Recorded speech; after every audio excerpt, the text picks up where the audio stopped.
Can all stand for the, all stand. We'll have the invocation by Pastor Henry Paulus, the Central Community Church. Point of order, Mr. President, please, if you don't mind. I would ask that today Pledge of Allegiance be started by either the General Manager, Derek Franks, or the Grizzlies Manager, Tony DeFrancesco, since we're... Okay. If it's up to you, you're the president. Well, certainly we can do that.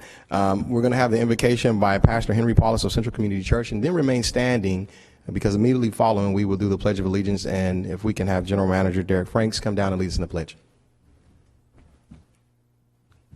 Good morning, ladies and gentlemen. I'd like to give a brief context to my prayer, which I've entitled Praying with Hope. As a chaplain and pastor, we're often encouraged and in the midst of providing hope when there's grief and loss. And it's difficult, even as civic leaders in a community that experiences loss. And this year, we've experienced the loss of firefighters, of law enforcement, and of other people in our community through violence and other means of loss. This loss has a dramatic and ripple effect on families, not just the ones who are immediately affected. And this morning I want to share with you that our own family has been affected. Our firstborn and only son was killed tragically 2 weeks ago, and we will be doing the celebration of life service this weekend. And so the opportunity to pray with hope has come right to ground zero, as it were, to our family. And so we pray with hope because we have hope in an eternal God who provides an anchor to our faith and stability when everything seems to be flowing in other directions. So as I pray with me, pray with me. Great God in heaven, as each morning dawns, we will keep believing. We will keep trusting there is a plan. Through all of this, we will survive. We are overcomers. Through you, we will conquer. Your nature is good. Your nature is to give. Your plans are for good. Your nature is to bless, and your blessings will flow again. We will keep trusting you when we can't see where the circumstances are leading. We ask you to protect us from the mental battle. We ask you to help us not make wrong conclusions. We ask you to keep our hearts soft. We ask you to keep our hearts open. We know you hear our prayers. We know you are bigger than the evil and the negative blows. You are pulling every thread of this plot together for your ending to the story. It may be not our choice of timing. We know life is not a 2-hour movie that ends by prescription. So we live in peace with your timing. Your timing is not limited by human decisions. You can resurrect your purposes even after it seems too late by human standards.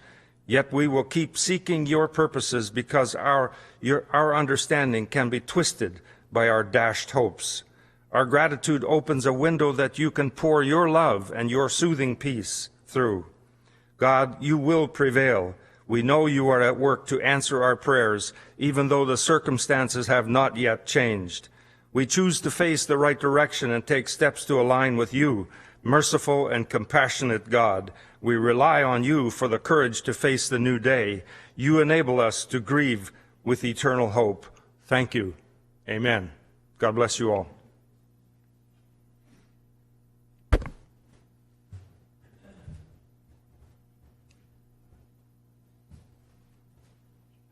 Lead us in the salute. I pledge allegiance to the flag of the United States of America, and to the republic for which it stands, one nation, under God, indivisible, with liberty and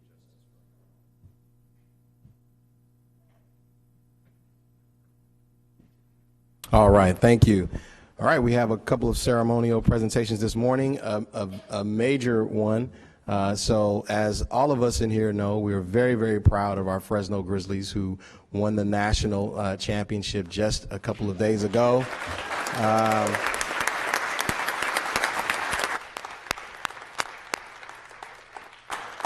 So in just a moment, I'm going to have all the council members and our city manager come down, and we're going to present obviously some recognition to the team and the coaches and the ownership.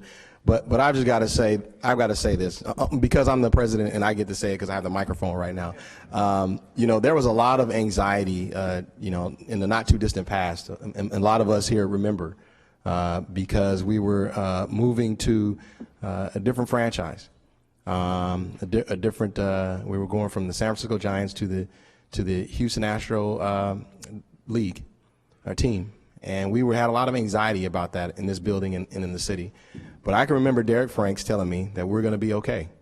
I remember him saying, you know, we're going to be fine. And actually, I'm excited about the possibilities. You told me this, Derek, in the beginning of the year.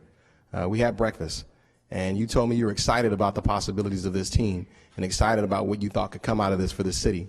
And I'll tell you, I don't know if you knew you were being prophetic or what, but there's no better way to end this season than with a championship. And all year long, you all have done everything you could to reassure this community the Fresno Grizzlies are here to stay, and we have a quality ball club. And like I said, it could not be evidenced more than winning the championship. So with that, I want to congratulate you all. We are a very proud city. I asked about the parade, and unfortunately, because the players are still, actually some of these players are still playing, they're going to be playing in some of the major league playoff games, and some of the other players have already gone home. We don't have, you know, many of our players here in town, but next year I told Derek we're going to plan the parade earlier and make sure that our players are here to stay for that. So with that, Bruce, I know you're ready, anxious to present the proclamation, and council members, I think we should all go down front, and Cap Daddy still has his jersey, so let's all go down front. Derek and team.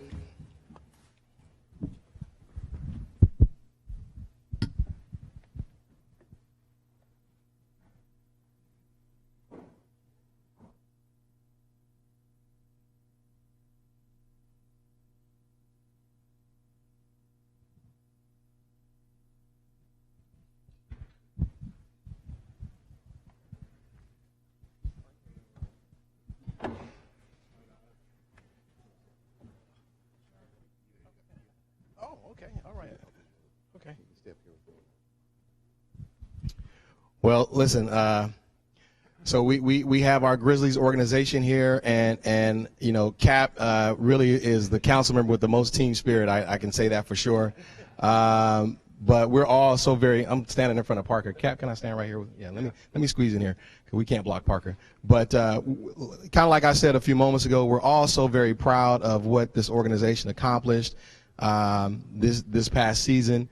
We were big fans in the Fresno City Council, as you know. You all intentionally made us big fans. I want to tell you, you guys did a great job of engaging us in this city this year and getting us out to games and really turning the community out for attendance. So congratulations. I'm going to let a couple of my colleagues say a few words because I know that all of us are excited. I don't want to hog the mic. And I'm going to go to Cap first.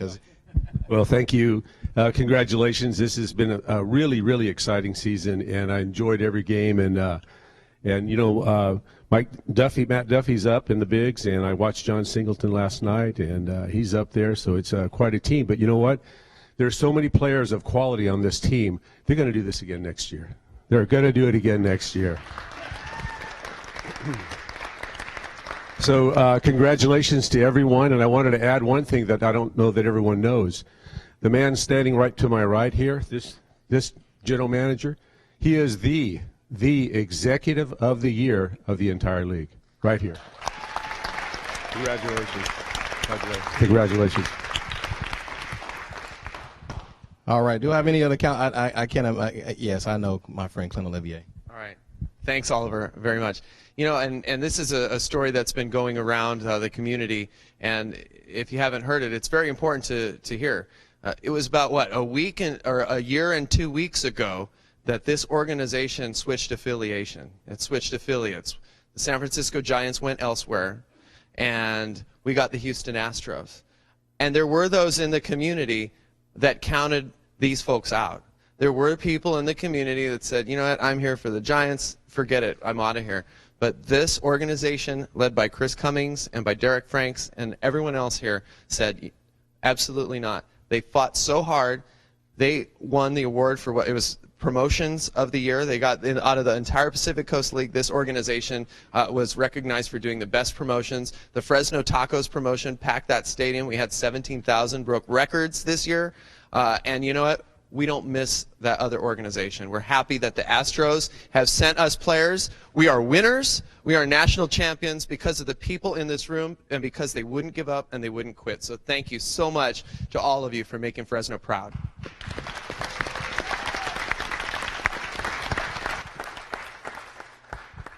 And it would not be complete if without letting our ownership and management say a couple words too. You know, I've been around baseball in Fresno for the last 10 years, and I never experienced this type of winning. And it sort of came as a surprise, but you know, the one thing that I can take away from it is that winning beats losing. And we are truly, truly blessed to have our relationship with the Houston Astros. They have 7 teams, 7 of their minor league teams that made the playoffs this year. That means that if we lose a couple of our good players, we're not doomed to failure. There are lots of players in the organization who are going to come up. And we as a group, and these people, everybody back here, you know, without everybody here, we wouldn't have made it. So I want to thank the staff. I want to thank the Houston Astros organization, the city of Fresno, and I clearly know that without you guys, it would have been almost impossible for me to even be here. So thank you to the city of Fresno, and let's look forward to a great year next year.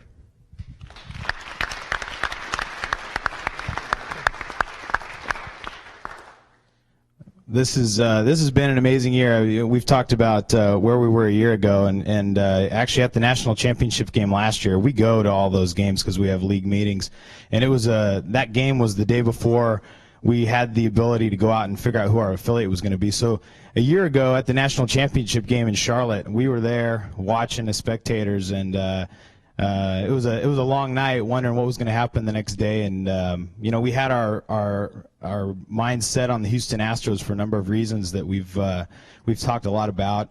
And we got our top choice and ended up being a great choice for Fresno. And I said it a bunch of times in El Paso yesterday and the past couple of days we were there, that we certainly enjoyed our experience at this year's championship as opposed to where we were last year. So, you know, and the big thing is we looked, you know, we knew there was some anxiety about where we were headed, and I have to tip my cap to all these people up here. I got in trouble, by the way. I didn't read the email right. I was supposed to wear my Grizzlies shirt today, so I walked in right away and got in trouble. So I'm already doing better here. I'm sorry, I already got in trouble. But you know, these folks up here are the ones that really make it happen. And you know, I'm really honored to be standing here, and we've got another trophy getting mailed to us, so our hardware is increasing by the minute. And you know, for me to get the honor of PCL Executive of the Year, that's an award that really means that all these people here,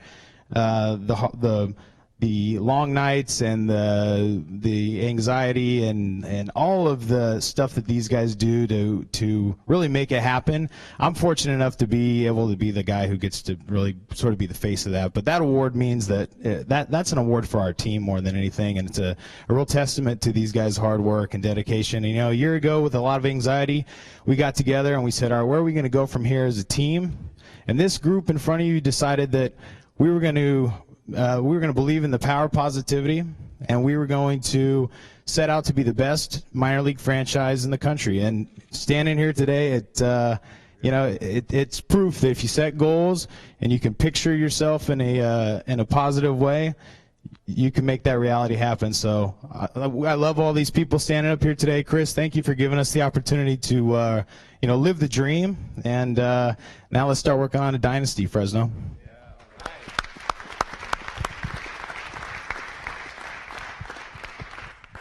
Well, thank you very much. And Derek, if there's one word that defines you, it's perseverance.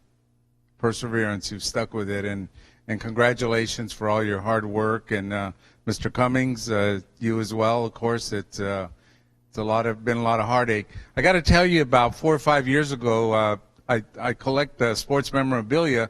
A friend of mine gave me a baseball. It was an autographed baseball, and I said, "Okay, this guy's pretty good. He's retired. He's a Hall of Famer." And he says, "Well, it'll mean something." I said, "Well, it means something now." it was an autographed baseball signed by Nolan Ryan. And I said, whoa. So it really, it just kind of has gone the full circle. And I know next year you're going to look for the two-peat. I guess that's what they call it, the two-peat, and then three-peat. And you'll just keep going. And I'm just really also honored that I was a part of the vote that brought the stadium here, because it's going to continue to grow, and it's still going to be the catalyst, one of the big catalysts for Fresno as it grows in the downtown area. Thank you, Mr. President. I came here in 2009 and was part of the negotiation team that restructured this lease to keep this team here. And in the ensuing years, the 7 years since I've been here, the city has struggled and the team has struggled. But in the end, the city has persevered and the team has persevered. And I'm confident that our relationship will improve. We have work ahead of us. And like Clint said earlier, a year ago when the Giants left, people were, laying out the goodbye. But I am really proud of this team and this city for this rebound to come. And God, I remember you guys going back to the Giants, back a single A team back in the 1960s and 70s. Never I can recall this kind of achievement. But it's a good mark, and I'm proud to be a part of this whole effort here. And I wish you guys the best, continued success. Thank you.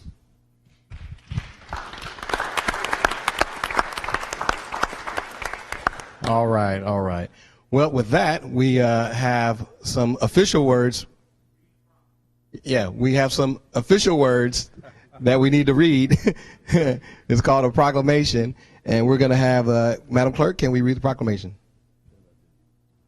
Whereas the Fresno Grizzlies were the AAA affiliate of the San Francisco Giants in the Pacific Coast League since 1998, when professional baseball returned to the city after a 10-year absence, and whereas in September of 2014 the Giants moved their AAA franchise to Sacramento, prompting the Grizzlies to sign a 2-year player development contract with the Houston Astros, and whereas the team finished the 2015 season with the second-best record in all of minor league baseball and brought playoff baseball to downtown Fresno for the first time ever as division champions, and whereas the Grizzlies beat the El Paso Chihuahuas in the Pacific Conference Finals 3-1, and then defeated the Round Rock Express in the championship series 3-2, bringing Fresno its first ever Pacific Coast League championship.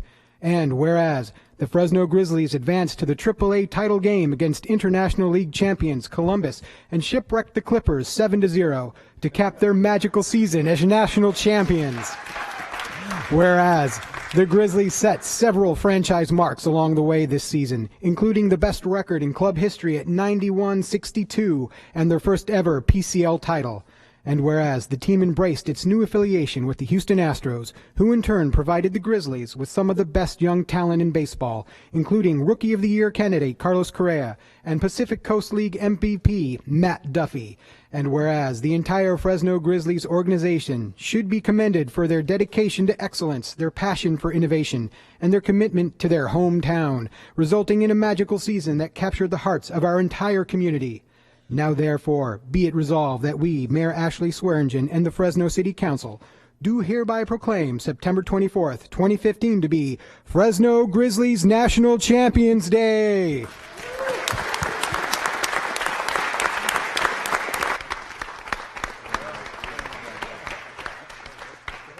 All right.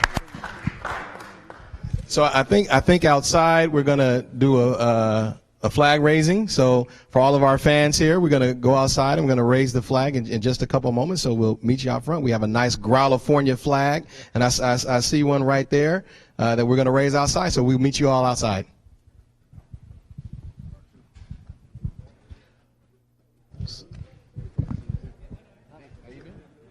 So real quick, hey Derek,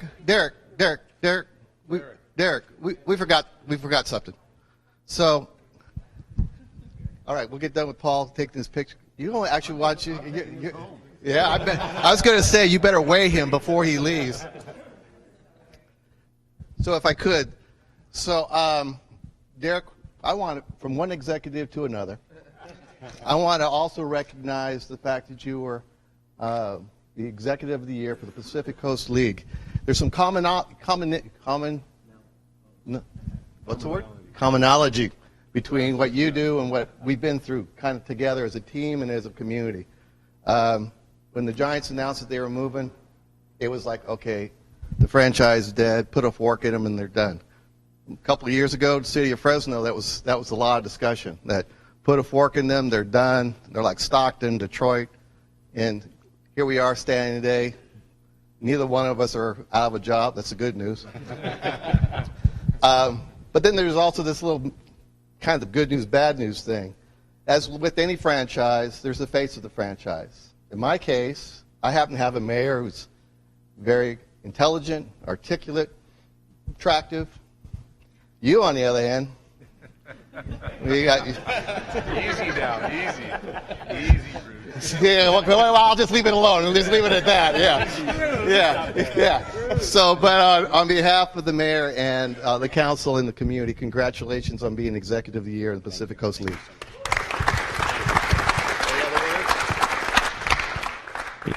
You know, I'd be remiss if I didn't recognize our fans, and I see a lot of the citizens of California sitting here today. So, without you guys, none of this is possible. So, thank you to all these Californians I see sitting in the crowd today. Let's give it up for the fans. They're just the best.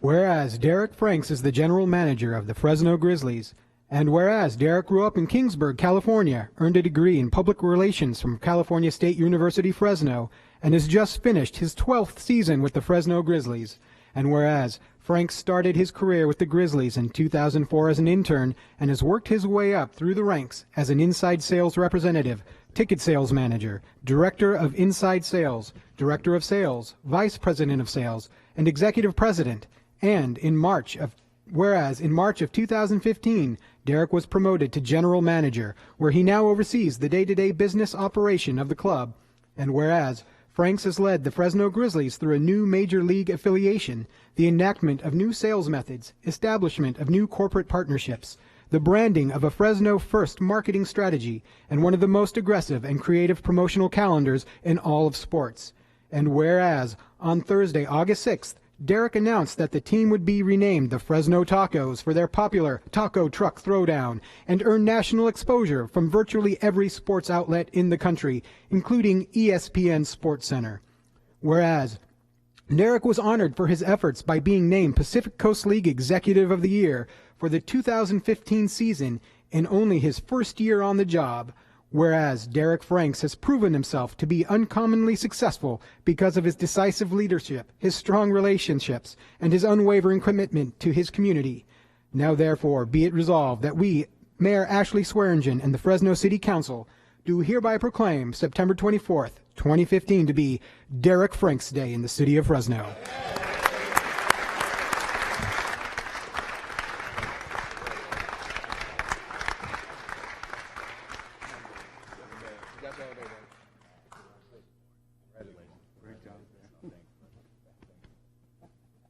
Derek, sure. So, Derek, when your employment contract comes up for negotiations, give me a call. Congratulations, Chris. Congratulations, everyone, again. Let's go outside and raise a flag. Let's give them some noise for Fresno.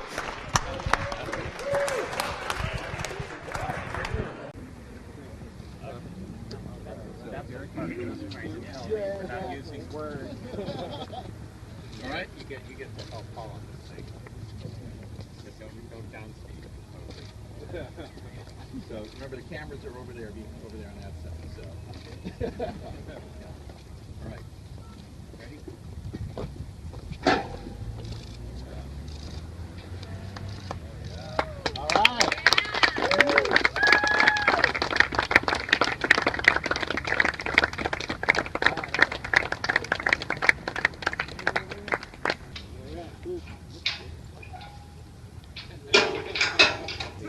Hey, what year are you in now? What year are you in now? This is my first. Consent calendar 1F from today's agenda. Okay. 1F. We are a little ahead of that. only because we're on the approval of the master agenda, but that's okay. We can pull it right now, right, City? I think he's requesting to continue it, not pull it off the Yeah, consent excuse calendar. me. I'm sorry, I'll Should've continue said it. continue it. I'm sorry, okay. So you want to continue item 1F, okay? 1F. It's a All right. And City Attorney, if we don't have any opposition to that, we can just do that, right? Yes, it is continued unless somebody makes a motion and it passes to keep it on the agenda. All right, so we have that. Do we have any other changes to the agenda? Council President, I have one change. Well, it's not a change, it's an addition. We have a 2 o'clock special meeting, and it's to approve and ratify assistance agreement with the United States Department of Interior Bureau of Reclamation for receipt of $1 million for the Bryant-Kern Canal raw water pipeline, and that's by Public Utilities. All right. Any other changes to the agenda? Seeing none, I'll ask for a motion to approve the agenda. Motion. All right, I have a motion. I have a second. All those in favor? All opposed? Item passes 7-0. We'll now move on to the consent calendar. Do we have any council members that would like to remove anything from the consent calendar for further discussion? All right, seeing none, we'll take the balance of the consent calendar out to the public. Do we have any members of the public that would like to comment on any items on the consent calendar? All right, seeing none, we'll now bring it back to Dice. I have a motion to approve the consent calendar. Second. Motion second. All those in favor? All opposed? Item passes 7-0. All right, now moving on to item 2A, General Administration. We have staff here. We're going to recommend City Council approve an extension to the current agreement between the City of Fresno and the Fresno Food Expo. I think you're up. Good morning, council members. I'm Bill Smitkamp, President and CEO of Wawona Frozen Foods and one of the founding members and one of the members of the advisory committee, as well as these wonderful people behind me. And we brought you a few treats to sweeten you up this morning, and one of them just so happened to be one of it's the gluten-free mixed berry, which was one of the finalists for one of the new products awards back in 2013. But it was 6 years ago when I was approached by Mayor Swearinger and part of her team with the idea of hosting an industry trade show for growers and food manufacturers of this region. In short, the concept, and now a success, of putting together different growers, food and beverage manufacturers in our own region to display their products, our products, at an industry trade show in our own backyard. We then invited buyers to come to us right here in Fresno to bolster our economy and to show the world and the economy and the outside really what Fresno is as the breadbasket of the world.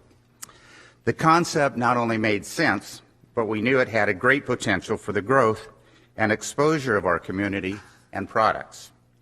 Naturally, it became immediately evident and clear when we put together this fabulous advisory committee made up some of the companies behind me.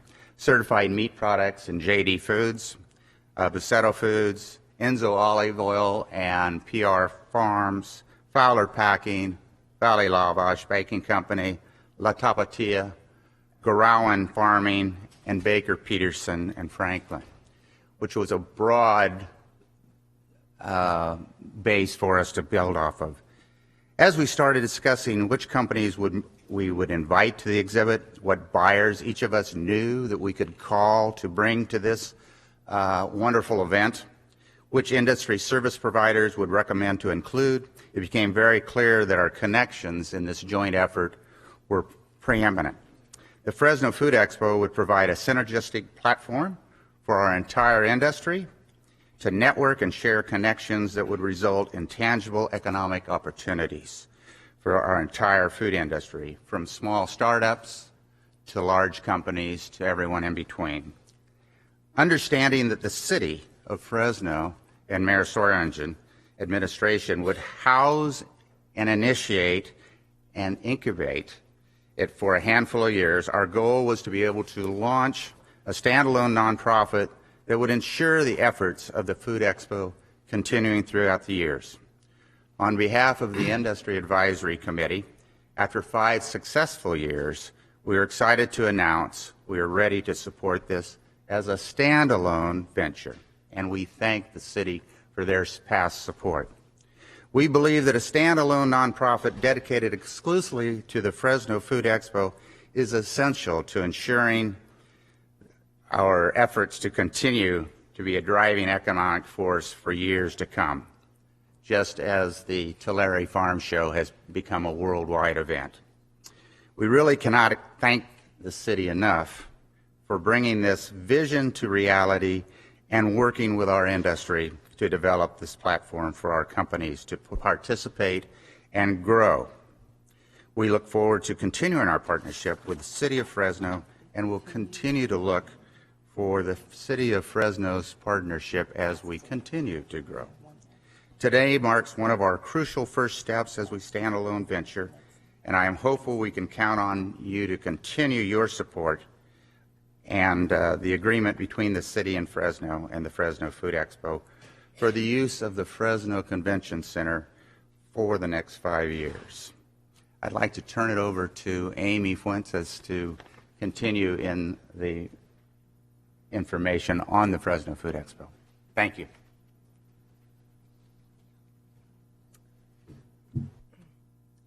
Good morning, council members. And again, thank you for having us here today. My name's Amy Fuentes, and I have had the pleasure of managing the Fresno Food Expo since it started 5 years ago, when the mayor approached me and said, I have this really little idea.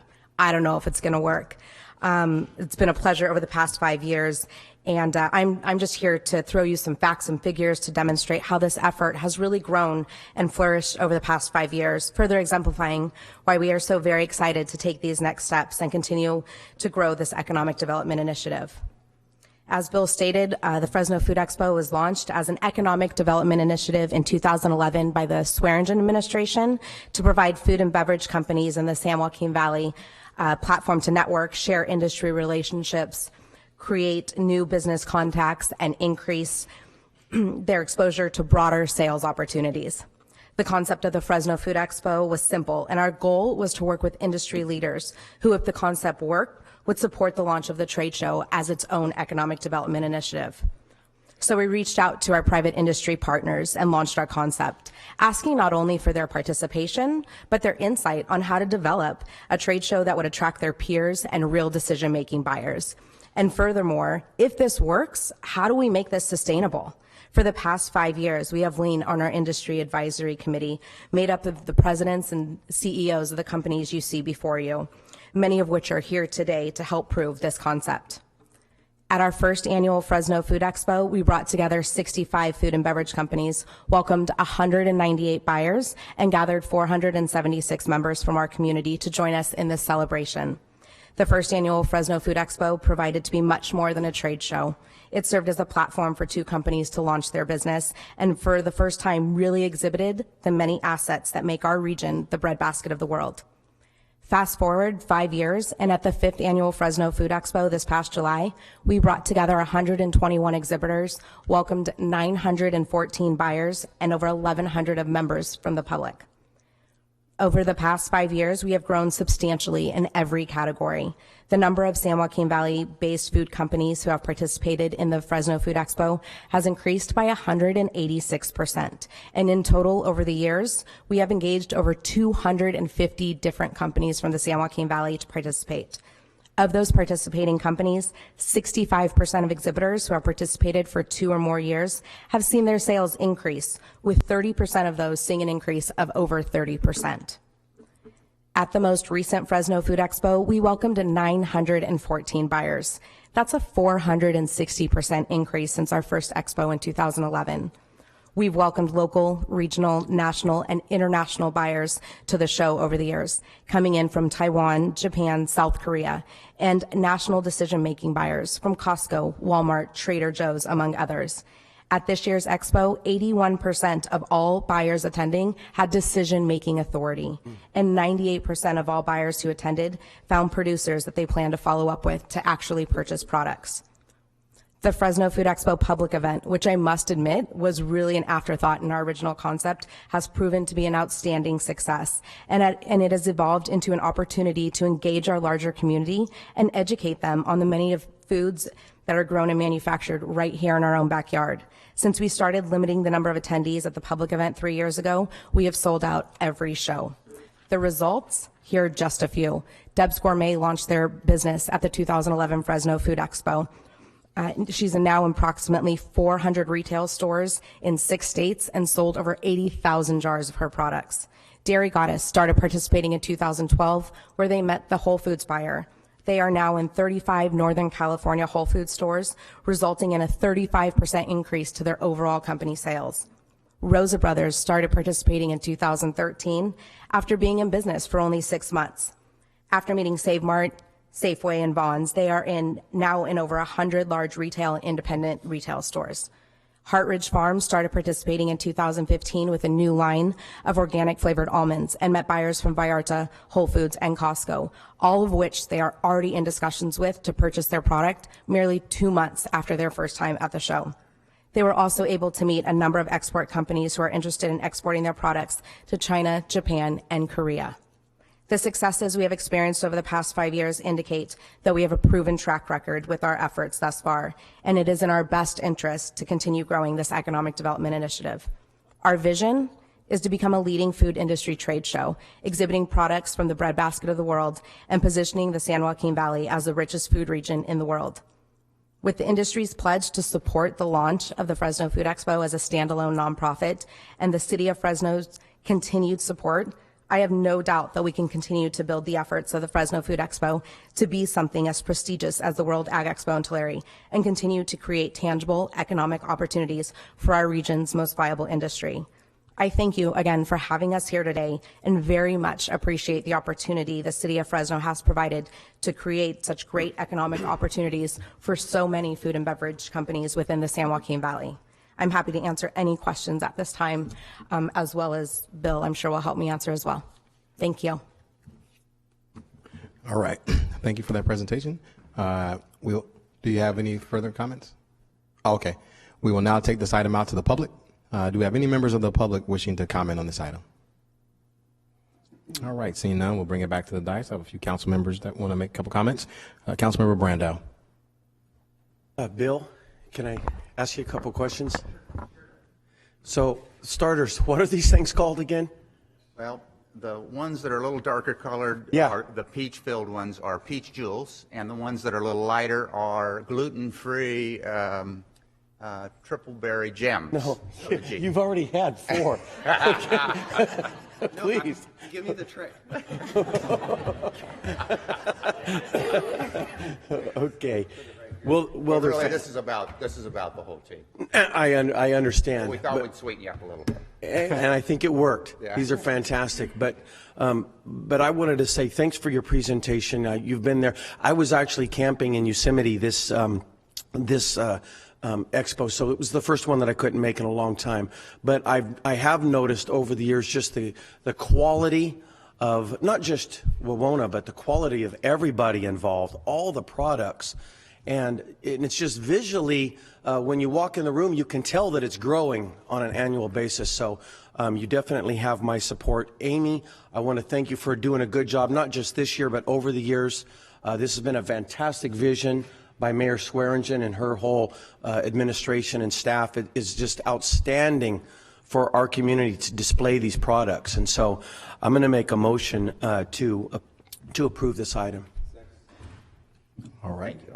I might add that Amy has been the driving force behind all of us, right? Crashing every time, we need to meet. And she has been a really fire for us all. Fantastic. Thank you. All right. Councilmember Capriolio. Mr. Smitkamp and your team, I would join in the comments of my colleague here. I won't repeat all those. He did a really good job. And I totally support the concept and the things that he has indicated during his comments. So good job, Steve. And these are the best jewels ever.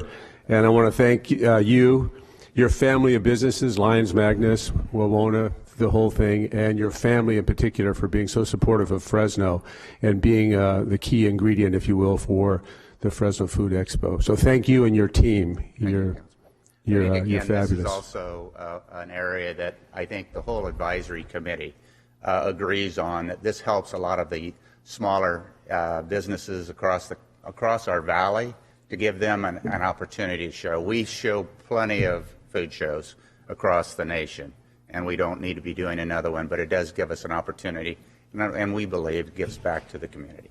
We appreciate that very much. Thank you. Councilmember Quintero. Amy, sorry. Wanted to ask Amy a couple questions. Yeah, Amy, thank you for meeting with me yesterday via telephone. Absolutely. One of the questions I had, and I didn't catch it if you did mention it, is this Food Expo become one of the largest in the United States?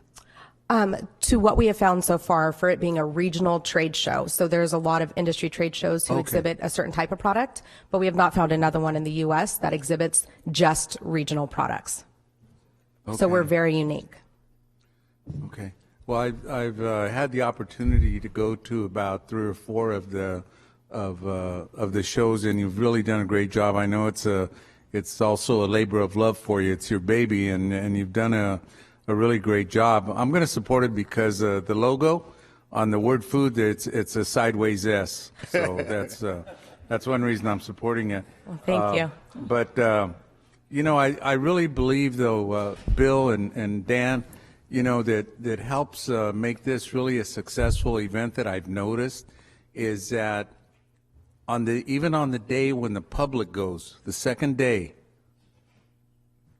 the owner of the company's there behind the table, or one of the top CEOs is behind the table answering questions, passing out food, and you're talking to the main person. It's not somebody that they hire to do that, or they'll have a few members of their marketing team, but the main person's there. And I really believe that that's what's helped make it successful, and also keep it local, for us. But I think that has a lot to do with the success of the event itself. So thank you all very much. It's a great job.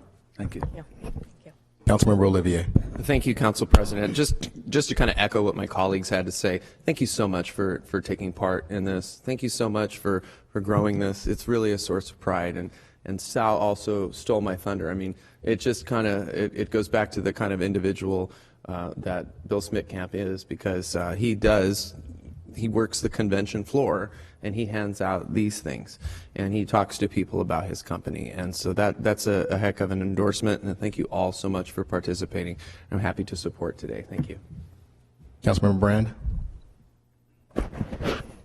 Well, at the risk of being redundant, and again, my colleagues have expressed very well, my sentiments, but this is the heart and soul of the city and the valley is agriculture and food, and really, pairing the food industry to consumers, and more importantly, launching entrepreneurs. Like 80+% of small business or micro businesses under 5 people.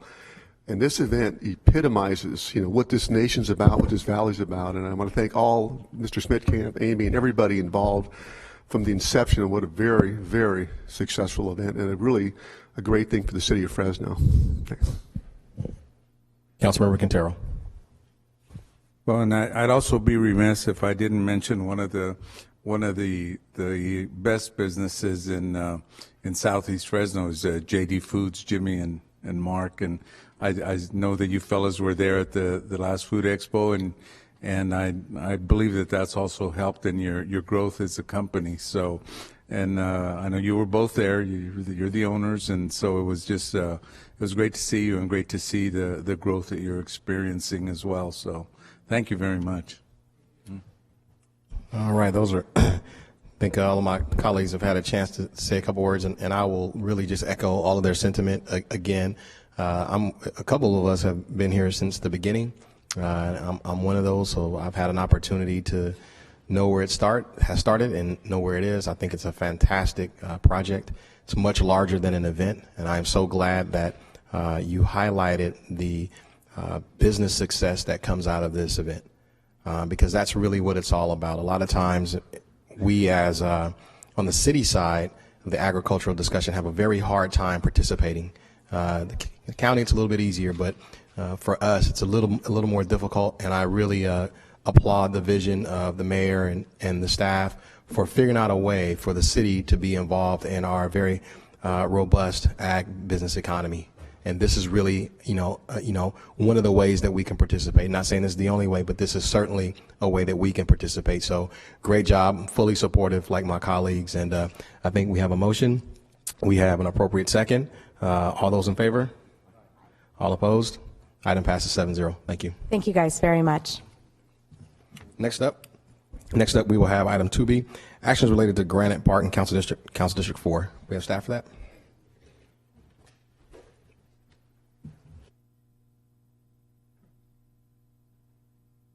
We have staff for item 2B. Oh, you. Bruce. Bruce. Good morning, Council President, members of the council. It's interesting that we're celebrating baseball in more than one way or ways. That the Grizzlies earlier today in their national championship, and a team that everyone had basically wrote off and said it wasn't ever going to happen. In a lot of ways, Granite Park is similar in a lot of ways. This saga started, well, about 5 or so years ago, and has always been referred to as one of those things that could or should have been done, and is reflective on who we used to be. A project with a great vision, but execution tend to lack. Earlier in this year, I received a call from Mr. Terrence Frazier, and all you know Mr. Frazier. He is a local developer with an excellent track record of actually delivering projects. And Mr. Frazier called me, Terrence called me and said, hey, I want to talk to you about Granite Park. And I looked at, on the phone, again, Terrence, we're going to talk about this again? Oh, no. I think I got this one nailed down this time. And so Terrence and Mr. Cox, TJ Cox, met with me, and we talked about how we could make an agreement work for Granite Park. I made it very clear, and Terrence has been around long enough to know that there was no way the city was going to enter into any agreement in which we were going to guarantee any kind of capital improvements, loans, notes, etc. Been there, done that, and we weren't going to do that again. And Terrence made it, no, I think we've got a way of working this out to where we'll make the capital improvements. A nonprofit that I will form will take out the loan, we'll take out the note, we'll be responsible for it.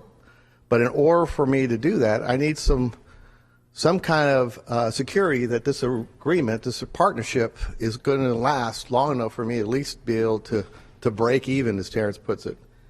So we talked a little bit more about how much the city is spending on just maintaining Granite Park, and whether or not the city would be willing to commit a similar amount of money on a go-forward basis over a period of time. So from those discussions, we came to council early in March with the framework of what an agreement might look like. Based on those preliminary discussions, there was a decision to create a negotiating team, or form a negotiating team, consisting of Councilmember Brand and Councilmember Capriolio, as well as the mayor and the city attorney and myself.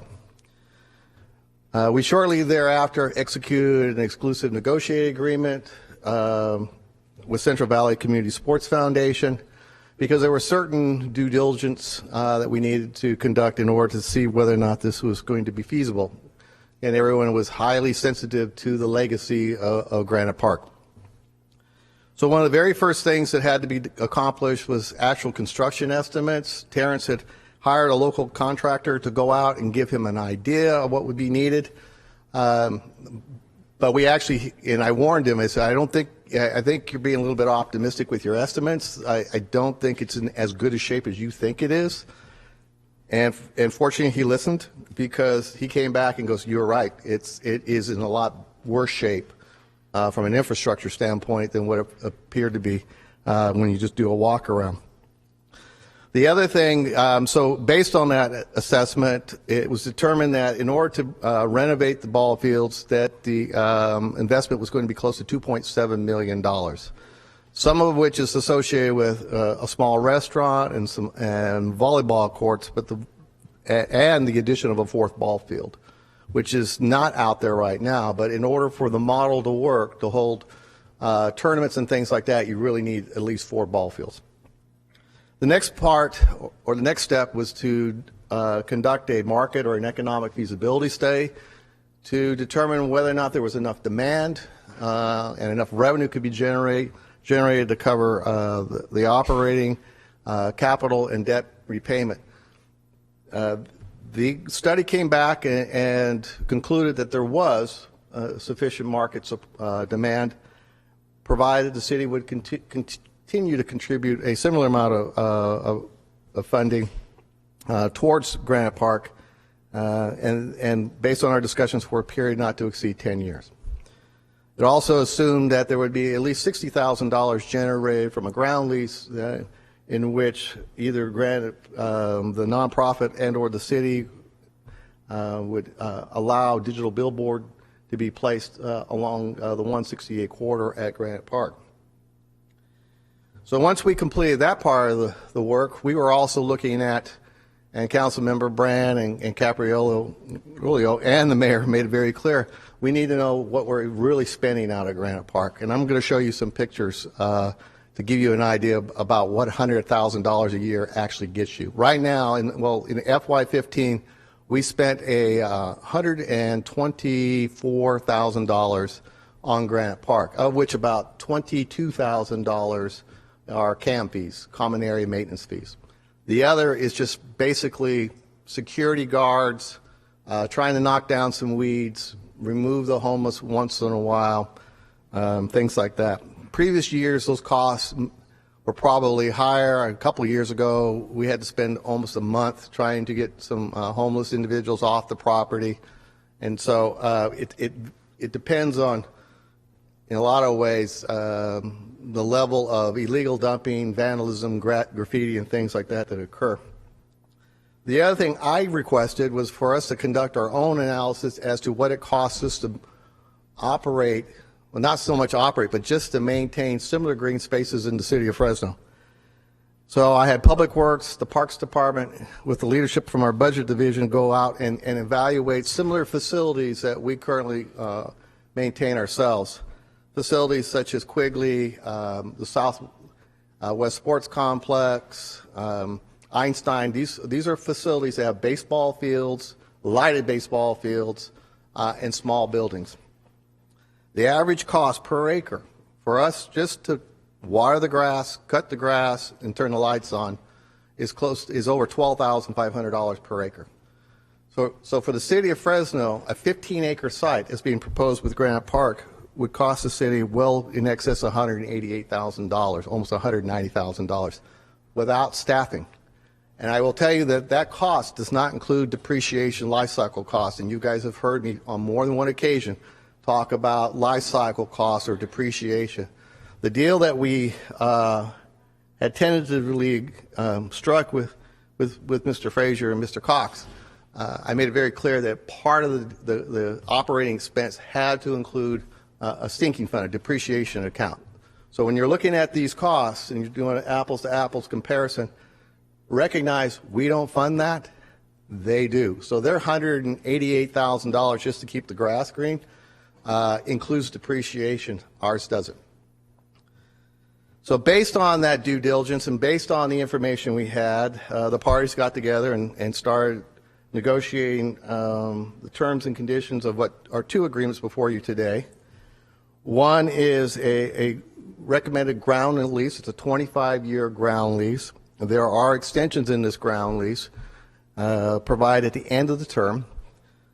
Based on the appraisal that we did, and I failed to mention that, the other thing that we had to do is conduct an appraisal, so we hired George Zingle, local appraisal firm, to do an appraisal to make sure that the lease that would be charged was market rate, and it was consistent with the economic and market study that was conducted earlier in the year.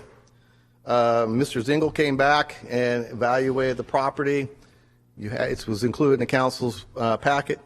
The annual lease was estimated to be worth a little over $61,000.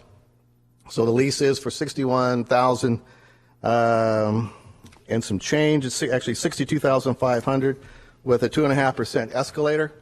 That lease payment will serve as a credit against a $2.7 million investment being made by Central Valley Community Sports. It also provides, as I mentioned, the ability to sublease a piece of the property in order to generate revenue from a digital billboard. The city, in exchange, is also is recommend that we enter into a 10-year service agreement for $150,000 a year. This service agreement will be used to fund the cost of providing a variety of various programs that will be made available to the community. Again, the cost that I referenced earlier was just the cost of cutting the grass and keeping the lights on. That did not include the cost of actually staffing those parks.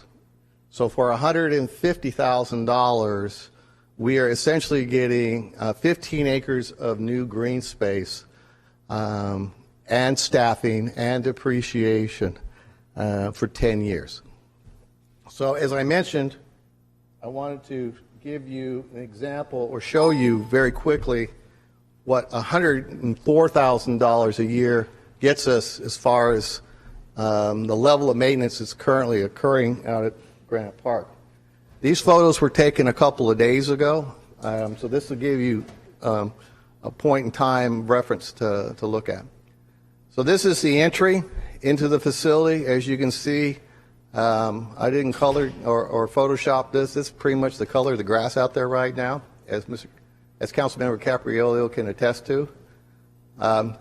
Those aren't bushes or small trees that haven't been trimmed. Those are weeds. So this is what used to be the soccer field, and from the right place along 168, this is what the community sees as it drives by Granite Park.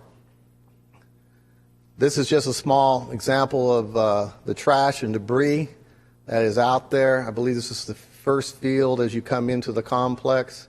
As you can see, I think that's third base, the white part in the left part of the picture. So there's still a base out there, but not a whole lot of anything else. You can tell there's no infield remaining. The grass is gone. It is in pretty sad shape. Again, this is the side that the neighborhood gets to see as they're walking in the morning. Again, illegal dumping has occurred. More illegal dumping, what appears to be the remnants of a small, been used by someone who was homeless. More trash, more weeds. As you can see, just a general state of disrepair. So for $100,000 a year, this is what we call maintaining Granite Park. So council, the item before you is both a long-term lease and a service agreement. As I mentioned, we spend $104,000 for this. And essentially for another $46,000 a year, the community gets this. So with that, it is my pleasure to introduce and ask if Mr. Frazier and Mr. Cox would like to have a couple of words. And that concludes my presentation. Again, I want to thank the mayor, Councilmember Capriolio, and Councilmember Brand for all their hard work as well. But I am hopeful that this is supported, that council will support staff's recommendation and approve both the agreements as proposed.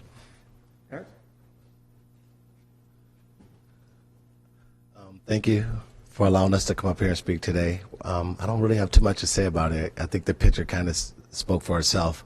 So we're just going to ask if you have any questions for us, we're willing to answer it.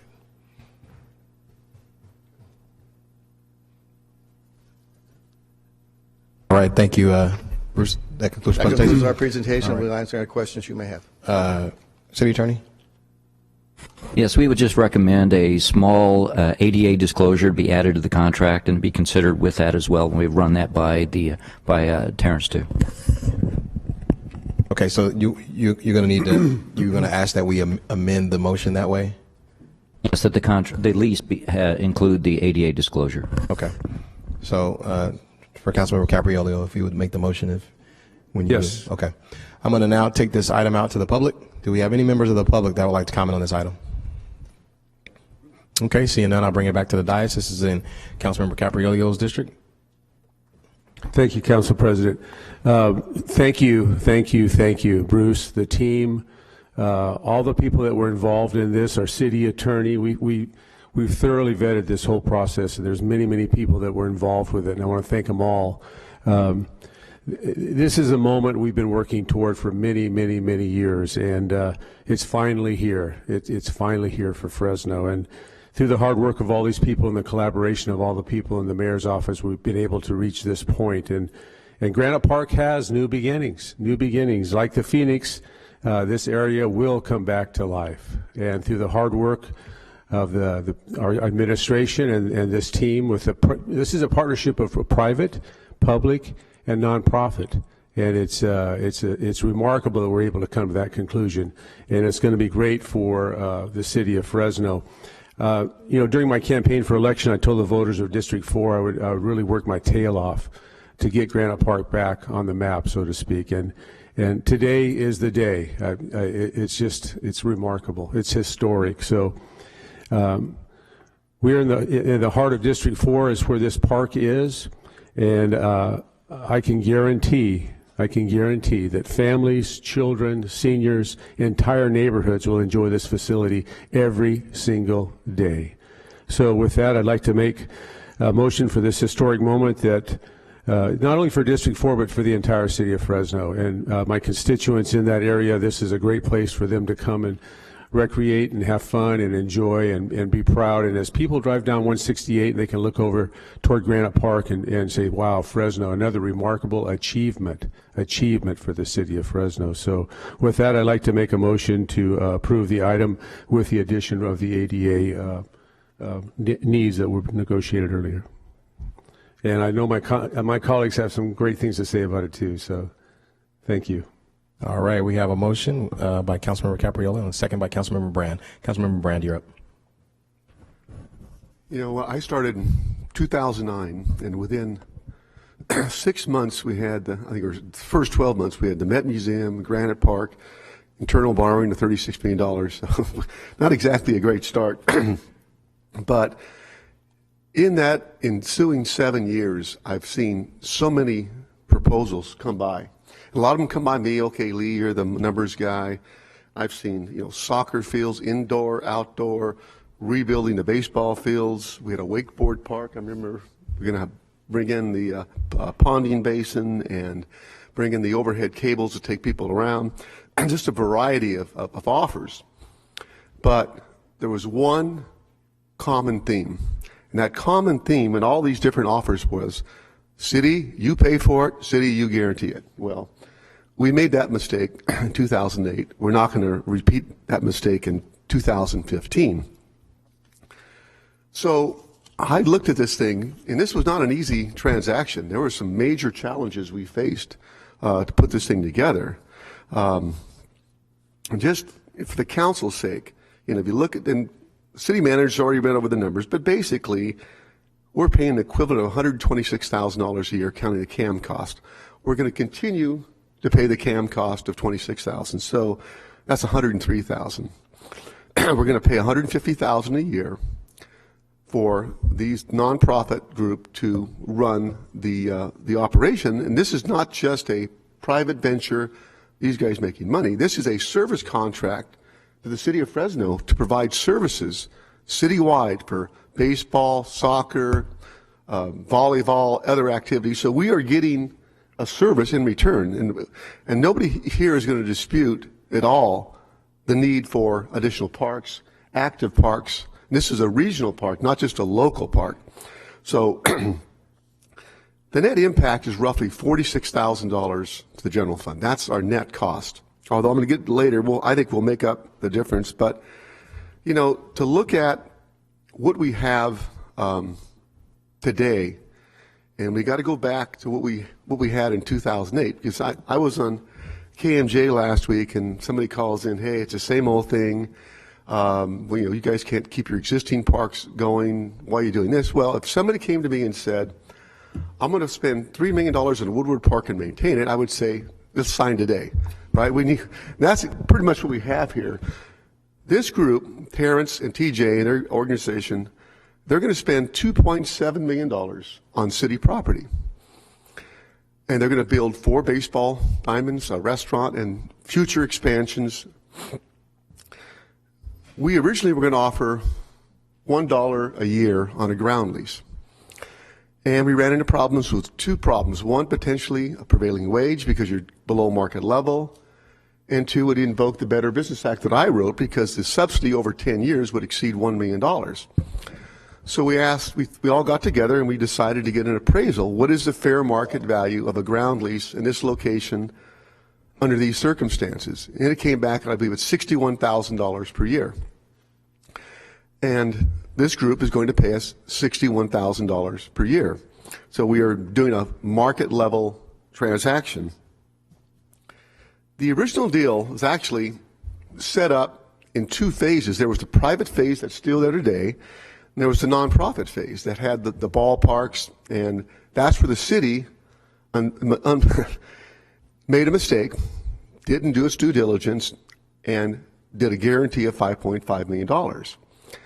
And back in 2008 or 2007, the principals involved in that organization, in my opinion, did not have the experience, the financial wherewithal.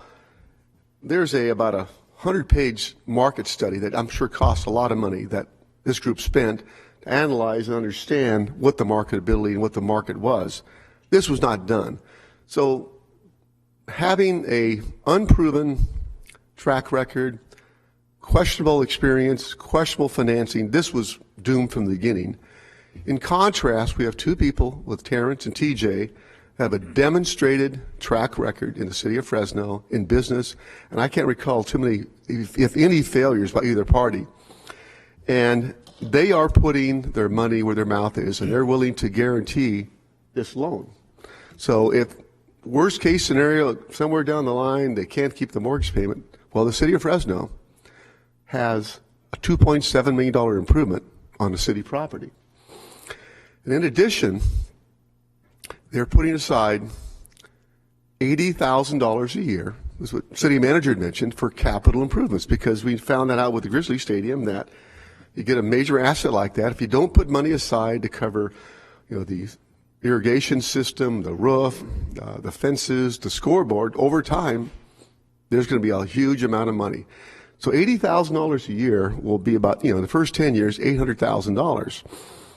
And the lease is structured, again, at $61,000, and it puts in a 2.75% CPI index, which to me is, if anything, is generous for the city.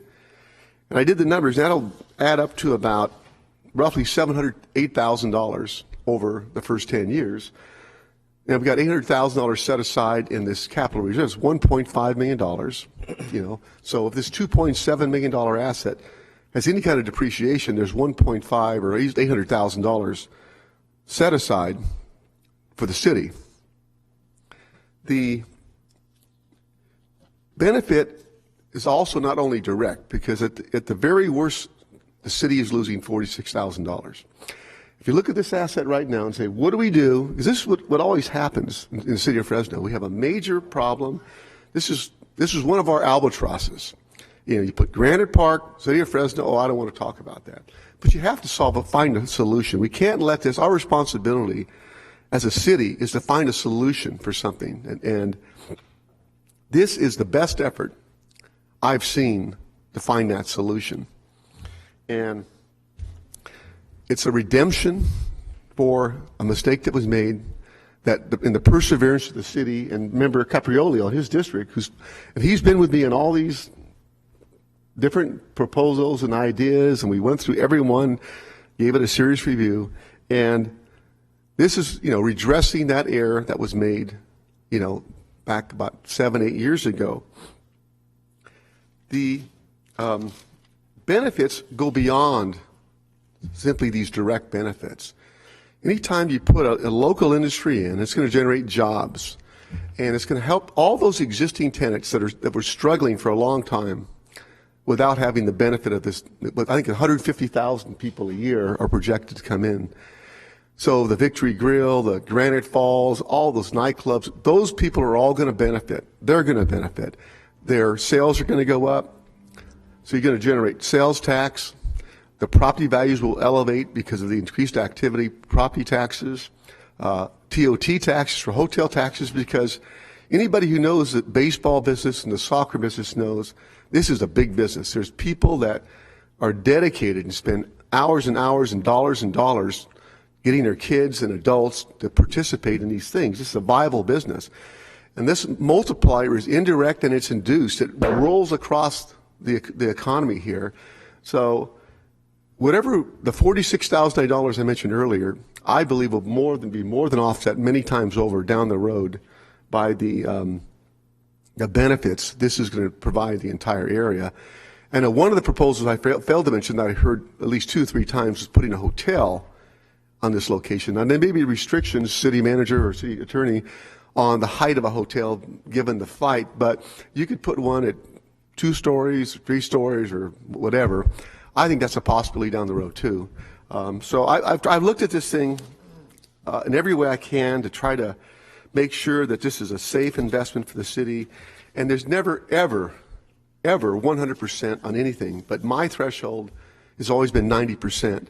And this clearly reached that threshold. And I think for the city, we've minimized the risk. We've done our due diligence.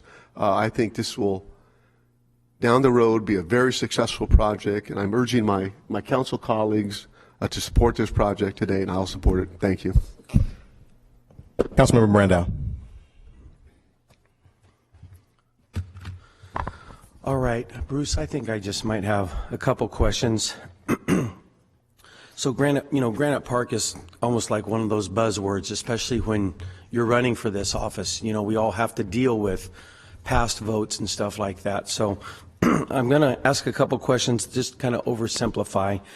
Most of them have already been answered, but I need the public to hear it almost again and again a couple of times so that they get the difference between what we're doing today and what was done with Granite Park in the past, especially as far as putting the city on the hook, so to speak. And right before I ask the questions, I want to thank Terrence and TJ for your innovation and your creativity and coming up to us and just continuing to work on it and not giving up on that property. I mean, it's fantastic. And so I really like this product that you've come up with. So a couple different things, Bruce. I heard you in your presentation, and I heard Lee say that is this essentially we're paying $104,000 now for the condition that it's currently in, which is critically bad shape and is probably going to dilapidate over the next. Right. I mean, it will turn critical to where we won't even be able to salvage the property before too long. Is that fair? That's correct. If you recall, a lot of the outfields use exterior plywood, but if that isn't maintained, painted, it'll eventually get to the point as time goes on that will eventually fail and we'll have to start removing. So it will the ability to salvage what is there now continues to deteriorate like the fields as time goes on.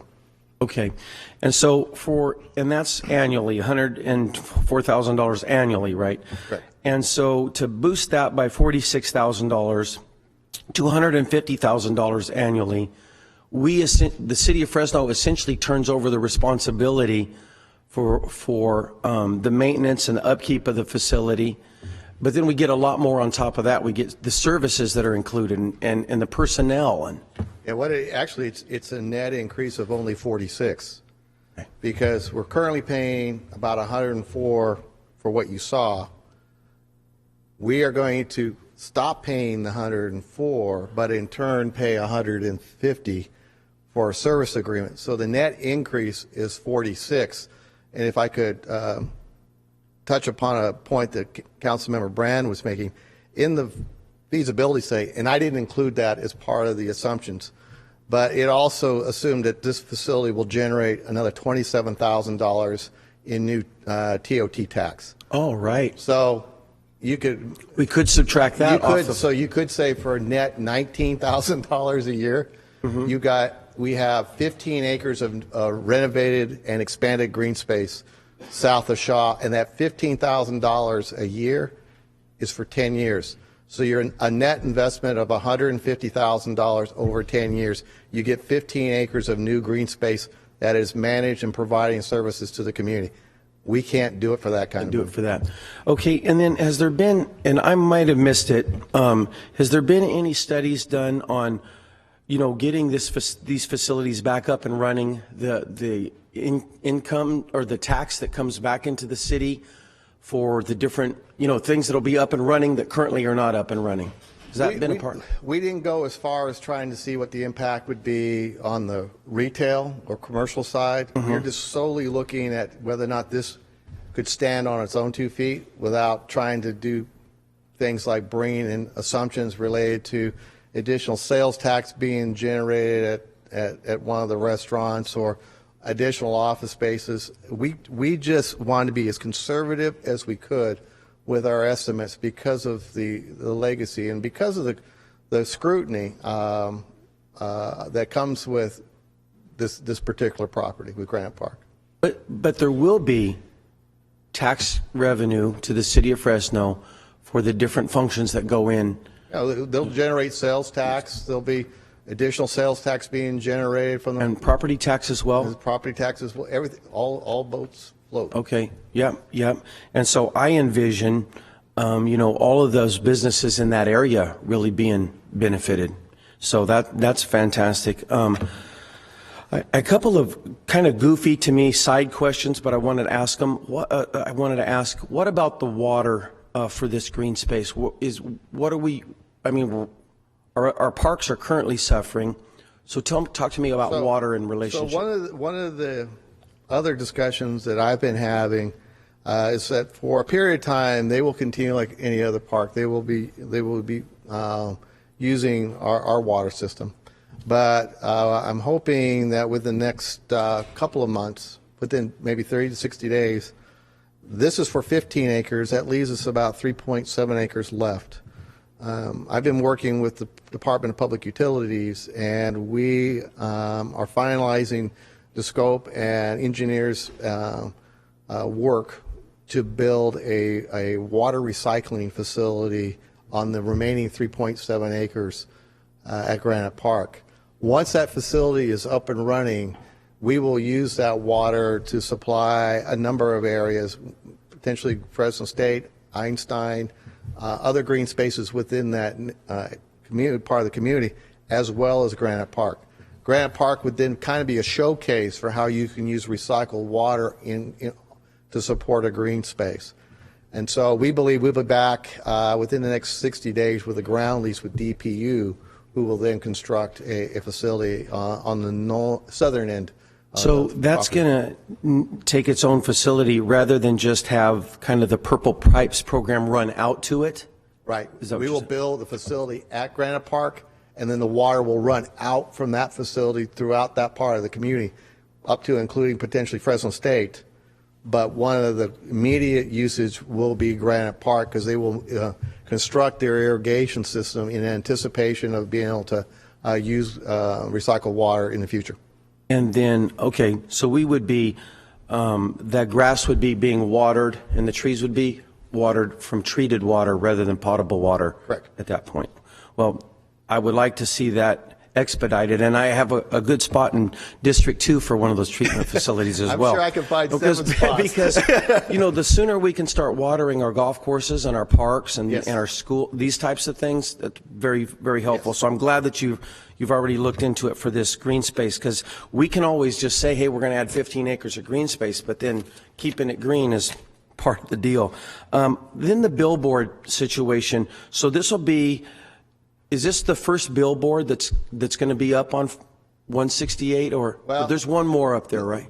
No, there are no digital billboards. Oh, there's no digital, but there's not even really billboards. So how does that work? Does the city of Fresno call the shots on that, or does Caltrans get involved? Or so the council about 9 months ago or so, we were talking about the convention center and the ability to install digital billboards on the side of the building. Council adopted an ordinance that allows the installation of digital billboards on city property.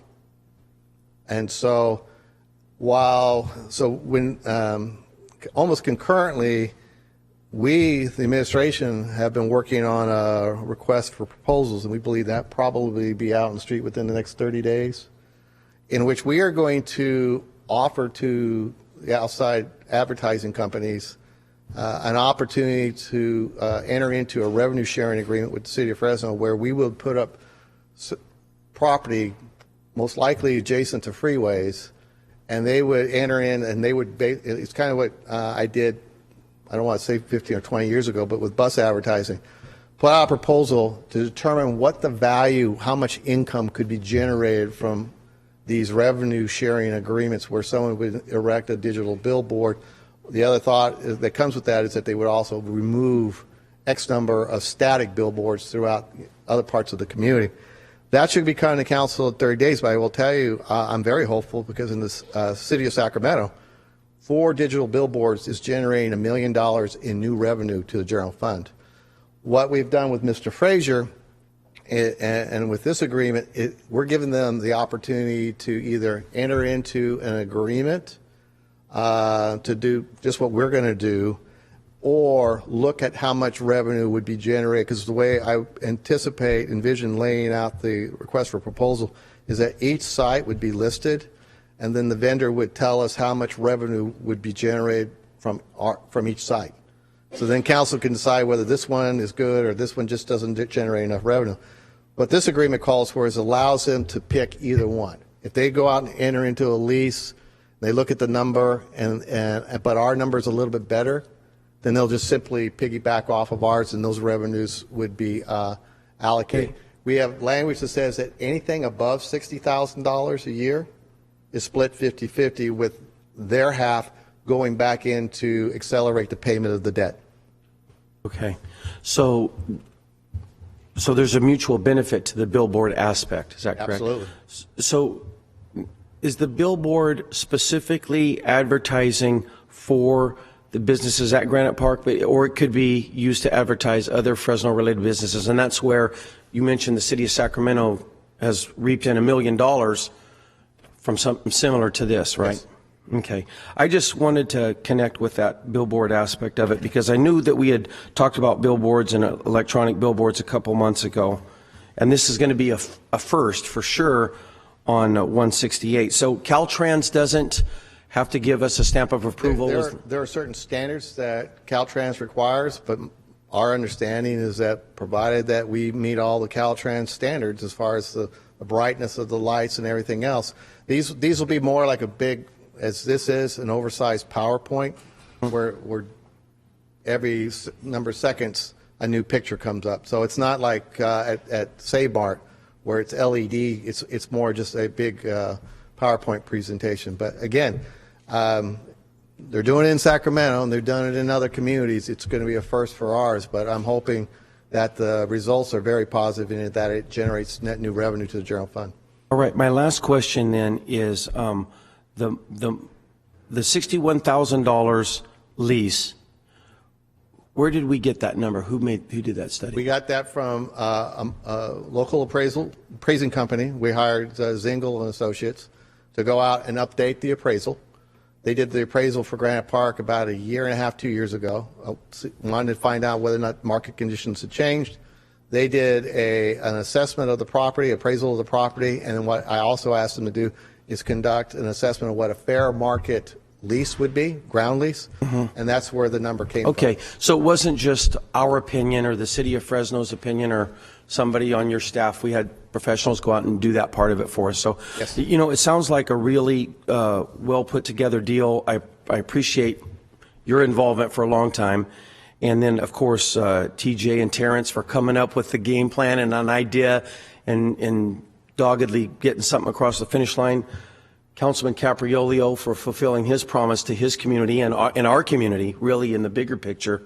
And Lee, for jumping in and helping crunch numbers and all those good things. So I'm going to be supportive of this project today. Thank you. Councilmember Quintero. Terrence, good morning. Mr. Cox, good morning. Terrence, I got a question for you a little bit.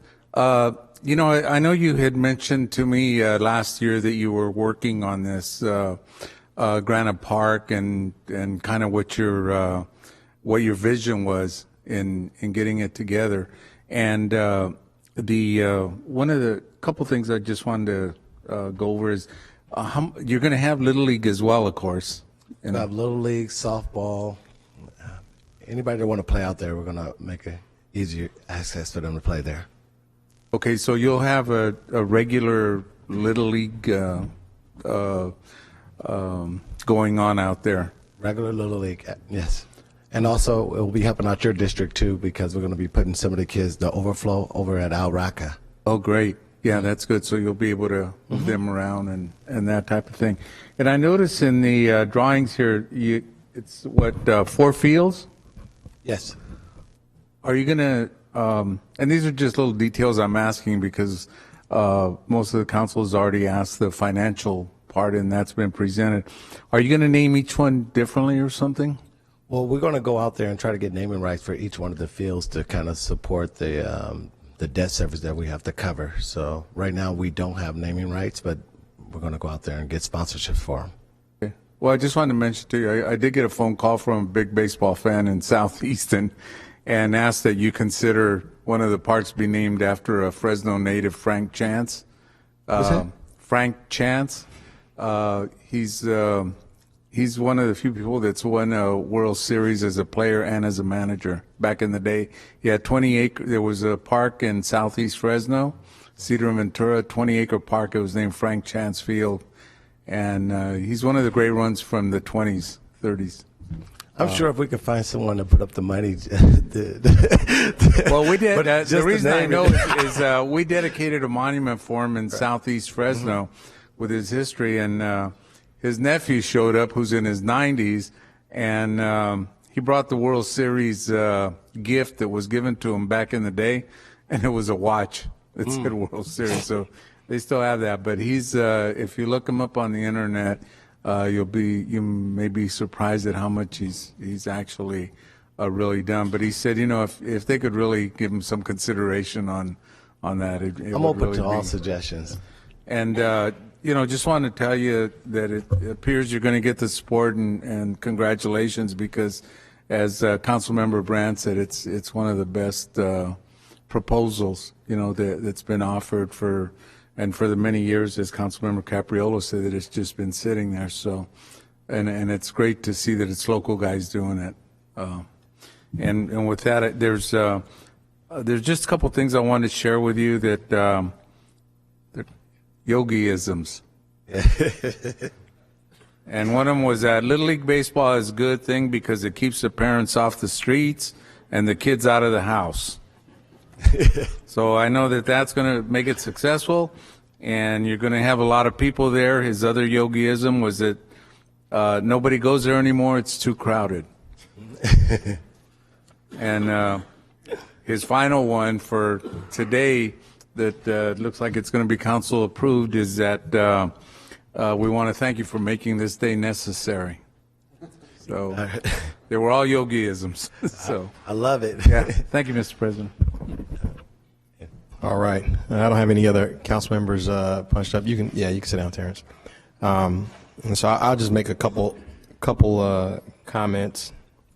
You know, first off, I know what it's like to be a council member and inherit stuff. Councilmember Capriolo. Yeah, I know what it's like as a council member to inherit stuff.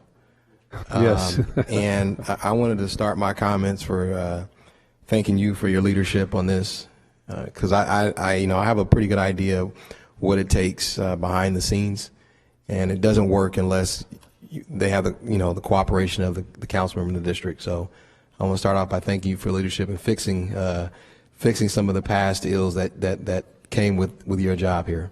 And I also definitely want to thank Bruce because I'm familiar with what happens behind the scenes, and any deal that's structured like this, I know how hard you all had to work to get there. So first off, I just wanted to thank you guys internally for all of the work that it went to get to this point.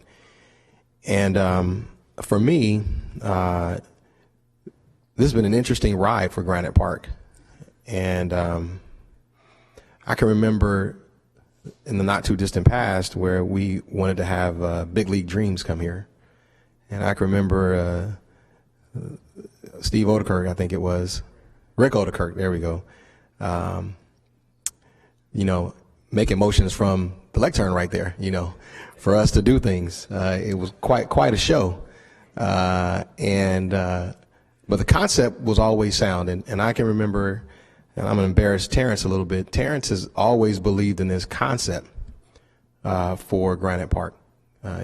Although there was some mistakes made early on when the first iteration of this, the concept has always been sound in Terrence's mind. And he always said that to all of us, the council members, staff. He goes, look, the concept is good, but we got to do it right. And Terrence brought Rick Odekirk here, and you were hoping that we could have made that deal. And I know how hard you worked years ago to try to bring Big League Dreams here because you really believed in the concept. Rick couldn't understand our issues. Councilmember Brand covered them, but you did, and you tried. I know you tried very, very hard to close those gaps with him, but he's not always a reasonable person. So it sat vacant still. Then, a couple years later, you're still at it. And Terrence, I know you personally believed in this park and the need to bring this type of activity to Fresno for a long time, and you worked for a long time through many different people to try to make this happen. And finally, as any community leader would do, you said, I'm going to do it myself. And you found a very smart man in TJ Cox to help that become reality. And so at the sake of going into all the history, I appreciate the effort that so many of you put in to get to this point, because it is a big albatross around our neck, but it took a lot of hard work and a lot of tenacity by people in this city, our community leaders that are sitting down here, along with our leadership internally in this building. So I'm happy to support this today. The residents of the city of Fresno are going to benefit. We are cleaning up a lot of mistakes from the past, and this is yet another example of that. So I'm happy to support it today. I think my colleagues have really said everything that I would say, and I just wanted to offer my support in those terms. Councilmember Brandow. Councilman Baines, in your comments, which were fantastic, you mentioned a couple times fixing a problem, taking care of a problem, and this Granite Park was very touchy when I ran for council. I bet that's true for everybody that ran for council that wasn't part of that initial vote. So, and you mentioned fixing problems. This is probably the third or fourth time this council's been called to stand in the gap to fix a major problem from previous councils. And so I think, and I don't know how the vote's going to go today. I talked about my support. When you have to fix a problem, a lot of times it's not perfect because you can't get back to perfect, but you can only do what you can do from that moment forward. And some people might say, well, why is the city going to even give $46,000 more to Granite Park? Well, $46,000 more a year moves us from something that's completely dysfunctional into something that has a fantastic opportunity to work. In this scenario, we don't put the city of Fresno at risk. That's what the previous councils had done. So I just felt it was something that I want to mention, but I forgot about it. And when you mentioned us fixing stuff, I felt like I had to say that. So no, I totally understand and share the exact same sentiment. Thank you, Councilmember Brandow, for bringing that up. And with that, I think that wraps up all of our comments. We have a motion by Councilmember Capriolio. We have a second by Councilmember Brand. All those in favor? Aye. All opposed? All right. Item passes. Actually, we're going to do this because this is fixing the problem and because this is important. We're actually going to do an electronic vote because I want it to be showed up on the screen. Somebody should take a picture of that. We're fixing Granite Park. And Mayor just walked in. Mayor, do you want to say anything on Granite Park? Before we vote, the vote's going to pass, by the way. So, but we know you worked on this as well. Hold on a second. I'm getting my phone ready. Getting the phone ready. All right. Yeah. Thank you, Council President, members of the council. I think we're all so delighted to be at this point where we have members of the community bringing forward a solution to a problem that has really been a vex on us in Fresno. And I think Granite Park started with the best of intentions, and unfortunately, the implementation had not been thought through well enough to succeed. Thankfully, we have incredible partners who have come to the table and put $2.7 million on the table, which is a deal we cannot refuse, and we'd better vote before Terrence and TJ run out the door and decide that maybe this is too good of a deal for the city. But this is really going to open up 15 acres of green space and community recreation opportunities, amenities for the public, as well as for organized sports for youth and adults. And I think it's going to be a great blessing to the city of Fresno, certainly to District 4, and frankly to the entire Central San Joaquin Valley. So we're grateful for this partnership. Thank you, Council Member Capriolio, for your leadership on bringing the solution to the table. Councilmember Brand, for your role and due diligence in making sure that this is as solid as a deal as it is. So with that, I'm going to get my camera ready and look forward to your vote. Thank you. All right, fantastic. Council members, we can now vote.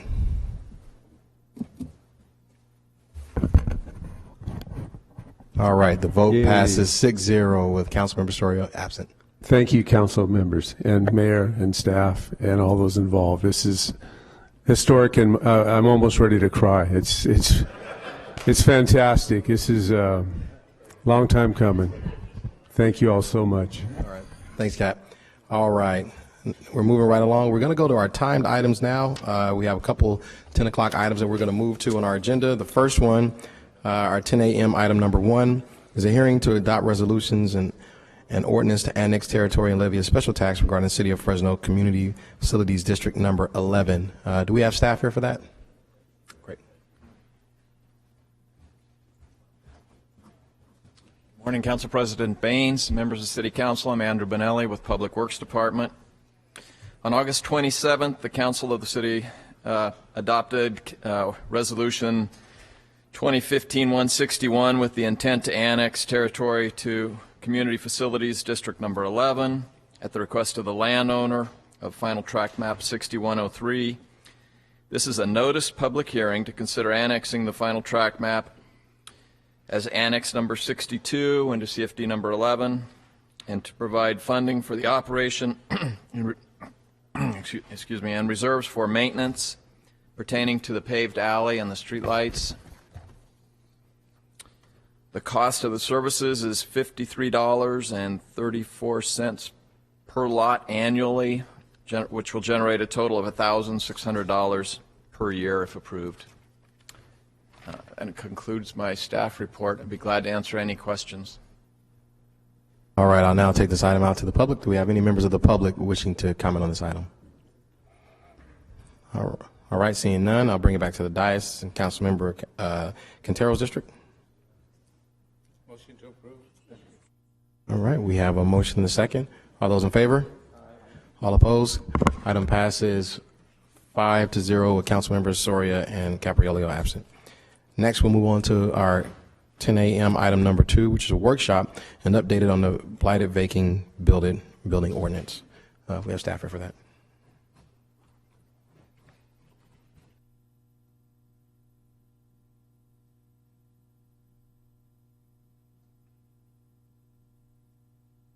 And just for reminder for the public's sake, this is not an item we'll be taking action on today. This is simply an update for the council and the public, and the discussion will remain up here on the dais. We will not be going out to the public for comment. Great. Thank you very much, Council President. Good morning. Jennifer Clark, Director of Development and Resource Management. Today we are here to provide a brief update on the status of the blighted vacant building ordinance. The intent is to communicate what has occurred since the ordinance was approved and what steps will be next. The first quarterly report, based on the recommendations of the on the Code Enforcement Task Force, will be prepared after the close of the July 1st, September 30th first quarter. This is really just an update on the ordinance itself and what has occurred since the ordinance, not an recommendations or an update on the work of the task force. This morning, we'll be stepping through all of the accomplishments and next steps that are related specifically to the Blighted Vacant Building Ordinance. The task force report had a number of recommendations for which we will provide updates this morning. While this is not an update from the task force, we have been providing regular updates to the members and to the co-chairs, Steve Hardlicka and Matt Gendian. I know Steve is here this morning. We have met with the co-chairs to provide them a report on our progress and to keep them informed as to our status. The applicable recommendations that we will be reviewing this morning include the adoption of the Blighted Vacant Building Ordinance, the results of the citywide survey, the establishment of a blight team, the status of the registry, which the City Council amended to be required, selection and procurement of technology, performance benchmarking, training for staff, development of a receivership program, and recommendations on neighborhood-based landlord associations. To provide the update today will be Del Estabrook, Parking and Code Enforcement Manager. Del.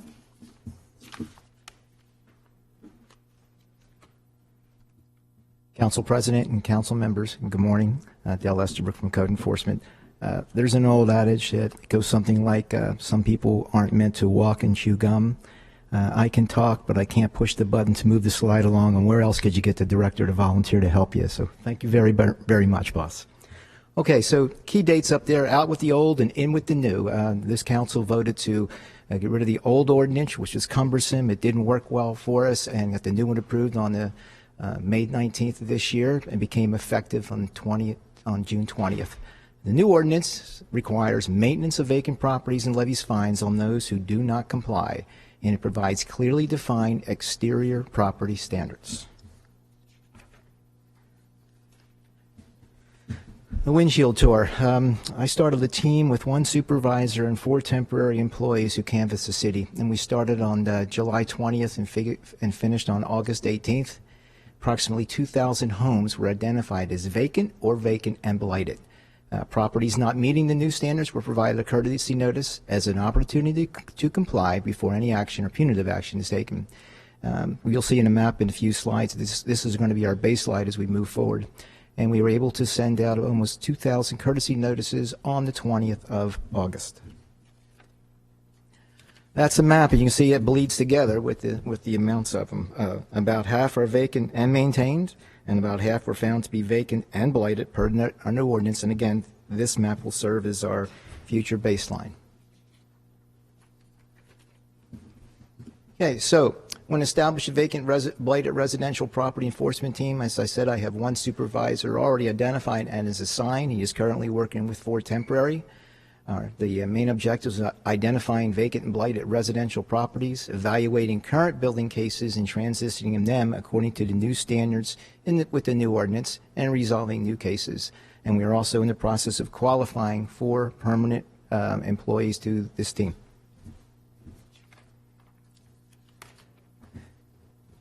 Good question. I just want to make sure before you go on. So you have one so right now we have 1 supervisor and 4 inspectors? Correct. 4 temporaries. 4 temporary inspectors? Temporary employees.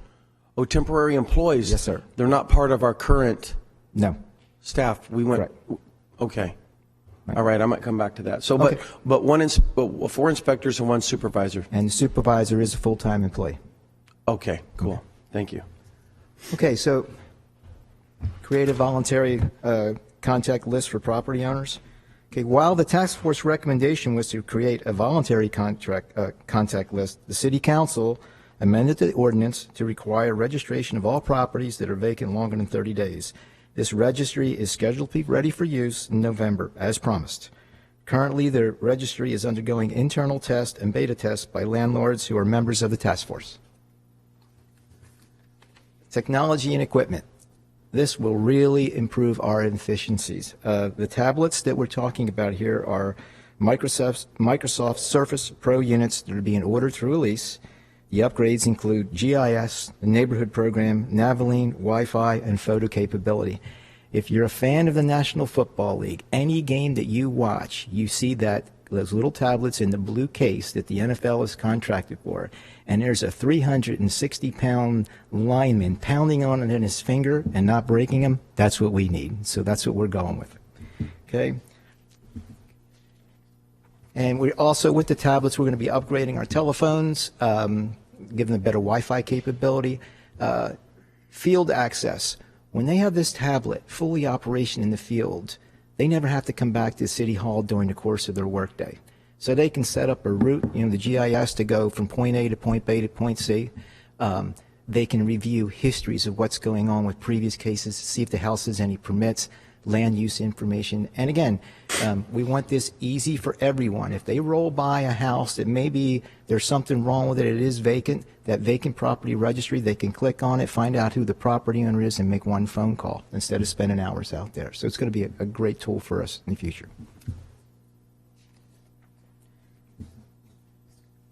Measuring performance. Database is being developed as a baseline. We want to make sure that when we do this, we do it right. And we're going to do quarterly reports that's going to have the number of vacant and blighted, the number of vacant and blighted to become occupied. And a quarterly update will include fines and how much they're assessed, what's collected, the number of receiverships filed and settled, criminal misdemeanors from the police department, calls for police and fire service among the vacant and blighted properties. And we're going to do this once a year with an annual windshield survey where we'll do the whole city over again. Staff training and improved communications. Well, we put together an operations plan and a training guide to make sure that everybody's on the same page. We have ongoing training with the new ordinance. When we get the new blight team, we're going to go over it with them again, focusing on customer service, complaint response. There's nothing as good as a return phone call. Somebody calls you to complain, you call them back, and we be able to move on from there.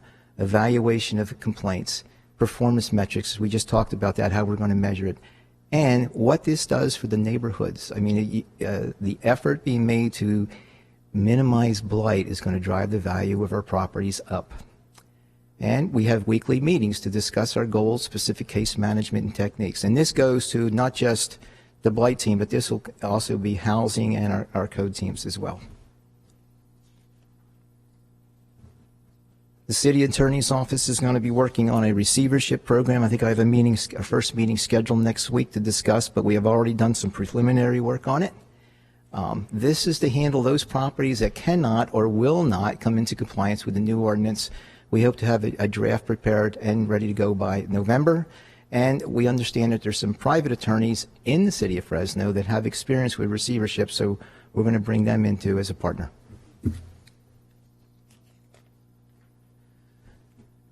Landlords. Okay, a group of landlords in the Ucombe neighborhood have begun meeting almost regularly. This group has already identified ways that they can improve their property values and neighborhood conditions through collaboration and communication. And as an example, one of the companies, one of the gentlemen from one of the companies has a very good, cheap, inexpensive motion detector alarm that he ties it back with a security company. He made it available, showed the other gentleman how it works, so a lot of them are alarming their houses now. The association also allows for two-way communication with tenants and tenant advocates to improve housing conditions. This group isn't intended to replace the California Apartment Association here in Fresno. We have a Fresno chapter, but it provides regular meetings and which provides educational events, such as one on October 21st, which is about surveillance cameras, and another one on the 9th of October, which will provide an overview of new rental laws, which will go into effect 16th.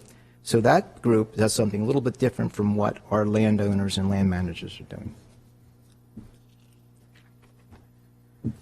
Accomplishments. We just scratched the surface. But since the adoption of this ordinance, the city has surveyed all residential units and identified that there are approximately 2,150 vacant units, of which about half are maintained and half are blighted per the ordinance. All vacant properties were provided a courtesy letter explaining the new ordinance. Those that were identified as blighted are currently undergoing a reinspection. As of last week, 427 re-inspections have been completed. This represents about 1/3 of the blighted properties. Of those, about 132 are now in compliance, which is about 31% rate of compliance. Of the 132, 21 are now even occupied. This is about 5% of the total vacant properties that are now maintained and vacant. One other thing that we see when we're out in the neighborhoods is trucks, work trucks with ladder racks. There is people fixing up homes all over the city, and it's way above what the norm would be. And of course, then you see, as long as you see the trucks, then you're seeing the vans with all the various color painters, because the painters, they're not the neatest guys in the world. So all these things are happening at the same time, which is great news. Okay, so here's a map showing the general location of the base survey. The dots represent blighted and vacant properties. You can see quite a bit of them. The next map identified where the re-inspections have occurred to date. The green dots represent those properties that are now maintained. Yellow dots represent properties that are still considered blighted. Blighted properties will be provided a 30-day notice to come into compliance. And properties that do not come into compliance by day 31 will be assessed a fine of $250 per day per violation. Here's just a couple examples. Look at what it looked. This is 1232 North Harrison, and look what it looked like a short time ago, and look at it now. That's positive. That's an accomplishment. And here's one at 1250 North Van Ness. Again, a great looking little home. Next steps. Okay, so what's next? So staff is working on the vacant property registry and have that operational by November, and that's working with ISD on that one. We thank them for their support. We're working with the City Attorney's Office on the receivership program and should have a draft this fall. The quarterly report will be prepared for the first quarter, July 1 to 30 September. As soon as we get it closed, at the end of the month, we'll take a look. And next summer, we will conduct another citywide survey to show the changes from the baseline.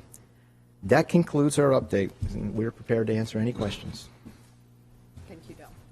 I just wanted to highlight one interesting success story. So when you send out 2,000 letters to homeowners or property owners to say, gee, your property might be in violation of this ordinance, and if it's found to be in violation, you might get a fine of $250 a day per violation if it exceeds 30 days once we do our 18-day inspection. And I would say that our housing supervisor, the individual who has been tasked with this job, has had hundreds and hundreds of phone calls on this letter. What does it mean? What do I need to do? How do I comply? But probably the most heartwarming one was an elderly woman who called and said, you know, I got this letter and thank you. I have this property that I have not maintained, and you know, I needed to do something about it. And I really appreciate you calling and, you know, getting me off high center on this. I've asked people to go out and clean it up. I've had it painted. I've mowed the yard. Can you please go out and let me know if it's really up to standard? And as soon as you tell me that, yes, I'm in compliance, I'm going to market that property and I'm going to sell it because I really don't need to be owning this property anymore because I can't maintain it. So those are the kind of success stories that we're seeing all across the community. And while there are others who are may take a little more time to get their property up to compliance, we are ready to assist those individuals. We have a streamlined process at the front counter for building permits to say, hey, I've been identified as having a blighted vacant property and I need to be streamlined through the building permit process. So we already have those ready to go. So it's been a really positive experience. We're already seeing some major changes in our neighborhoods just from one mailing. So with that, I would like to just say thank you to the staff who has worked really, really hard. They were able to complete their surveys in a much shorter time than we anticipated. So thank you for your time, and we'd be happy to answer any questions. All right. Thank you, staff. We now have a couple members of the council have some questions. Councilmember Brandow. All right. Thank you, Dale. And thank you, Jennifer. Jennifer, can you pull up that map that's got all the dots on it? That one. So in red here, I think there's just one color on this map. So is this all vacant and blighted? So there's really two categories, There's right? two categories. There's vacant and maintained, which if the property is going to be vacant for more than 30 days, the property owner, per the amended ordinance, must register with the city. We're still working on that registry. And then there's vacant and blighted, properties that do not meet the standards of the ordinance. These represent vacant and blighted only. So these are the 1,150 properties that are vacant and blighted, not that are vacant and maintained. So the 1,000 that are vacant and maintained are not represented on this map. So there, out of the 2,000, so I got to ask, out of the 2,000, 1,100 are vacant and blighted. Correct. And about 900 are just vacant. About 1,000. About 1,000. Right. So it's about half and half. Is that somebody that's selling their house? It might could be for sale, and it might be for rent, or it might be someone who is out of town on an extended period of time. It might be an individual who has gone into a nursing home. So there's a variety of reasons that a property would be vacant for more than 30 days. But as long as it's maintained, there is no violation. So the property owners just need to register once this registry is up and available. Okay. And so this windshield survey, and I don't know, Dell might be the right one to ask. You can let me know that. But the windshield survey, so has every street in Fresno been driven down now? Yes? Wow, that sounds fantastic. That's a big job. Maybe I ought to start with I hope. Okay. Right. What we did is broke the neighborhoods, not neighborhoods, we broke down the city into the APN number. Yes. And then had an APN book that would show block, street, resident, parcel, all of it. And then we would go around and they would do one APN at a time. Now, some days they could get a couple, a newer neighborhood may not have but one, so you can get around that one pretty quickly, where another one may have several, so it takes you longer. But yes. But they're physically driving the streets themselves looking for two-person teams, 2 vehicles, 2 trucks. Wow. That sounds, when did you guys start that? In July and finished in August. July 20th, I think it is. And I never would have guessed that would have happened that quickly. I give you props for that. So in all reality, then it's not a matter of they started over here, but they haven't got to here yet, or, where they started. It doesn't so much matter anymore because they've got every place covered. One of the things that I've noticed about blight, and I got sent an article the other day by a friend, is that if you could pull up that map again. So even out there in District 2, it seems light on dots compared to the center of town and the south end of town. But the truth is, blight affects my district. I don't want to use the words just as much, but I will say that blight affects property values out in my district, just like it has a major impact in these areas where you see the real red dots. So some people might think, well, Steve, as a city councilman out there on north end of town, you don't even have to care about this stuff. But I do, because the report that I got sent shows that one city that attacked its blight problem improved overall property values by close to $8,000. And I know all of my residents would be interested in having their property go up by $8,000 just by us tackling this problem. So I've become more interested in blight as I've understood this. So I have a, what's that? Yeah, and then we reassess all the property values. Yeah, don't get me in trouble there. Okay, I've got a bunch of little questions, and some of them I think you probably already mentioned. We already talked about the inspectors, how they went out into the city. Do the inspectors have, so how do they come up with their parameters? Is that given to them from the task force? On the new ordinance, there is a checklist that we developed. There's 9 or 10 items on the new ordinance, and we built that into like a spreadsheet that says, and they just check them off as they go by.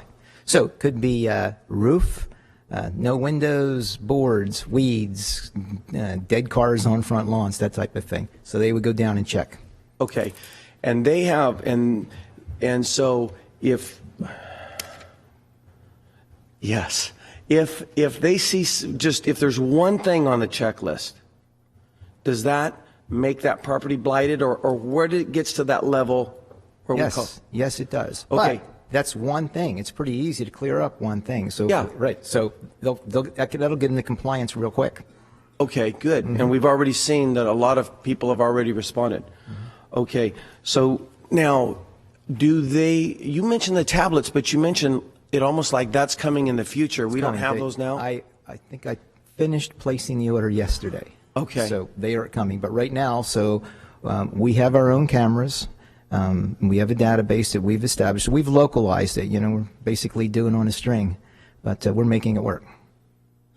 You have your own cameras. Do our inspectors get to take pictures of the blighted? That's how you identify. If they don't do anything after 18 days, and somewhere after that 18 days, we're going to schedule an inspection. We're going to go out and look at that property, and we're going to take our initial photos and complete a checklist of what's wrong with that property. 30 days after that, we will go back out, and if it's all cleaned up, it's great. That case is closed.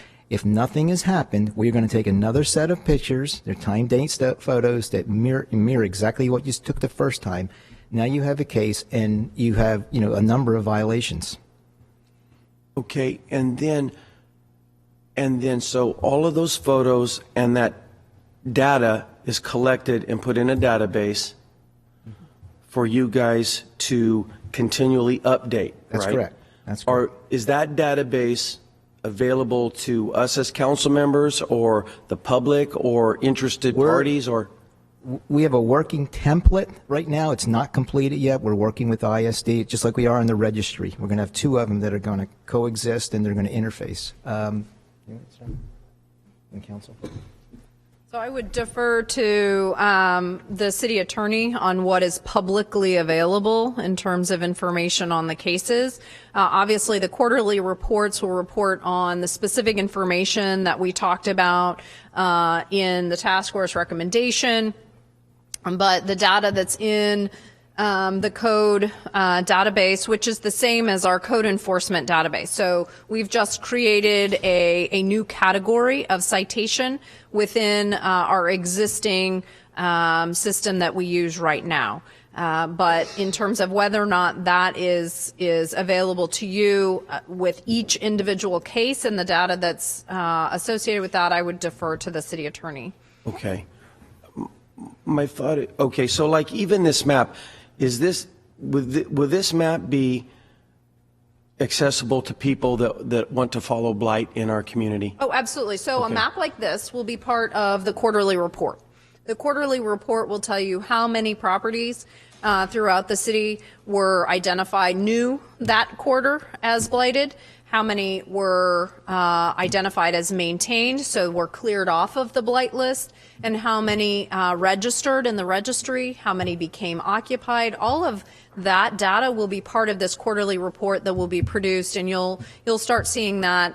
We'll close out this first quarter at the end of September.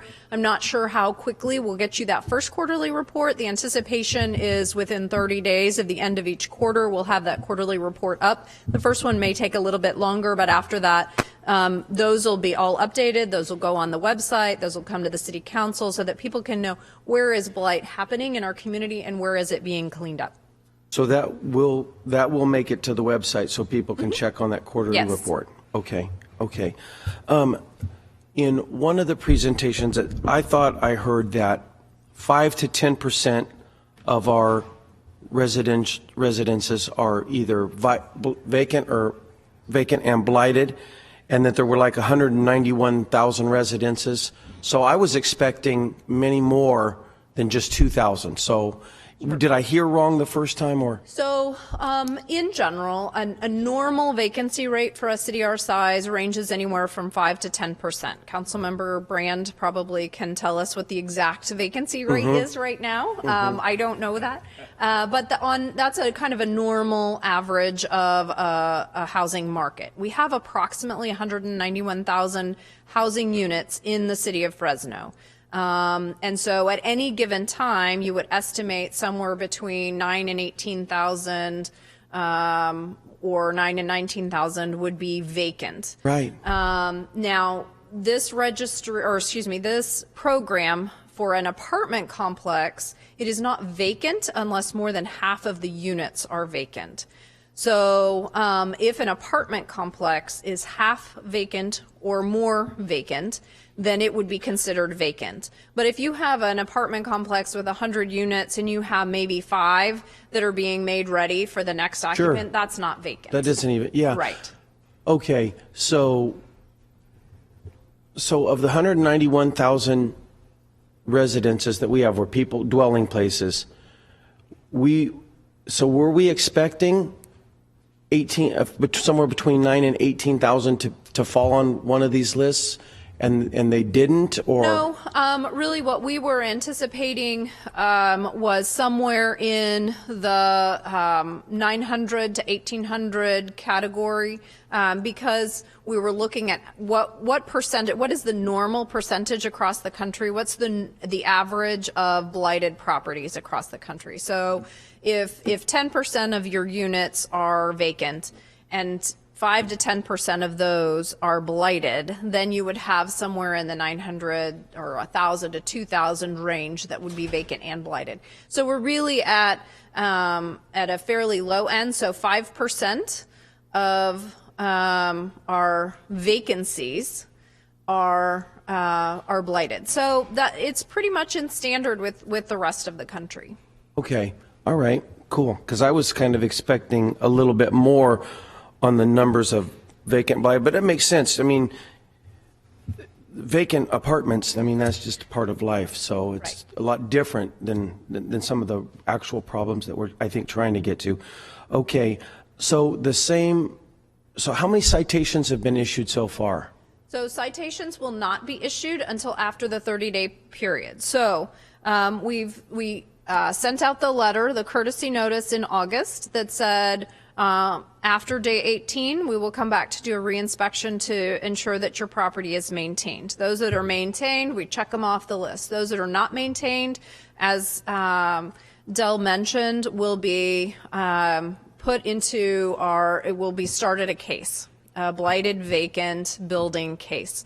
We photo document, we create the records that show exactly what was not in compliance with the ordinance, and then 30 days later they're notified. So they're notified your property is still not in compliance. In 30 days we're going to come back out. If these blighting factors still exist, each violation will result in a $250 per day fine. So if you have 4 violations on your property, that's $1,000 a day. 30 days, that's $30,000 fine.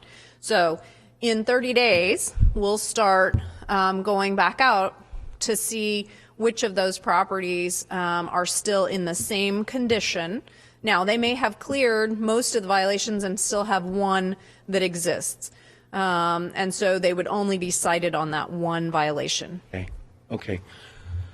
So it sounds like we're still trying to instigate and inspire people to take care of their own messes, right?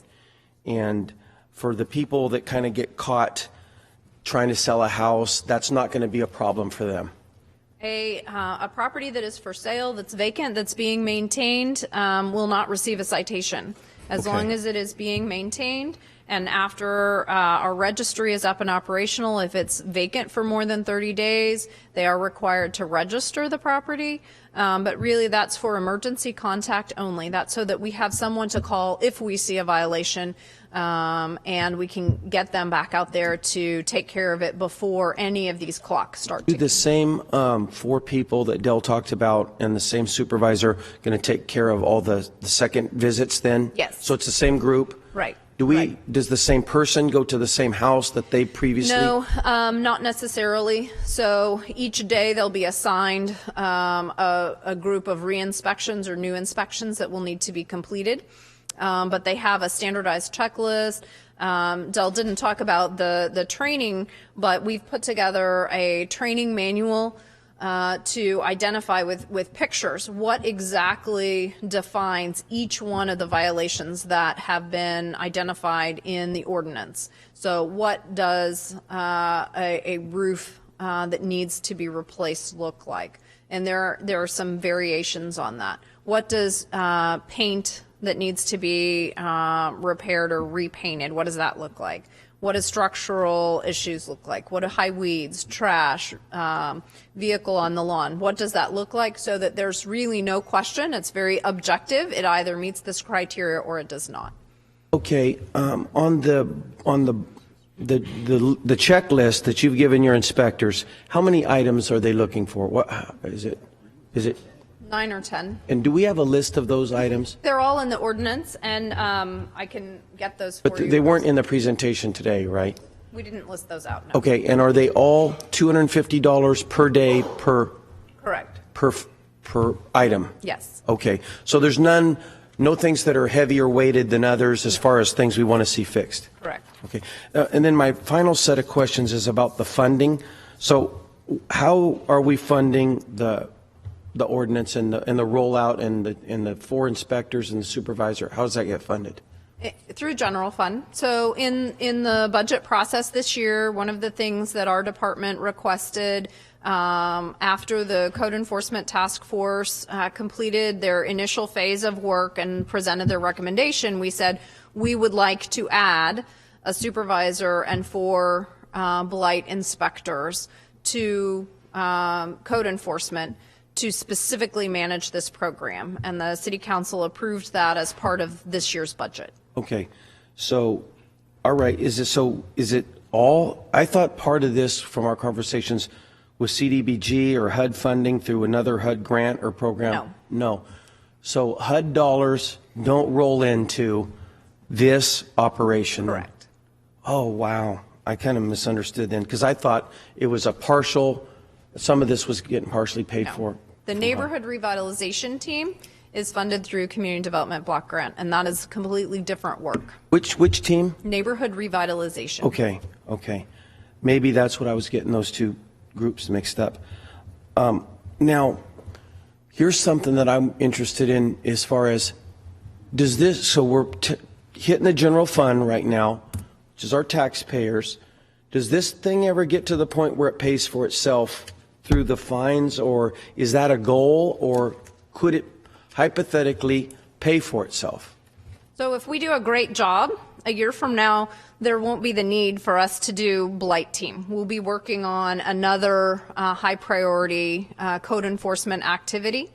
So, the intent is to clear this violation and then move on to the next one and continue until we can really get our city maintained at a level that makes everyone comfortable, makes neighborhoods improved, safe to live in, and improves property values.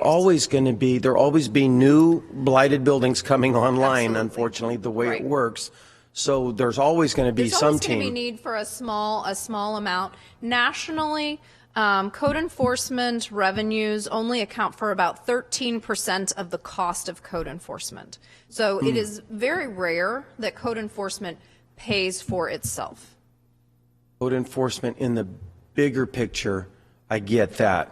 But what about this specific team? This specific team is asking people to pay fees, right? Correct. I would wonder if the fees could pay for this team, not the bigger picture of code enforcement. Possibly. We really don't have enough data at this point to be able to tell you conclusively what that will be. Okay.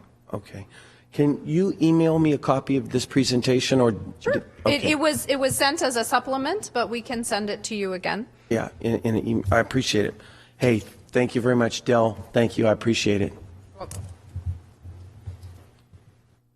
Councilmember Olivier.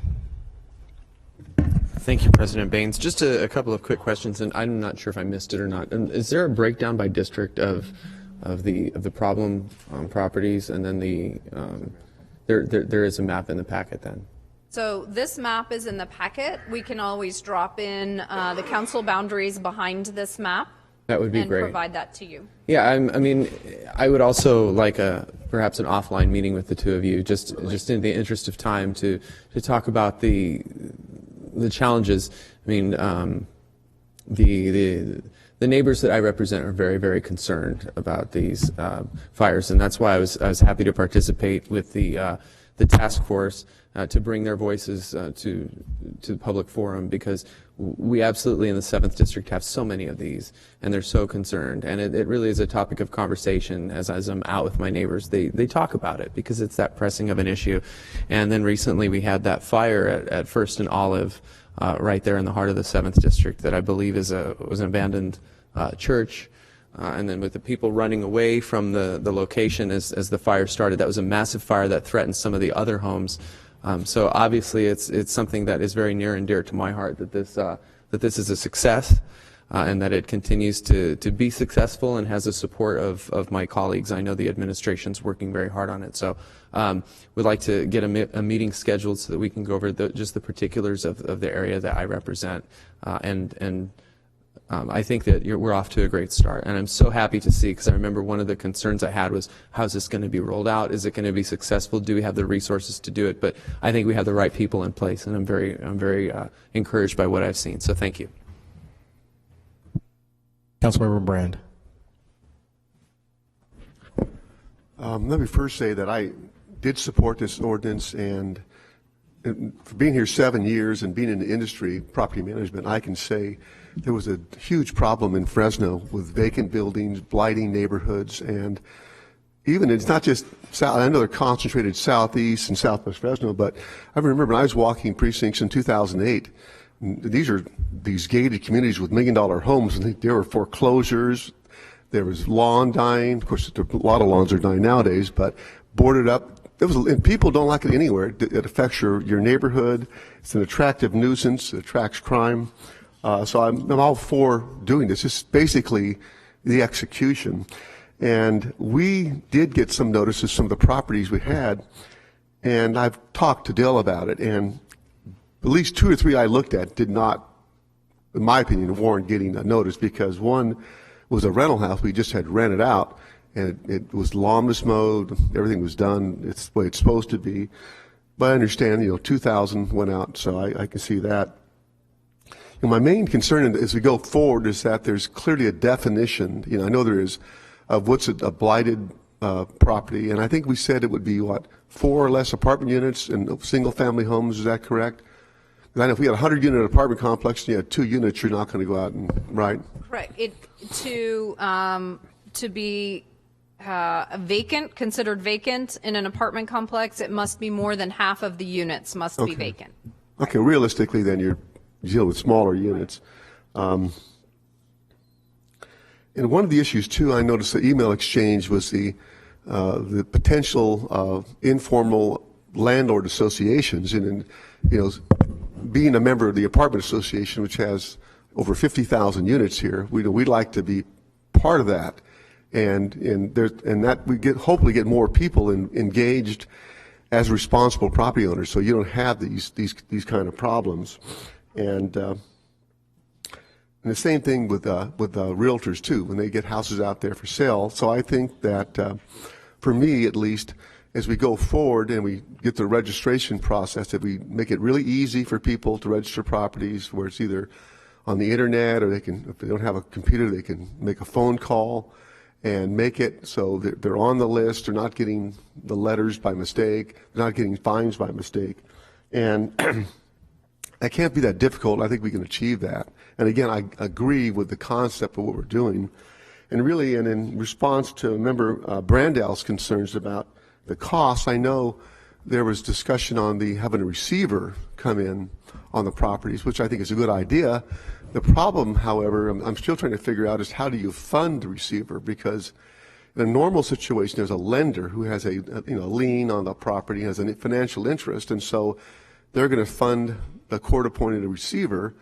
In certain cases here where there's no lender, there's got to be a way. I talked to the city attorney, and some of the stuff that I'll be talking about later on the amendments to the administrative hearings will actually address some of these issues too, in terms of collecting money and establishing criteria when you go after it. Because if you have a house, for example, that's vacant and it's in a bad shape, but even in its bad shape, the land is probably worth $50,000 and it's free and clear. There's obviously money there, to cover if we had to come in and get a receiver and spend a couple $1,000s boarding the property up and whatever else is necessary. So I think that can be refined and workable, but the difficult is making sure there's an assessment. So if there's a property with a loan of $60,000 and it's worth $30,000, we're wasting our time trying, unless we'll talk about this later too, we can put a personal judgment, not on just the property, but on the person themselves that goes beyond, and that may be something we can do too as far as a remedy. But I think we should be conscious of trying to make this cost efficient. But I think this is a public service for a citywide problem that really makes us all look bad, and no matter what neighborhood we're living in. And if we can really get a handle on this, I think we're much, much better as a city on who we are. Thank you. Councilmember Capriello. I wanted to congratulate and thank the Code Task Force generally and the results specifically here. And I see one of our co-chairs, Attorney Hurdlick, is in the audience, and thank you, sir, for your leadership during those numerous meetings to reach a point where we are today. And Professor Jadian, who's not here, but you two as co-chairmen were very effective in getting this process moving along and to the result that we have now. Also the mayor and our city co-employees that were involved with this, and we had was it about 30 people attend the meetings time and time again to reach this point. So and Jennifer and Dell to come to this point from that general meeting and all the things we discussed to come to the point where we have something that's as effective as what you presented today. It's remarkable, and I want to commend you on that. Often on these things, problem identification is difficult, and I think you did a thorough job. But what's even more problematic is the solution. And I think with this great presentation, all the hard work, this is going to be a wonderful thing for our community. And I think this is another example of the response of the city to the problems and issues raised by the citizens of our community, and our ability to collaborate with property owners and citizens and the city itself to reach a viable solution here. I was going to add one thing as we continue to refine this process, and someone had mentioned the ability to continue with identification of blighted buildings and so forth. Could Fresno, the app, city manager, is there a way to incorporate Fresno in that application so citizens could be in their neighborhood, as you've illustrated to us, bring that app up, take a picture, send it to the city or send it to our staff, and continue recognizing these problems so we can continue to resolve them? Yeah, Dell, was about 2 weeks ago. We started adding some things in the menu for properties that haven't been maintained. So yes, with the Fresno app, thank you for the opportunity. Again, residents can download the app, go down the tree of issues, whether it's a street light or a blighted building, or an illegal dumping, which it's been now has become, I think, the second to graffiti is the #1 issue now coming in through the Fresno app. But they could take a picture, it'll geocode it or tell us where the location is, and then that will open up a case and allow us to start tracking these things. And does that process include a number that the citizen who made the discovery and advanced it to the city, can they follow or track their? Yes, it'll provide a work order number or a case number, and then as the case progresses through, it's submitted, opened, closed. It automatically provides updates as to the status of their concern.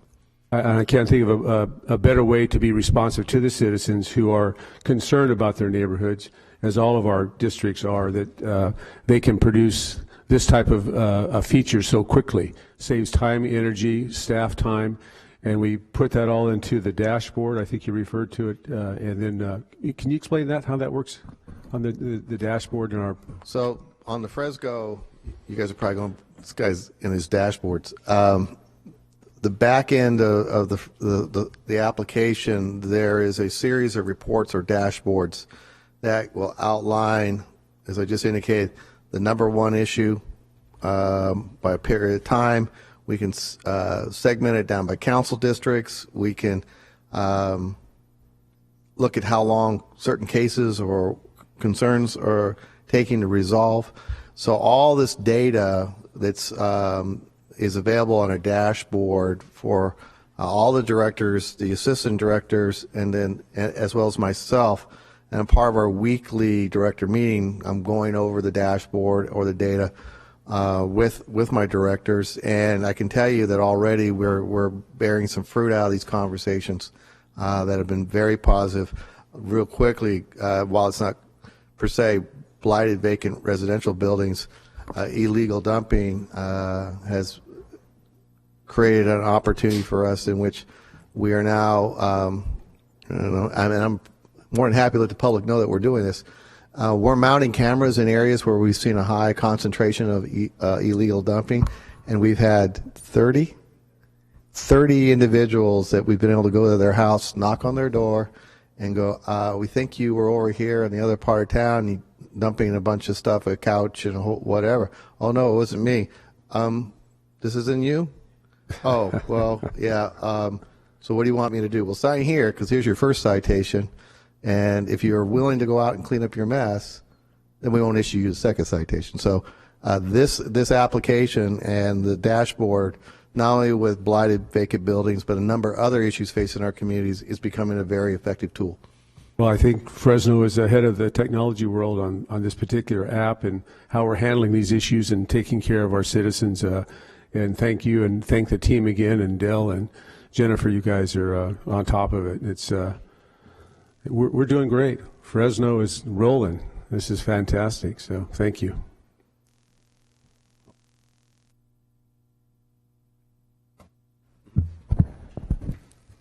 So a number of the questions that I wanted to ask have already been asked by my council colleagues, but I do want to say thank you for the work that you guys are doing, and just to see the progress is very encouraging.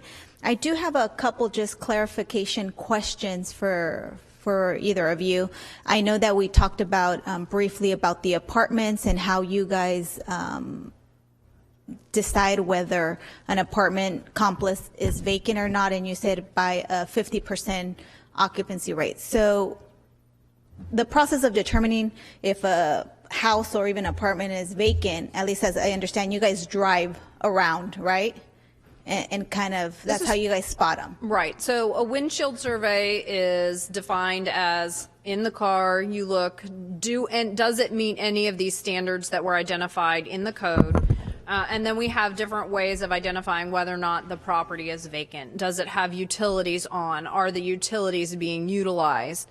Is there an active vacant building case already on this property? So we have ways to identify whether or not a property is vacant or not. And so if from a windshield survey, an apartment complex maybe on its face doesn't seem like it's vacant, or maybe there's just a few in the front, so you can't really make that determination that it's 50%. I'm just trying to figure out how you guys really make that evaluation, because I think it's important to know if you just do a windshield survey, it'd be very difficult to identify an apartment complex that is 50% So vacant. The team on larger units did get out of the vehicle, walk the perimeter of properties.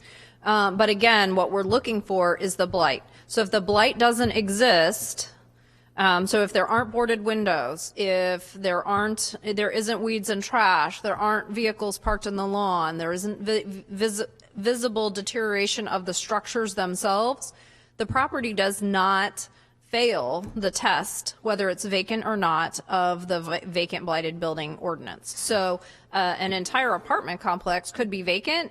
Their only requirement is to register the property as being vacant if it will be vacant for more than 30 days. And then the threshold to actually get the apartment complex registered, if it's 50%, right? That would be Correct. the threshold. Correct. So it's not just a few. Right. Okay. And then just to I guess follow up on some questions regarding just to the task force report and recommendations. I noticed that you guys covered the majority of recommendations. There were 2 that I didn't see on Right. Again, this was just an update on the ordinance, not on the task force.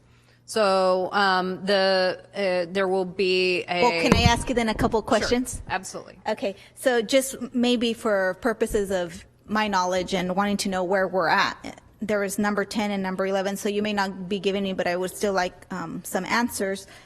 Where are we in terms of phase 2, just to kind of know in terms of the conversations? I know that the community, at least from the hearings that we had, were very anxious about kind of having that conversation. So I just want to know, for purposes of the public and so that they are aware that obviously you guys are continuing to do the work, where we're at with the phase 2. And then second on the I think that was 11, and then number 10 on just the California health and safety standards. So just an update, Sure. So that folks know where we're at. Right. Thank you. So the intent is to get through this phase, to identify all of the properties that do not comply with the ordinance, to notify all of those properties, to go back and do the initial 18-day reinspection, and then to go back and do the 30-day inspection. After that, we will have all the data that is necessary to go back to the task force. So it will be several months before we're going to be going back to the task force with that report, and then have the conversation about phase 2.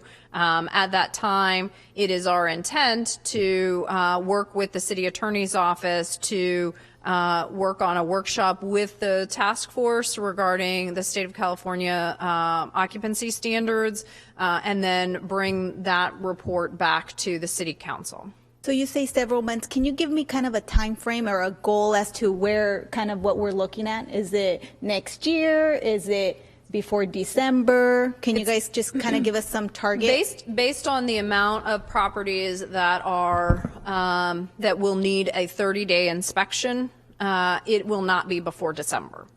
So we were able to conduct the initial citywide survey in 4 weeks. And that was an amazing accomplishment by this team to go through the entire city. We have in the first 9 days since the 18-day letter, we've been able to, and 7 of those were work days, we've been able to survey 427 of the 1,150 properties, about a third. I anticipate it'll take another 7 or 14 work days, which is another essentially 3 weeks. Then those 30-day clocks start, and then we have to go back to all of those properties. And those take longer because you're actually documenting, you're creating a case, and you're creating a citation. So my anticipation is that we won't be concluded with the first round of 30 days until December. So it will not be until after the new year before we come back to the task force with the findings. And is there anything that precludes us from starting to have the conversation, though? Because we've identified this as an issue, the task force did. So I'm just wondering. So we've met with the co-chairs, and we've discussed the timeline, and they were comfortable with waiting till after the new year and waiting till after we had the results.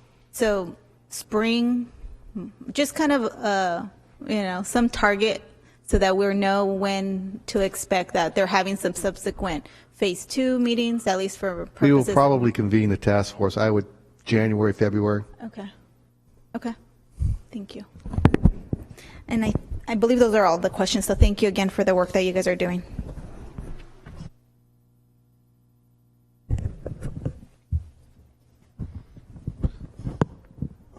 City Attorney, did you have a comment? Yes. I was asked to provide some comments on the receivership issue. Essentially, a receivership is a legal remedy available for, say, a blighted property when all other available legal remedies have not been effective.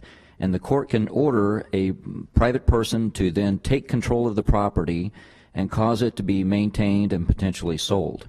In years past, when we looked at implementing a receivership program, the difficulty was finding a receiver who would work not being paid by the city as we went along, but only when the property is sold being paid for their fees and costs from the proceeds of sale of the property.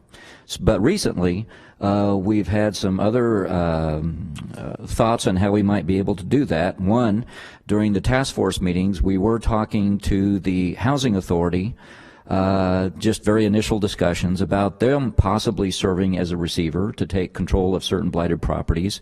And also we have a meeting scheduled with a local law firm who does a lot of bankruptcy. In the bankruptcy context, receiverships are very common. And they have some thoughts on receivers that may take control of property, cause them to be repaired and sold, and then their fees and costs would be paid only when the property is ultimately sold. And they get paid off the top, even if there is a loan or other liens against the property. And then we're also working on an implementing ordinance that we'll be bringing to council here in the next few months. Councilmember Brando. Thank you, Council President. I had Jennifer, I've been thinking about my original question about the 2,000 units, and that number just seemed really low to me. And I mean, I don't know enough about blighted residences, but when I drive through this town just as an observer, it just seems just overwhelmingly low number. So I've got to come back to that for a minute. So we surveyed the whole town in 4 weeks. So I guess some of my questions would be, and Councilman Brand kind of brought it up, you have a checklist, and is it two-person teams? Correct. One is driving, one is keeping the checklist. Okay. So when they see a house, do they bounce that off each other? Okay, is that blight right there? So it's not just one, one person kind of subjective, because we could sure get off on our numbers really quick if we have very subjective views of blight. Correct. When I first asked the question, you said, you talked about the fact that apartments really don't get counted. We have 191,000 dwelling places. A lot of those are apartments, but they don't get counted because apartments are always in shift. But generally. Now, there are a few apartment complexes that did show up on the survey, and Del can probably speak a little more to that. They're either ones that were already on our vacant building ordinance, the prior ordinance that they already had cases that we were able to go out and look at those again. But there were also additional ones that were identified in the survey. Okay.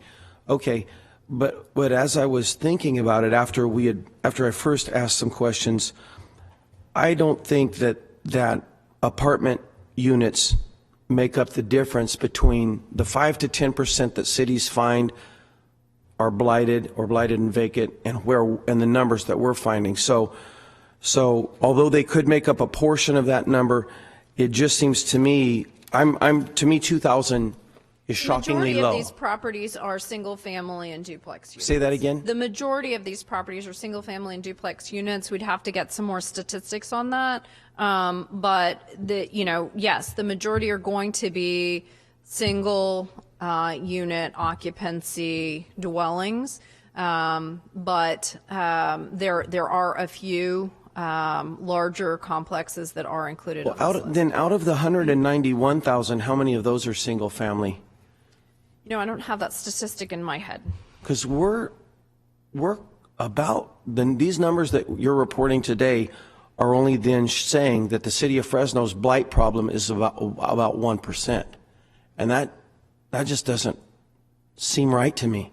And so where I stand on the deal, and I know what you're saying. So, but we've already done the big windshield survey of the town, so we won't know more about that until sometime in the future. So what it matters to me is we spent a lot of time on this. It's very valuable to everybody from Oliver's district, where it's highly red, a lot of red dots there, all the way out to my districts that's not so many red dots, but still extremely valuable, especially all the time we're dedicating. I just want to make sure we get it right the first time. Absolutely. So that we don't make a report and come back and go, oh, you know what, we have to change our definition of blight a little bit because, or whatever. So I I felt like I had to punch back in and get back on that a little bit because it just seems shockingly low even to me. So, one of the things that when we go back and we take the report to the task force and we say, okay, here's where we are, here's what we've accomplished to date, that may be a recommendation they want to look at is should we look at more larger complexes? Should we have a system to do that? The other question is what additional property types do we want to address? Do we want to address commercial properties, industrial properties, retail, office that are also blighted? Because this was strictly residential, was the initial pass. So what does the next round look like? So I understand where your concerns lie, but I also know that a portion of the blight that we see when we drive would be a commercial property or retail property. I know Councilmember Olivier has called me on a number of occasions of commercial properties in his district that he's concerned about that we can address with different types of case violations. This one was, we're only going to look at residential first. Okay. And that makes sense. So in phase 2, you'll look at other types of buildings. I had one other question that I thought of is when the group goes back out to do the second visit, which is the real interaction in the survey and all that stuff, to see what's been done, do they have the ability then, so are they still looking at just the front of the building? The windshield survey sees the front, the roof, the trees, the window, the door. When they go talk and interact with people, is it still just those things? The task force had a lot of dialogue and a lot of discussion about where is that line drawn, and the line is drawn from what can be seen from the public right-of-way. So standing on the sidewalk, what can you see? What is blight? Can you see in the side yard, or is there an alley? Do you see in the backyard? But there was a lot of dialogue, and the decision was made. If it can be seen from the public right-of-way, those are the only places that we are looking. Okay. All right, perfect. Thank you, Jennifer. All right, those are all the council members I have punched up right now. So I'll ask a few questions, and first off, I just want to say, council members Capriolio, Olivier, and myself were members of the council members of the task force. So in a real way, we're very familiar with a lot of this subject matter. Thank you to coming up and giving us an update. We obviously we needed this. So a lot of questions were asked. Some questions I had were answered already, and a couple questions I had haven't been quite answered. And I really want to make sure we understand this windshield survey, because I want to share a little bit of concern that Councilman Brandow has with just the number. It does seem low. Now, there could be a very good explanation for that, but right now we're not exactly sure. And I'm only basing that off of you saying that the national average is about 5 to 10% blight in major cities, and we're significantly lower than that. 5% of vacant properties. 5% so of 5 to 5% of 10% vacant properties, which represent 5 to 10% of the overall. So we're actually on the high end, which would be 10% of 10%, which is 1% of the overall units. Okay, that may I ask? Go right ahead. So it is about, the key here is, and maybe this is where I got it wrong, the 191,000, that's all dwelling places, 5 to 10% are blighted in a city the size of Fresno by average. 5%. So you start. So what we looked at was nationally. What is the national average for vacancy? 5 to 10%. 5 to 10% that are vacant. Right. So then you take that universe, which would be somewhere in the neighborhood of 19,000 units, and 5 to 10% of those would be blighted. That's a better explanation. That is okay. Yeah, that makes a little bit more sense right then, because that gets me down to where the 2,000 kind of makes sense. Because I kept thinking we should be up at 20, and I still think the number's a little low, by the way, but but your team's going to figure all that out. Okay, well, that was an important distinction we just did right there, because it was raising a whole lot of questions in my mind. So just for my own clarification, we have 191,000, and out of that, there should be somewhere between 9 and 10,000. No, I'm sorry, 10 or 20,000 that are vacant, and out of that universe, 5 to 10% of those should be blighted. Right. Okay, so that does make more sense. Okay, so let's talk a little bit about the windshield survey, because this is some questions that were triggered in my mind. And it kind of started with Councilmember Brand and followed up with Councilmember Brandau's questioning. Who did the survey? Yeah.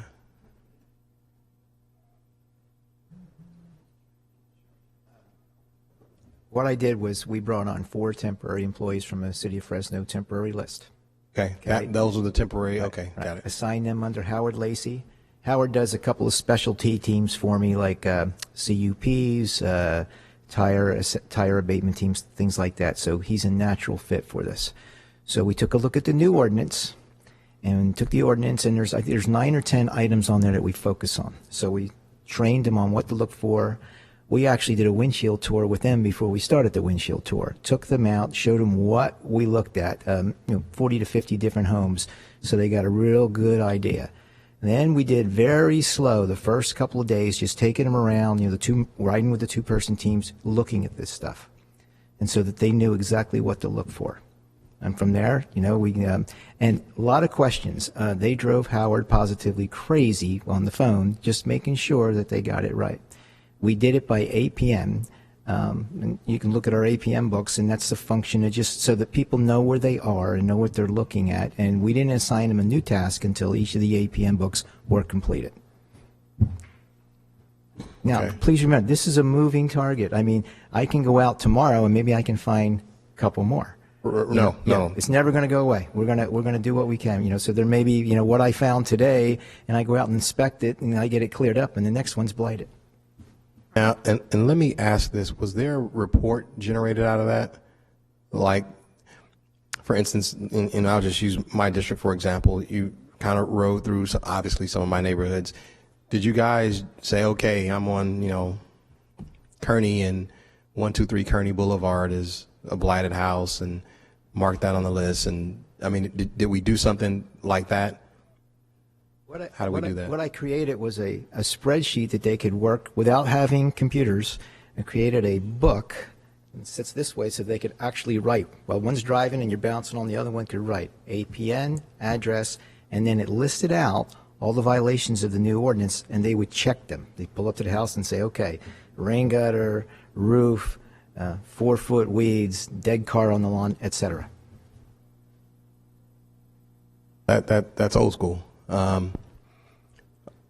Okay, so out of that, you have something to add, Jennifer? The other thing I was going to note is these are only vacant properties. Right. So there could be blighted occupied properties. So, and that might be the focus of the task force next. Again, we're stepping through this. Where do we get the greatest bang for our buck, and where is that low hanging fruit? This was the very first pass. So, no, sure. Yeah, so there may be additional properties that you're thinking about that are occupied. But Jennifer, if I could, just to be clear, I appreciate you bringing this up. That is what our other code staff are working on right now. So if it's blighted, occupied, it's not that we're just ignoring that. We have other people. This task force was specifically assigned to address the blighted, vacant properties. Right.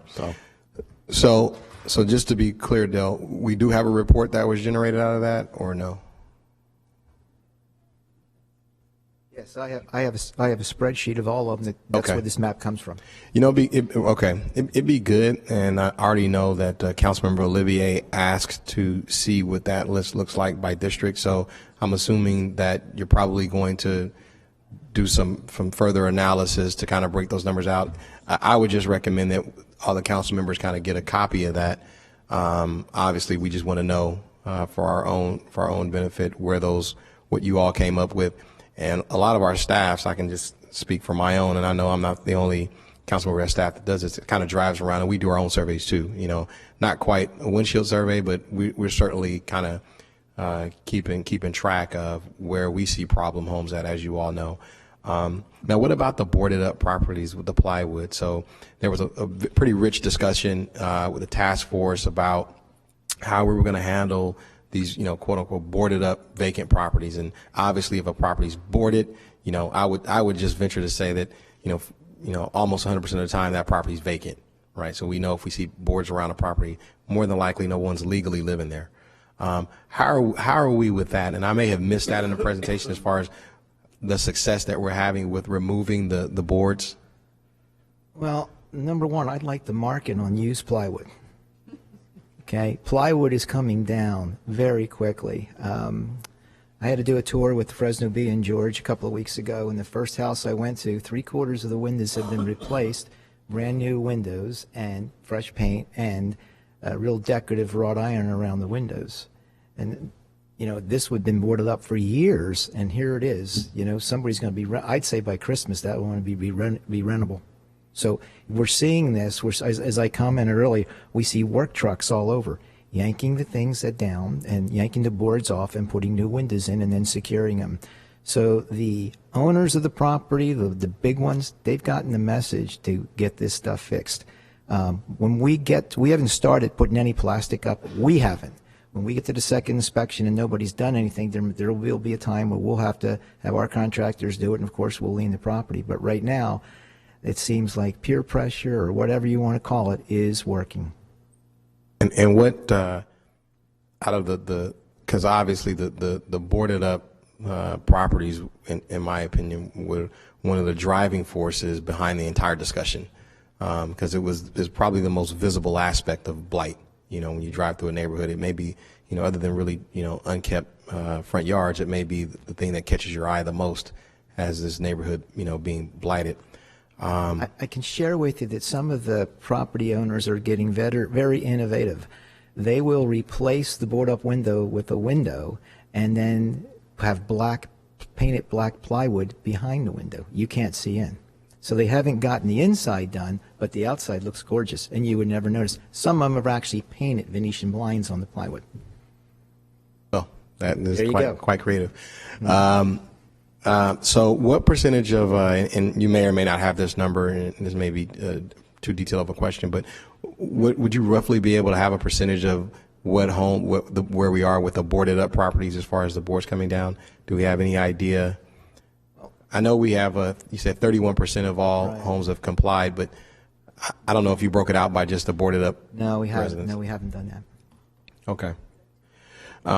You know, I would say that if it, you know, and I know you're waiting for some technology, and hopefully technology will be able to kind of narrow our, be able to give us more detailed information, but I certainly would be interested in that. The only reason I ask is I know for sure that I still have some boarded up properties, you know, in my district, and we're still seeing them, and I'm just curious as to how the success of that particular one, since it was I would highlight that one as being a major one.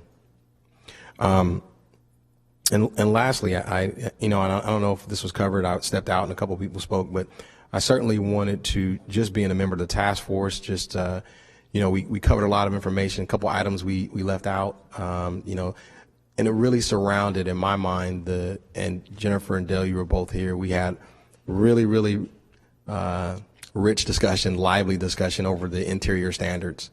And I can remember us being pretty intent on making sure that we were going to come back and address those. I know this report doesn't do it, and there may be, you know, reasons for that, but I wanted to make sure that we were moving down that path pretty quickly. And if we had any timelines on when we would start tackling some of those recommendations from the task force. And I don't know if that's a Dell or Jennifer question or even a Bruce question. Bruce question? Well, as I said, we'll come back. My understanding, the mayor will convene the task force January, February. With the Part two?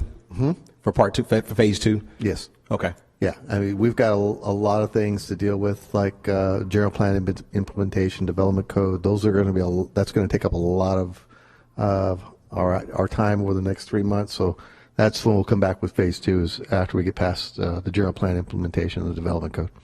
Okay. So we're thinking that probably we'll be done with that, and then we'll hit the holidays, so probably January, February. Okay, and that's good to know because you know, those were just some of the reassurances that we gave the community. As you all remember, it was a stressful process getting to a final document, but one of the ways we got there is because we had some reassurances that we were going to continue to do the follow-up work. And we want to make sure that we are upholding our end of the bargain to our community. So I think having a timeline is good. And so Bruce, we're glad that you said at the beginning of the year that we can look forward to that, January and February. I know that there are members in the public that are listening to that and at home will be holding us accountable for that, because we certainly want to move to, at some point, phase 2. So those are really my comments on that. Thank you all for the report. This is a very, very important work. Sounds like we're right at the beginning. I think the council realizes that we are at the beginning of this work, and it's really going to be ongoing, for the foreseeable future. But the questions I think that we were asking today will hopefully help refine the process, and kind of you guys know what we're the metrics that we're looking to see too. Hopefully it was an added benefit for the work that you guys are doing. All right, thank you. I think that's it. Now we'll move it on to go back to our general administration. We now have item 2C, which is a workshop regarding our water program. And Tommy, I know, has been waiting so very patiently. You're like Joe, Tommy, so appreciate you waiting real patiently. But item 2C, the workshop regarding the water program. And just for the sake of for the public, again, this is a workshop. We will not be going out to the public for comment. The dialogue will remain here at the dais. Tommy, the floor is yours. Thank you, Council President. Thank you, City Council. And I appreciate the opportunity to come before you today to give you an update on program management services for implementation of the Urban Water Management Plan. Let me grab this. Oops.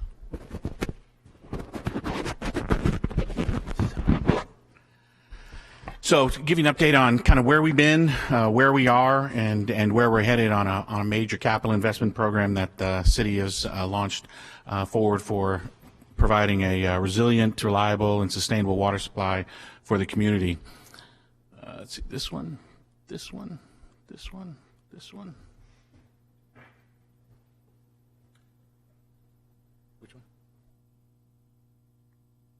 Okay, great. Kind of broke it into 3 categories of information. Just talk a little bit about the capital program, local participation that we've had to date on and that. You know what, Tommy? I'm going to pause you just for a moment so I can give I can give my colleagues what I think is going to be a relevant update. The way we're going to handle this, I know we're probably going to have some questions, but I want to allow Tommy to get through the presentation.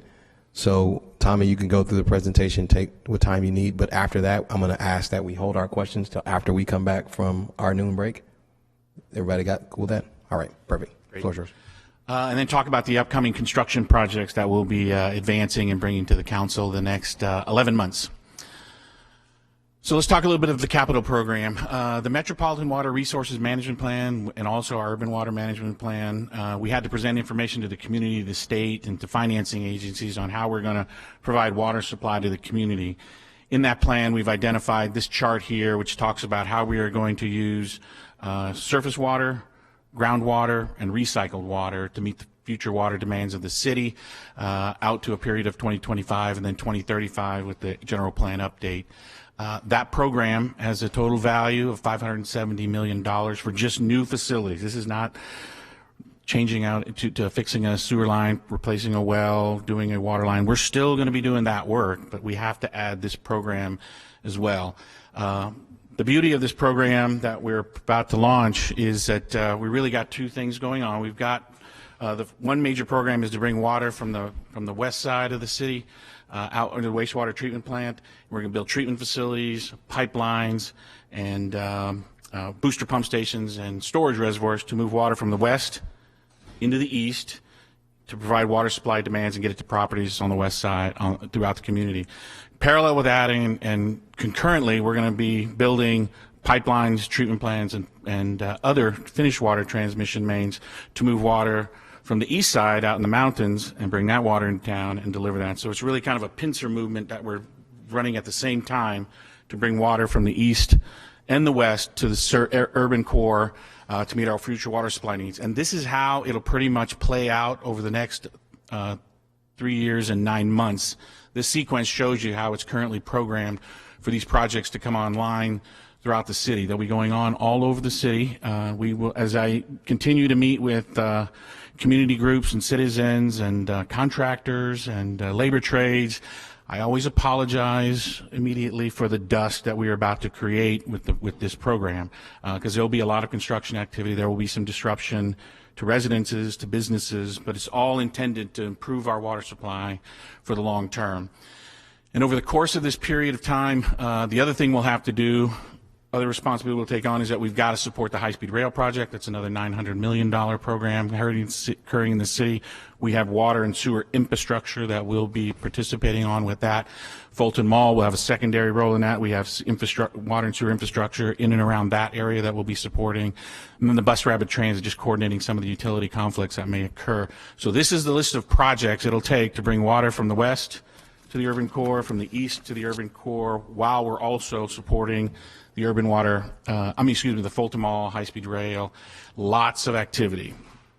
Now, to make these projects go anywhere you are, the city of Fresno, city of New York, city of Dallas, you have this machine that you crank up to deliver projects, and it generally follows these functions that you have to have. You have to have the engineering function, you do the project controls, the scheduling, the cost control, change management, community outreach, as we've been continuing to do, personnel management, making sure you got the right people with the right skills in the right place at the right time, financial management, make sure we've got the cash flow, that we're going to have the money to build the projects, maintain our debt service coverage ratios, matches our revenues.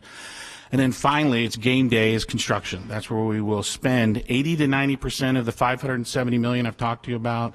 This program is going to be spent by contractors, people building stuff. The other 10 to 20% is the soft cost, permitting, planning, buying land, doing the engineering and the construction oversight type services. But construction is where we're really kind of gearing ourselves up to be good at that on game day when it's time to do those things. So here's kind of this project delivery machine that we've got.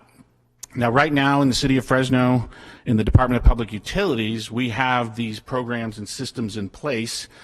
And right now, that system puts out about $63 million of work a year in capital improvement projects.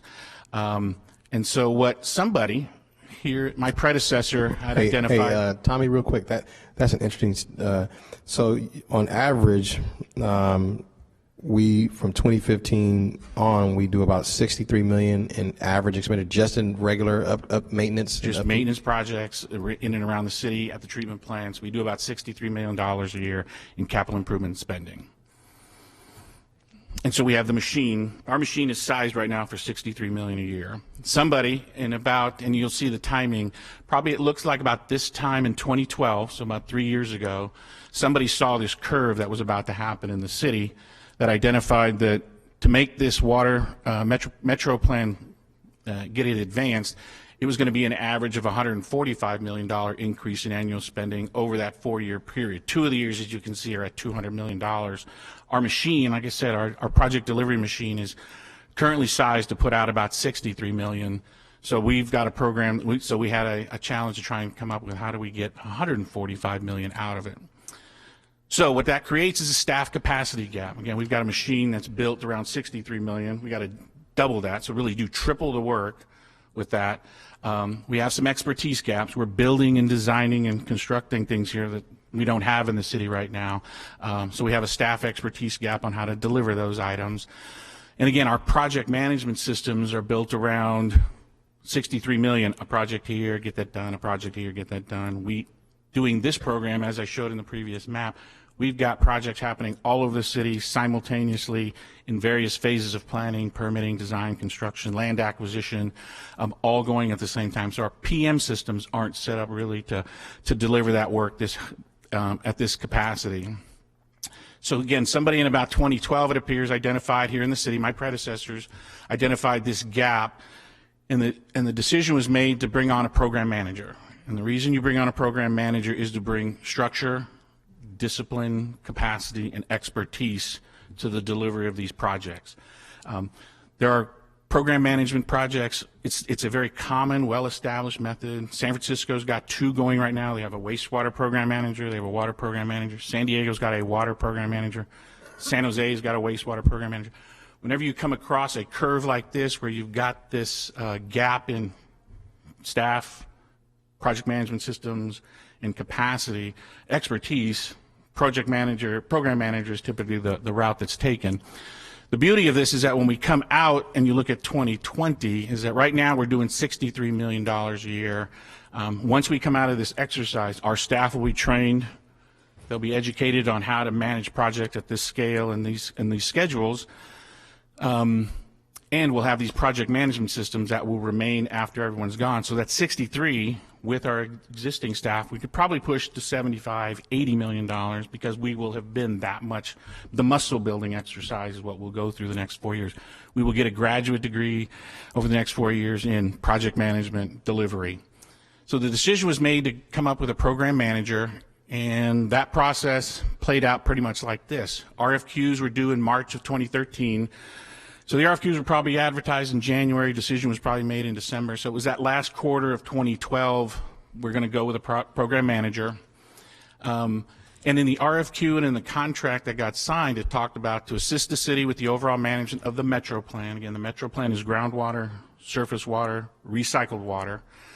No design services. We did not hire a program manager to do any design. That's not what they were intending. Again, they're project management systems, tools, and processes. They help us be better project managers, help us see the blind spots, help us know the things we don't know because we haven't experienced them before, and they keep the thing moving. They don't build anything. They're not contractors, so they're not constructing. They're not doing construction.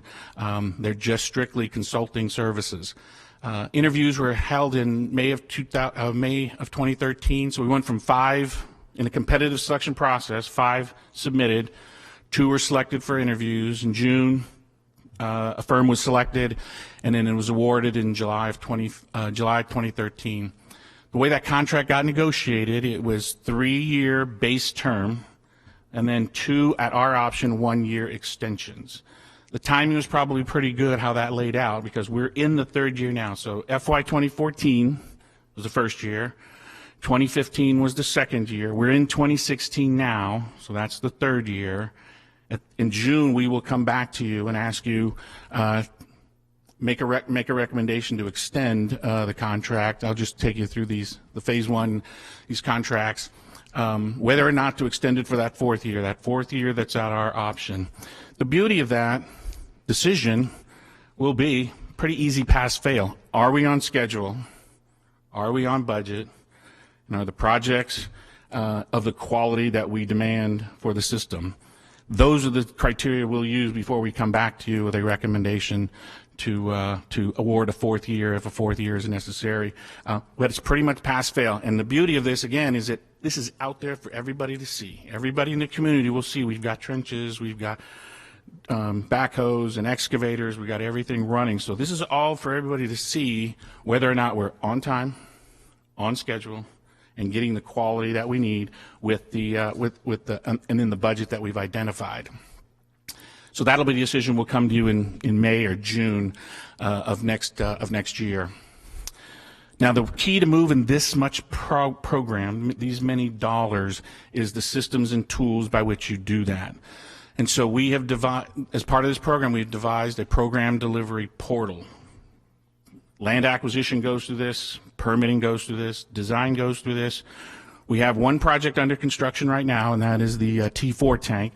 The contractor is going through this. This is the place to make a project like this go at this size and this scale, spread out all over the city. You have to create an environment where people can collaborate, communicate, coordinate on all the different things that are going to be happening all over the city. Again, we're pushing water west to east, pushing water east to west, and we've got a lot of activity going on. So all of that happens in this environment that we've designed for the program. And for each individual project, we've created dashboards. So all those projects I showed you previously has a dedicated set of dashboards that are associated with it. Where are we on the schedule? Where are we on the budget? And then we have this metric I'll talk to you a little bit about, earned value, about how we will really record the progress and the performance of every individual project. And having the ability to see this at a dashboard level quickly identifies we've got a project either over budget or behind schedule. We start drilling down, and we can go down in the system's designed to set out the exception reports. This will be the vehicle when we finally have when we kick off the Construction Management Oversight Committee. This will be the vehicle by which we can communicate every bit of information they need. Is this one of the tools that our consultants brought to us? Yeah, this doesn't exist in the city now. This now exists. This is part of the programs that we design. And so this will survive after they're gone, and we'll continue to use this for our project delivery, project management, projects, whether planning, permitting, design, construction, all the way through. This will be the tool that we use. And again, this will be the vehicle when we have the meetings with the Oversight Committee that we can communicate through this, give them access to log on. They can see it, at the meetings we'll present it. After the meetings we'll make it available for them to sign in, and then they can check out any individual project. Now, in the earned value management system, this is the project. This is the technique we're using to score schedule project performance. That middle line there, the planned value. Every project has a planned how we're going to spend money, and in what schedule, and how we're going to get work done separately. How many cubic yards of concrete we're going to pour, how many lines of cable we're going to pour, how much conduit we're going to do, all the work that associated with that. And ideally, you see the earned value. That's the work that was done on the project. So we have plans for how the work's supposed to get done in terms of schedule. When are they supposed to get things done? And so the earned value will be something that we chart. The other thing we chart is actual cost. How much did it cost us to do the work over that particular period? And ideally, this is how we want to see all the curves come out. If you look at this particular curve, we planned a certain schedule of when work would get done and money that would get spent.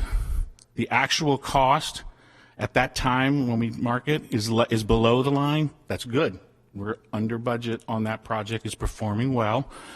The above line earned value means we've actually got more work done relative to our schedule than we had planned, so we're ahead of schedule. Every project has this assigned to it, so this is a metric we can push out, run exception reports, who's got a problem, put a recovery plan in place, and get it done. These are things we don't do now, but we don't do it at this scale in this technique right now.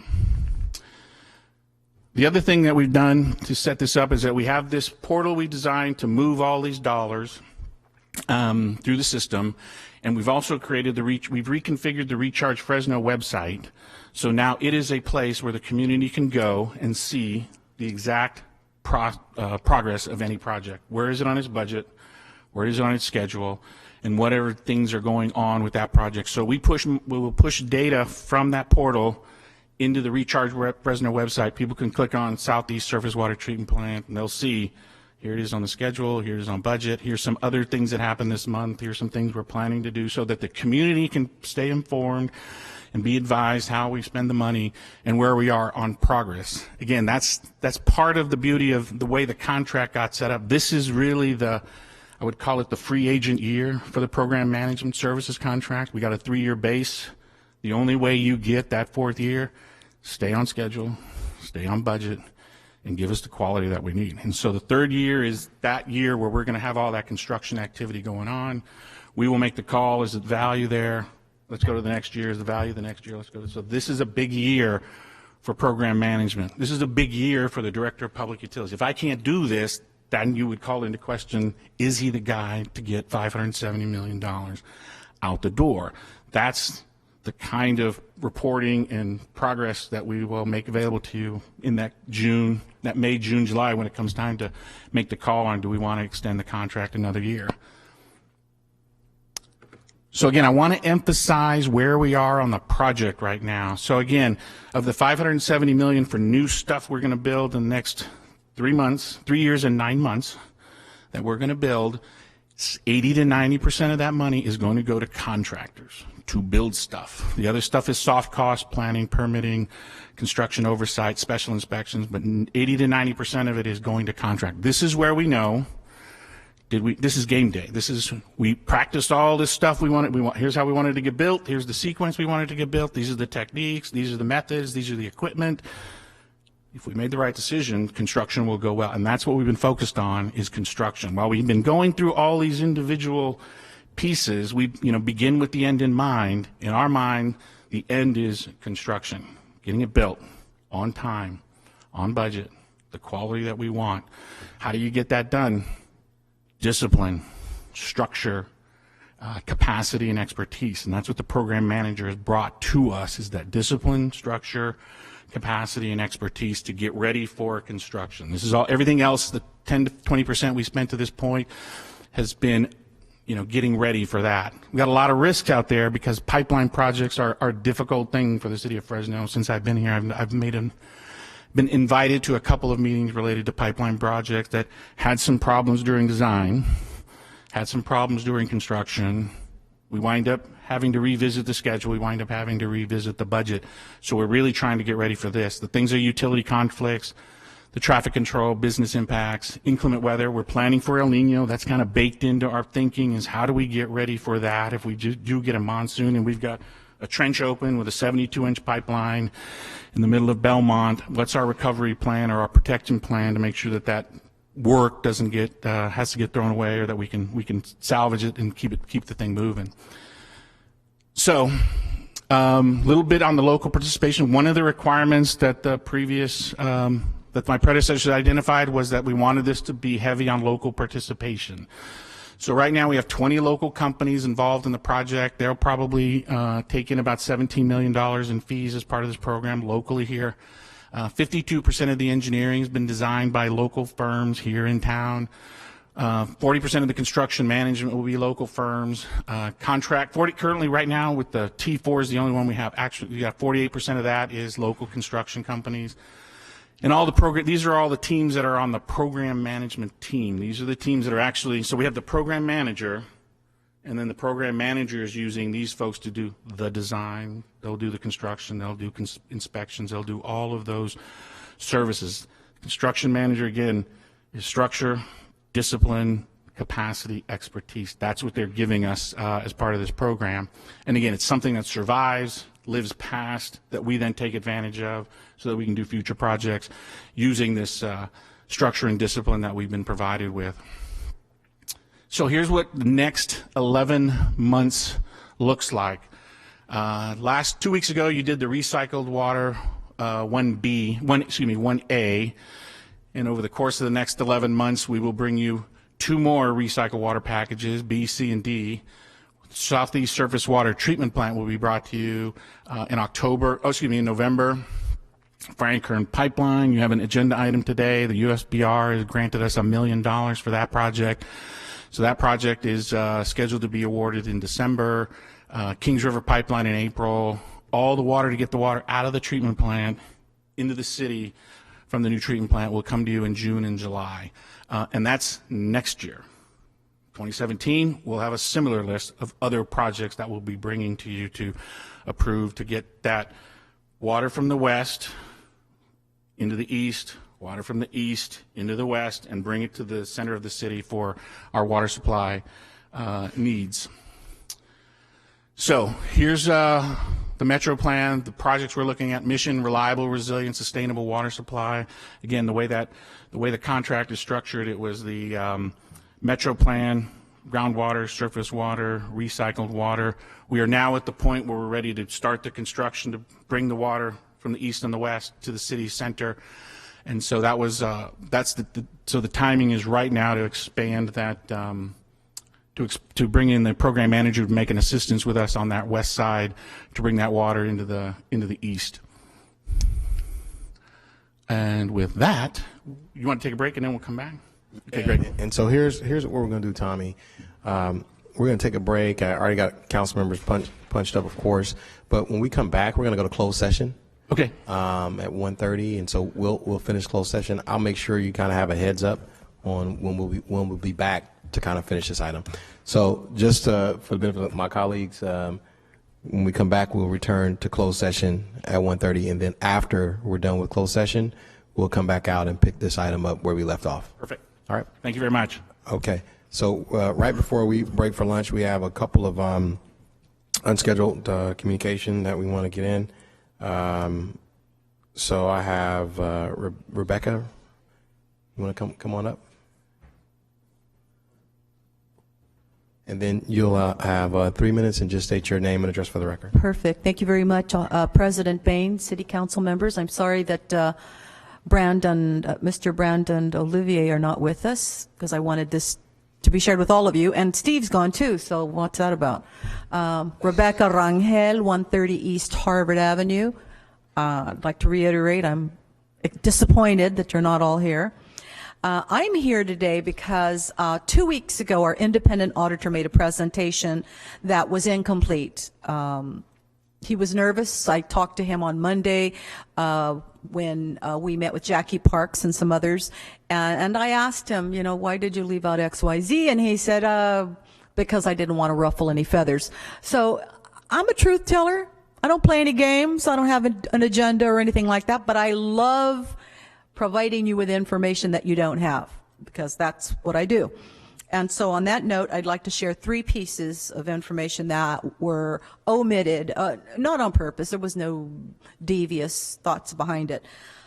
2 weeks ago, first of all, you asked Rick Rasmussen about the Concilio. I have been a member of Concilio for over 10 years. They asked him some extremely difficult questions about the IA and the status of investigations. There's very little trust for the PD in the indigent, predominantly Latino and Black community. That shouldn't be a secret, but I'm going to say it because he didn't say it. Part 2, about a year and a half ago at least, Rick made the recommendation. We currently use a computer system called the IA Pro. Eddie Aubrey recommended it when he was here, and then it was put into place when Rick came. The IA Pro is cutting-edge, comprehensive tracking from beginning to end of all police reports. But 2 years ago, I asked Chief Dyer, the ICF system, because Rick had recommended, do away with the old system. It's ancient. The chief told me it had been done away with. It's still in existence, and it's actually a hindrance. There have been some things that have happened in the last few months that, as a result of the ICF system, it actually gets in the way of the IA Pro. And he's recommended getting rid of the ICF. I'm going to be at the Chiefs Advisory Board tonight. I'm going to bring it up again because it's throwing good money away on a system that, from what I understand, it's somebody's sister-in-law got hired, and they don't want her to lose a job, but it's counterproductive to what we're trying to do.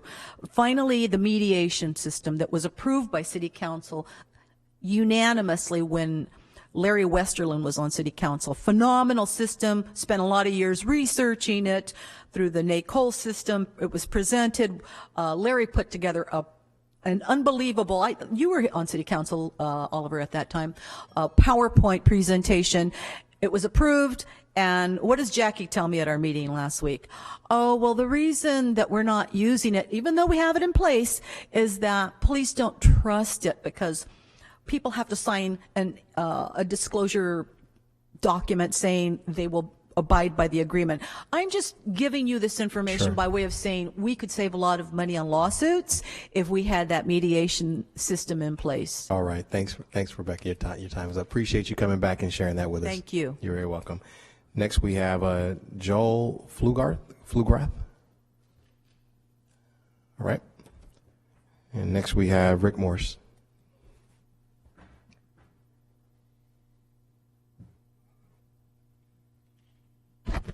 Ladies and gentlemen of the City Council, my name is Rick Morse. I operate MedMar Clinic at 334 East Olive in Fresno, California.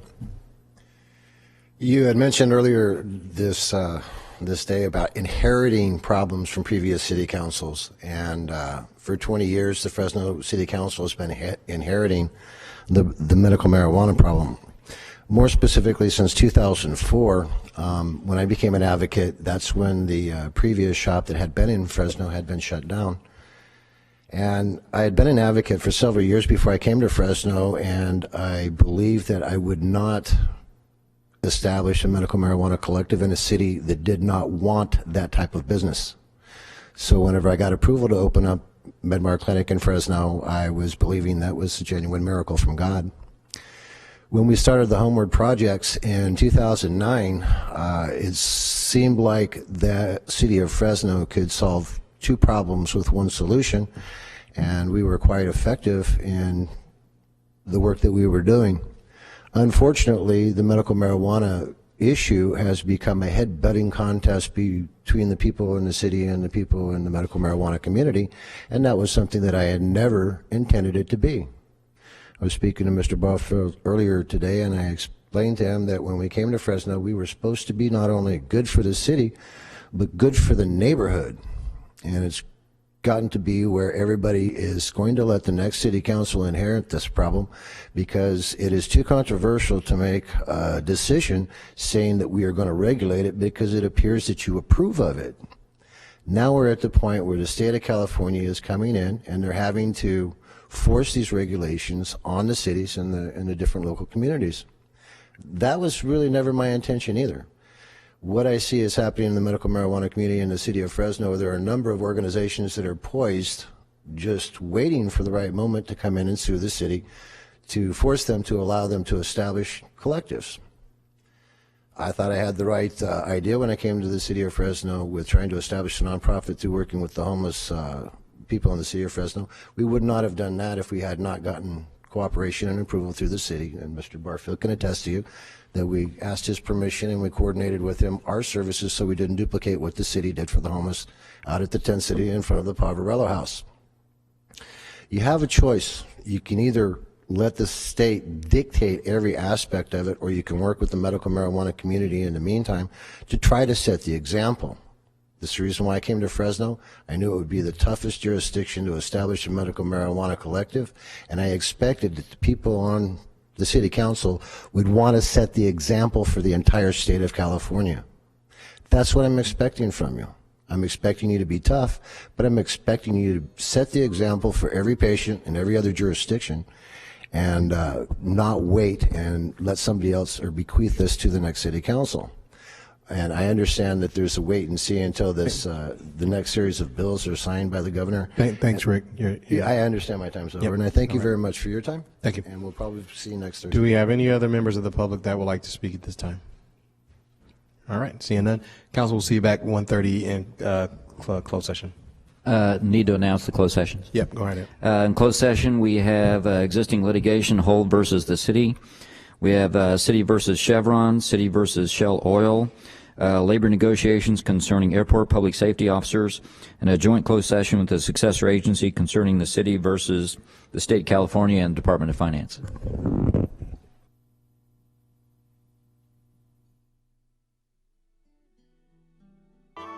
Call ourselves back to order. We before we went on our noon recess, we had just finished up with our the first part of our workshop on the water program, and now we are going to take questions and comments from council. First up is Councilmember Brandow. Tommy, that was about 2.5 hours ago. So your presentation was about 2.5 hours ago. Oh, yes. So I can do it again. no, I'm good. I'm good. But really, and that was the second time I heard it, because you met with Esmeralda and I. We were the ones that really requested this as a result of this coming before council at that last meeting. But I think after having sat down with you and then having you review it today, I'm happy. I'm seeing why we added this amount of money and why we're sticking with CH2M Hill. You know, originally I thought, you know, it's a completely additional, separate almost type of project, but really you showed me how the two projects are just almost overlapping at some level. So I was satisfied with that. So I'm going to make a motion to adopt policy. Well, Oh, it's not a vote? well, we're still in a workshop, but that is good to know where the 'Cause support that's is next. at. That's coming That up. is next, but Okay. we're still in the workshop. I want us to be moving along, Tommy, so I'm going to do that in advance. So But thank you for the workshop, and thank you for taking the hour and No. 20 minutes the other day, also when you met with Esmeralda and myself. I And appreciate you guys making the time. Thank you very much. Big program, important, and so I think it's important to spend the time and get the information out. Thank you. All right. Well, I'll tell you that those are all our questions.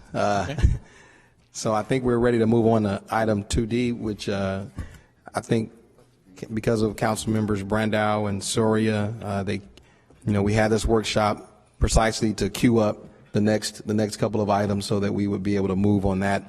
And clearly, Councilmember Brandow and Soria are ready to go. So we're going to move on to item 2D, actions pertaining to the capital project management of the Urban Water Management Plan. Good afternoon. Mike Carbajal, Department of Public Utilities. As Tommy just discussed during the water program workshop, the Department of Public Utilities is ready to support the implementation of the water distribution system with program management services. To do this, the department is requesting... Can you talk into the mic? Yeah.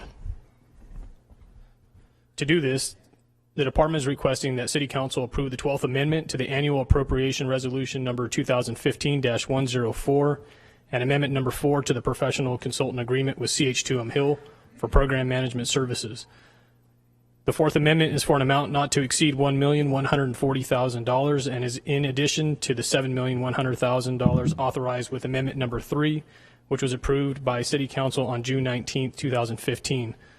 The total not to exceed value for program management services for fiscal year 2016 will increase to $8,240,000 to support the implementation of the Recharge Fresno Water Project and include construction management of the recycled water distribution system as outlined in the city's Urban Water Management Plan and Recycled Water Master Plan.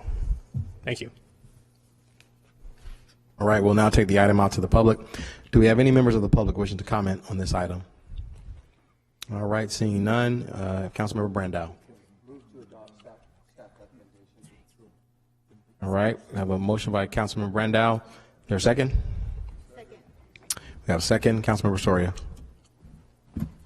I just also wanted to thank Tommy for spending time to really break down and give us a little bit more of an overview of the project, because the project came before our time, and so just having that history was very, very helpful. One thing that and I'm supportive of what you guys are trying to do, is if we can figure out how we provide an update to the community. I don't know in what way, if it's through the utility bill, but just so people know, I think that it's exciting that we're moving forward in terms of the construction phase and what we call the purple pipe, and folks are excited about that. And so it's just, hopefully we can get that word out so the community knows that their taxpayer money or the monies that they've paid in are actually being put out for this project. Thank you. Councilmember Capriolio. Tommy, thanks for taking the time to explain this proposition to me before today's hearing. I really appreciated that. But what you didn't tell me, and what we need to know throughout the city, is the Tommy mantra, which is on time, on budget, with quality. So that should be the new standard for everything we do. And then I think you question your leadership, and you're the leadership we need, and we're lucky to have you. So just want to tell you that. Thanks.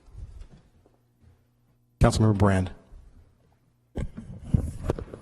Tommy, first of all, thank you for taking the time to meet with me and explain, thank you, in more depth, the overview of the entire $600+ million capital project.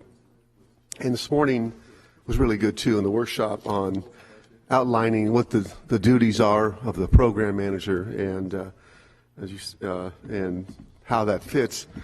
Still, just one final unresolved issue on this item here in terms of why did we not get competitive bids? If you could explain that to me. Right. So as part of the program management, so we're really looking at the program management services and then bringing those on top of the recycle water program, bringing water from the west to the east. Mm-hmm. And so really just we're not hiring anybody to design anything. We're not hiring anybody to construct anything. We're just asking them to, we're going to put on them the burden of the capacity, the expertise, the discipline and skill that we're going to bring to that $250 million program we have on the water side. So it's just really an extension of that effort that was part of the original contract. The original RFQ and the original contract that was signed was all of the urban water management plan, the Metro Plan implementation. That's $1.1 million? $1.1 million. So you feel that that's within the scope and the spirit and the overall goal that for the citizens or really the ratepayers that's the best way to go? It's the on time, on budget, the quality that we need to have. So that's what if we're going to move that kind of dollar volume, we really need to have that structure in place, that discipline in place, the capacity and the expertise to be successful on it, and give the value to the ratepayers that they demand of us. And you're saying that outweighs, going out there and finding somebody $100,000 cheaper.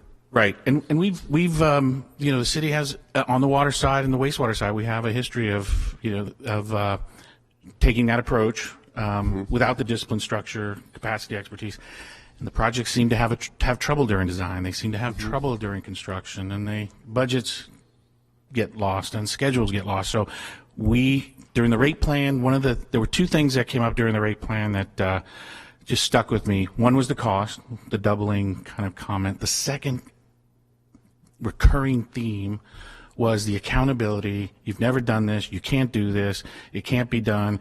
And so for me to tell you the best way to counter that argument, that point that was made, is we've got to apply the program management services to this to bring it home on time and on budget and to do the quality that we need. Yeah, I get the concept. I mean, I think as we go forward, it would be better. I think we all learned a lot as we're really approaching this, really this huge project that's never magnitude-wise been done before in the city of Fresno, that we establish the parameters, and that maybe in advance we meet better communications with the council, and so we don't have these questions. Exactly. And so I think the Oversight Committee is the perfect place to start having some of those dialogues, bring that stuff here. There are other projects that are coming up, part of these programs, that are going to be RFPs. We'll do the more competitive for the design services, that construction stuff, that those will all happen. In 2 weeks we have another one, right, coming up? Right, in 2 weeks I don't know if it's in 2 weeks. October 13th is when we're opening the bids for the Southeast Surface Water Treatment Plant. And that's the biggest component. That's the big one, yeah. Okay, thank you, Tommy. Thank you. Councilmember Quintero. Tommy. City Manager, just wanted to let you know a lot of the presentation that Tommy did today, he presented that on Monday to a lot of our local labor organizations in preparation, and it was just a good open line of communication, and they really appreciated it. But more importantly, it just helped them to plan. And I think, Tommy, you made mention at that meeting that one of the big concerns administratively was if there was going to be enough workers to do the work. And what was their response? Their response was, no problem. We've got them all ready. I can tell you, when I went to that, we had that meeting. When I went to that meeting, we have, in a cost estimate that we've done, we've factored in some escalation for just regular inflation construction costs. We also factored in something for maybe some constraints in labor. Having the meeting on Monday made me feel a lot better that we had covered our bases on, because as we get more projects out on the street, more people working, that resource becomes constrained. It could impact our costs. And the fact that they said, we've got people in the city of Fresno. The beauty, the thing I took away from that meeting was they have people, the trades have people in Fresno with skill who aren't working here right now. They're sleeping in other cities, doing work in other cities, and the fact that this program is going to be available, if they can sleep in their own beds and do work in their own city, was exciting to them and exciting to us. It was like, oh, good, because that was, Sal was there, Councilmember Quintero was there. I told him my concern was we were going to be short on the labor. They said, we will deliver the labor. I said, great, that's exactly Mike what we Carbajal and Kevin Norgard was there as well. And Doug, thank you for sending Braden for answer any questions that they might have as far as legal questions. So just want to thank you. It was a real eye-opener for me as well, for the amount of work that's coming down down the pipeline. So Yes, thank you for helping push together. That was great. Timing was perfect. Thank you, Mr. President. Thank you. And I wanted to just say, Tommy, I want to echo really Councilmember Brand's comments a little bit in a couple of areas. Thank you, first of all, for coming back. And and I didn't say anything at the workshop because we're trying to move the meeting along, but the workshop was really helpful and insightful. And thank you for that. I'm glad that we had the opportunity to do that, to really put our water decisions in context. I feel a lot differently looking at the big picture now, being able to make some decisions, seeing how some of these puzzle pieces fit together. You weren't here when I first learned about water, but I'll always say our water delivery may in fact be some of the most complex things that we do as a city, as a function. Funny enough, certainly, especially for lay people like us. So thank you for making it simple and giving us some background.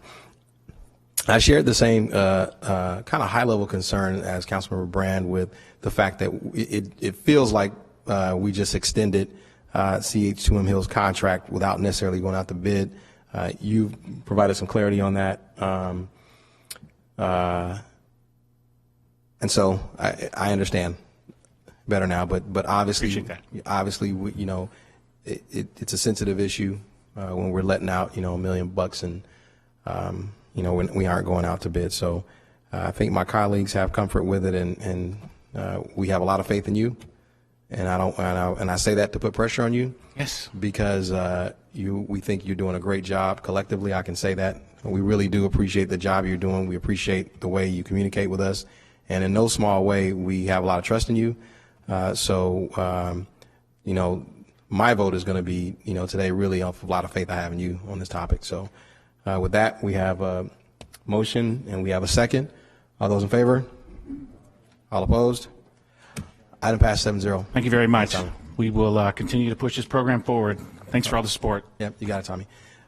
Next up, we're going to go out of order just a little bit. We're going to take item 2F on request of my good friend Bruce Rudd to make sure that we can get our fine officers back on the street protecting our city. So we have actions pertaining to the 2016 Selective Traffic Enforcement Program, STEP grant.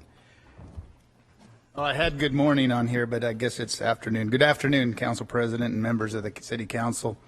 For the record, my name is Captain Andy Hall. I'm here representing Chief Dyer and your police department. We are requesting this body authorize the acceptance of a grant from the California Office of Traffic Safety in the amount of $700,000.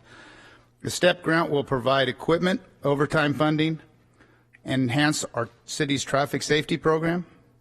The majority of this grant funding will go to providing overtime hours to conduct a variety of operations, including checkpoints, saturation patrols, courtroom stings, and warrant operations. Funding for this grant is reimbursed from the federal government to the states from fuel taxes. The state then redirects it to the cities for the use of, for the express purpose of reducing injury, collisions, and fatalities in our cities. The grant is unique in that it provides 100% cost recovery for all operations, trainings, and supplies, and there is no impact to the city's general fund.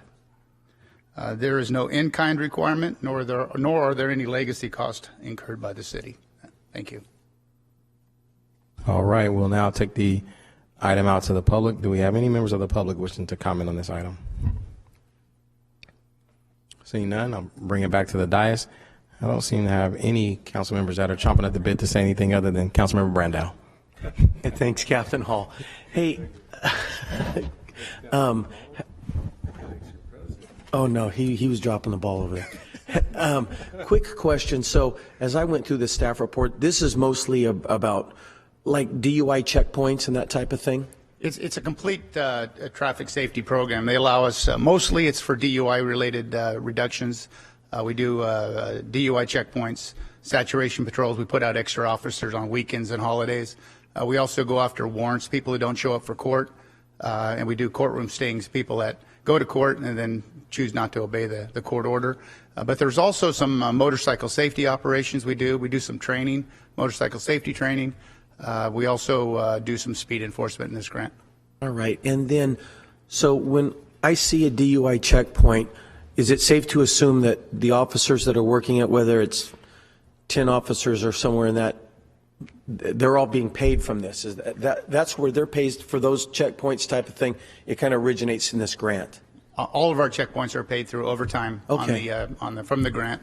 That's Okay. why they're so happy when they're there. All right, cool. All right, thank you. Well, I make a motion to approve. All right, we have the motion, the second. This is an easy one for me as well. All those in favor? Aye. All opposed? Item passes 7-0. Thanks, guys. All right, now we're going to jump back to item 2E, which these are the actions pertaining to the sewer rehabilitation and replacement in Chinatown.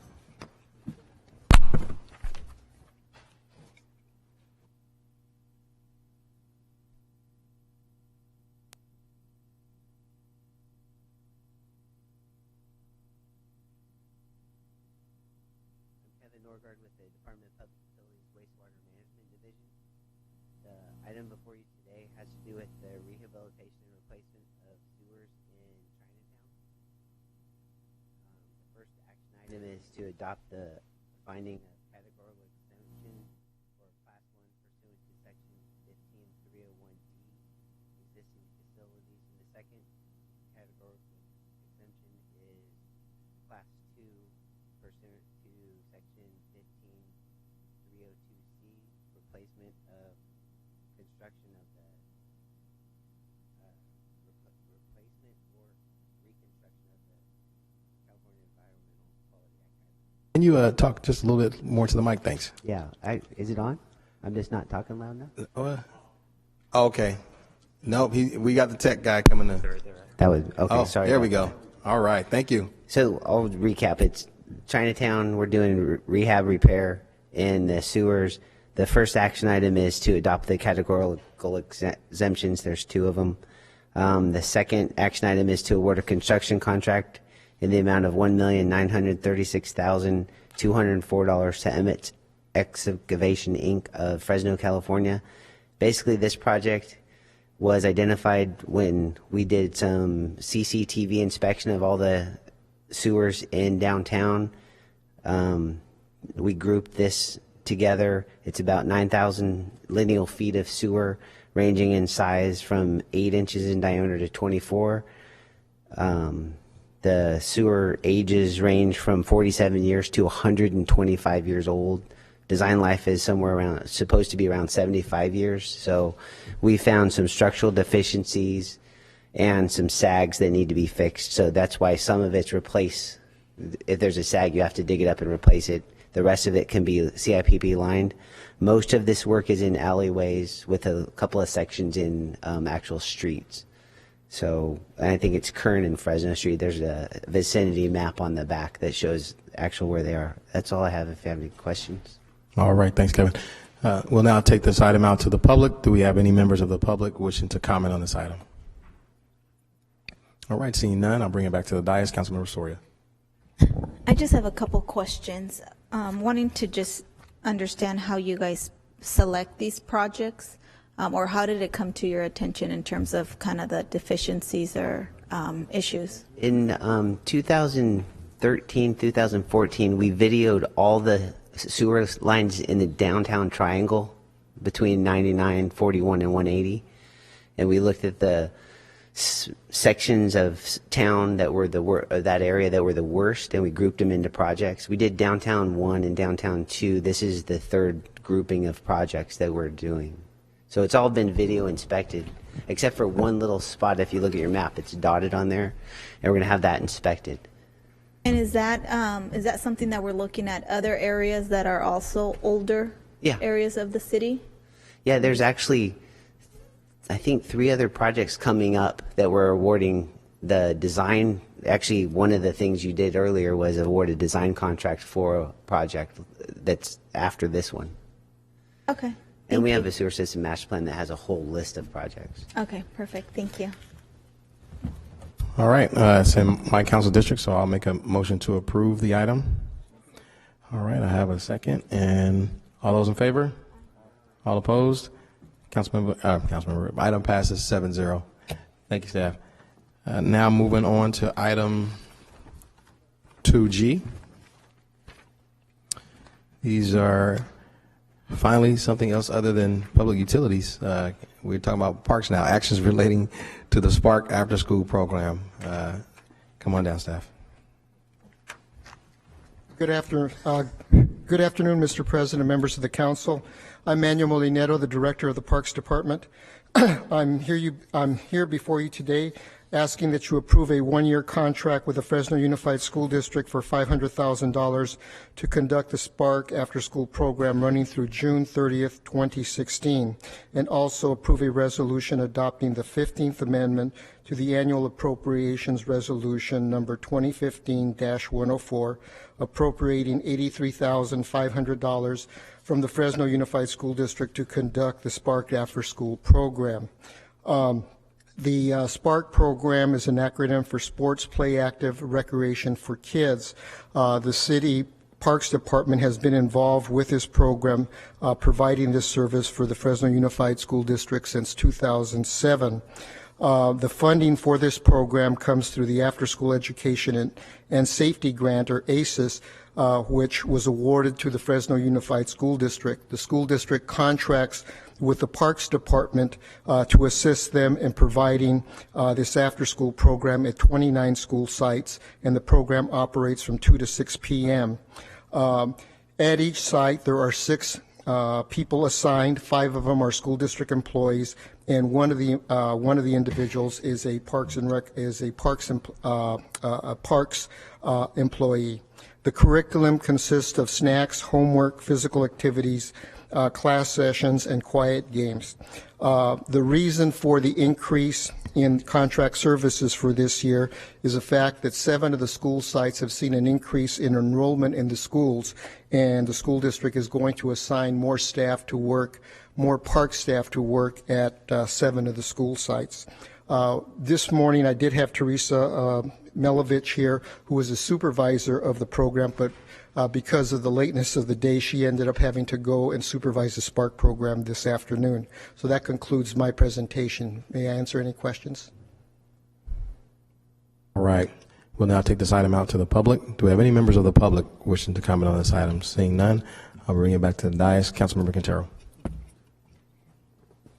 Thank you, Mr. President. Mr. Molinero and Mr. Schaefer. Fresno Unified School Board Trustee Luis Chavez told me to tell you thank you and motion to approve. Tell them I'm very grateful. I will. All right, I'll second it. And then I have a couple questions. So I noticed in the staff report I was looking, you guys are doing 22 out of 29 elementary schools. Is there a listing of the elementary schools you guys are doing? Yes, there is. I could provide it for you. Yeah, I just didn't see it in the staff report. If I could have that would be great. That was the information I was missing. So we have a motion. We have a second. All those in favor? All opposed? Item passes 7-0. And I think you can probably stay right there, Manuel, because item 2H is the action relating to the youth job prep program. On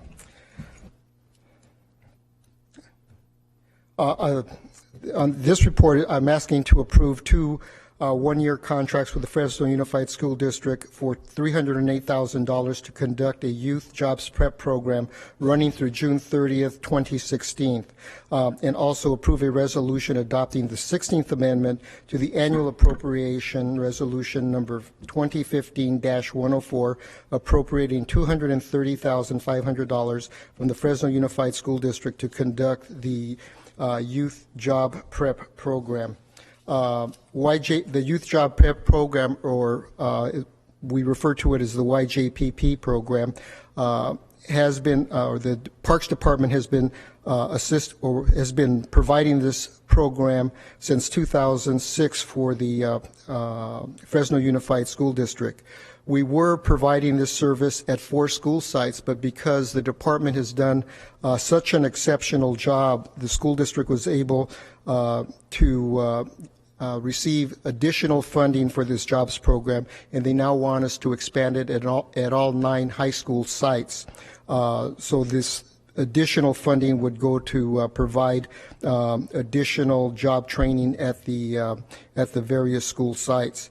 The curriculum in the program consists of resume preparation, application submission, college career exploration, financial literacy, and also this year we're going to be adding a service component where each youngster that participates in the program is also going to have to participate in some type of community service program coordinated through the Parks Department.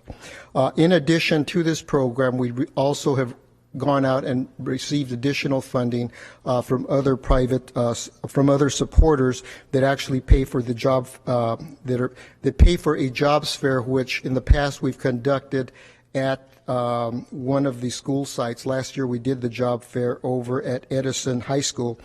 This year we're partnering with the Fresno Chamber of Commerce, and we're going to conduct the job fair over at the Manchester Center. So we really expect to see a much larger general attendance, not only the youngsters that we are doing job training for, but just a larger group of people attending the the job fair that's going to be over at Manchester.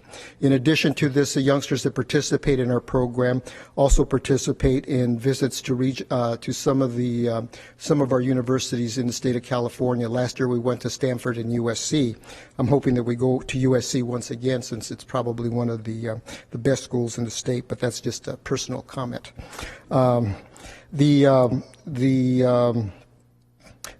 One of the other aspects of the job which has been extremely successful is that we coordinate with various businesses throughout the throughout the city of Fresno, and we have them bring representatives to do mock job interviews for these youngsters so they feel more comfortable in going through the job interview process. We've prepared some of these youngsters so well that when they're going through the mock interviews, we've actually had employers offer them jobs after they've gone through the mock interview. And finally, we also have a youth leadership conference that we have here at City Hall. Councilwoman Soria last year was one of the featured speakers, and I believe that Councilman Olivier was a speaker at one of the other youth leadership conference workshops that we had here. This is a program that I'm extremely proud of, and I think a program that really serves the community very well. This morning I did have Daryl Duchesne, Chris Bernal, and Chong Moa here to introduce you to them. They are three of the key instructors that we have in this program, but because of the lateness of this particular item, they're out there doing their job right now, working with kids. That concludes my report. All right, we'll now take this item out to the public. Do we have any members of the public wishing to comment on this item? All right, seeing none, I'll bring it back to the dais. Councilmember Soria. I just wanted to say a couple comments. So thank you for the work that you guys are doing. It is obvious that this program seems very successful with Fresno Unified, so it's a great partnership with them. I did just want to ask, because in my district I have not only Fresno Unified schools but Central Unified, and I know that this funding comes from Fresno Unified, but do you believe there may be an opportunity to reach out to Central Unified to see if this is something that they'd be also interested in partnering?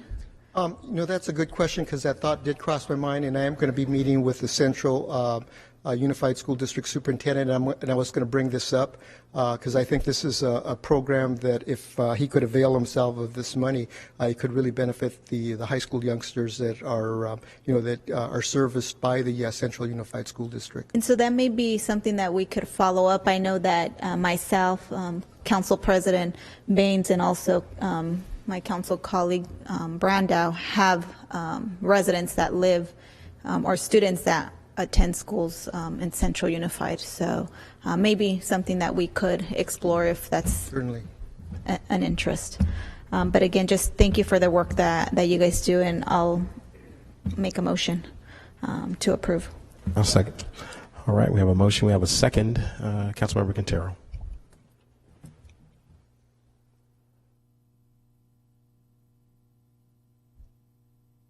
All right.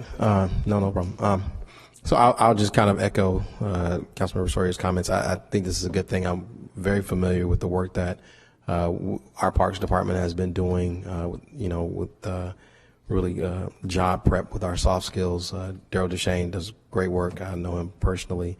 And I'll tell you, we talk a lot about integrating the work that we do in the city with our really our other organizational partners, Fresno Unified, well, the school districts, period, being one of them. Councilmember Brandon and I have been working the last few months, not quite hundreds of hours, but certainly some hours on really trying to find a way to formalize that effort to where, you know, on the city side, we're contemplating our relationships with all of our school districts. Councilmember Soria mentioned Central. You know, I have Central Unified, Fresno Unified, and Washington Union, right? I mean, so these are great relationships, great partnerships. I am very supportive of this manual. Thank you guys for partnering with Fresno Unified and trying to prepare our students for the workforce. Because all of us here as council members hear time and time again how some of the biggest frustrations employers have, you know, they can pretty much teach people to do jobs. They cannot teach them social skills, and they can't teach them soft skills. So this is important work that goes on in these types of programs. So fully supportive, glad that we're being involved this way. So we have a motion, we have a second. All those in favor? All opposed? Item passes 7-0. Thanks, Manuel. All right, that wraps up all of our general admin items today. So we're moving on to our council items. First up, we have item 3A, amending sections 1405, 1408, and 1-405, 1-408, and 1-510, and adding section 1-412 to the Fresno Municipal Code relating to code enforcement hearings. Councilmember Brand. Thank you, Council President. And I promised my colleague, Paul Capriolio, I would keep it brief. Basically, the administrative hearings are the end product of code enforcement. And really, I make it's called the People's Court. And being 5 years on the Planning Commission and 7 years on the Council, there really are significant issues that come up on neighbor to neighbor. And about a couple of years ago, one escalated to, this is in northwest Fresno, with somebody killing another person over basically a dispute on dogs. So this is important. Also, as we pass this vacant building ordinance, there's going to be a flood of things coming through the system here. And I'm trying to address these. We're also changing our overall code enforcement, our approach to it. So these are some simple amendments to the existing ordinance, and I'll make it brief. One is that the compensation for the hearing officers is capped at $100,000 per year or $10,000 a month without a majority vote of the council. It's through a contract right now. And two, this is section 1-405B, where it basically puts a trigger that if over 64 hours is exceeded by the hearing officer, it automatically triggers the city manager to bring in 2 additional temporary hearing officers to handle the overload. And I do believe in a few months we're going to have that situation of an overload. 3, and this is on the oversight of the hearing officer, and this is through the City Attorney's Office of Contract Compliance, where they will come in and review on a quarterly basis. Basically, is the hearing officer assessing fines and pursuant to the our code on our master fee schedule, and just making sure we're following, you know, the way it works, there's no latitude there by the hearing officer. It has to be done exactly pursuant to the master fee schedule. The recording on the hearings, and recently the hearings, I believe they didn't have their cassette or something. They couldn't record. City clerk, if I got that right, there was a problem recently. So I'm simply pulling these guys into the 21st century, requiring that they have digital sound to record the meetings. Transparency, I'm adding a new section where the city clerk will be now responsible for maintaining the records of code enforcement appeals, and these will be available to the public on a reasonable basis, either online or at their desk. On the maintenance, the city clerk will be responsible for maintaining basically a docket or schedule, so anybody in the public, either online or at the clerk's office, can look at any case and see the results of cases. And sometimes when these disputes get between neighbors, they're actually at the point where people are afraid to come to these things, so this gives them an opportunity to see the results. It also adds a new section where it guarantees a suitable meeting room for the hearing officer or the temporary ones if we get in that situation. And finally, this connects to an earlier discussion this morning, it gives the city attorney's office the discretion to basically consider personal judgments in cases where they exceed $1,000 and where it can be basically a cost-efficient decision to go after that, because in a case of a house that has a $60,000 loan that's worth $50,000, it is a waste of time and money to do it. But if it can be personally attached to an owner, there's an opportunity for us to collect it. And Mr. Brandau earlier brought up the issue of cost collection. This is an effort in that direction to see it, for us to be more efficient. In fact, correct me if I'm wrong, City Attorney, but the last quarter, I believe there was about $1 million outstanding in some of these fines and hearings. So there's a lot of money out there on the table. And these are people that go through a very lengthy, detailed, very fair process of appeals, and they've reached the end of the line and have been exhausted everything administratively and legally. And if there's an opportunity, which in most cases there are, to collect, we need to collect the money. And I make a motion we approve this amendment. Thank you. All right, we'll take the item out to the public. Are there any members of the public wishing to comment on this item? Seeing none, I'll bring it back to the dais. We have a motion, we have a second. All those in favor? All opposed? Item passes 7-0. Thanks, Councilmember Brand.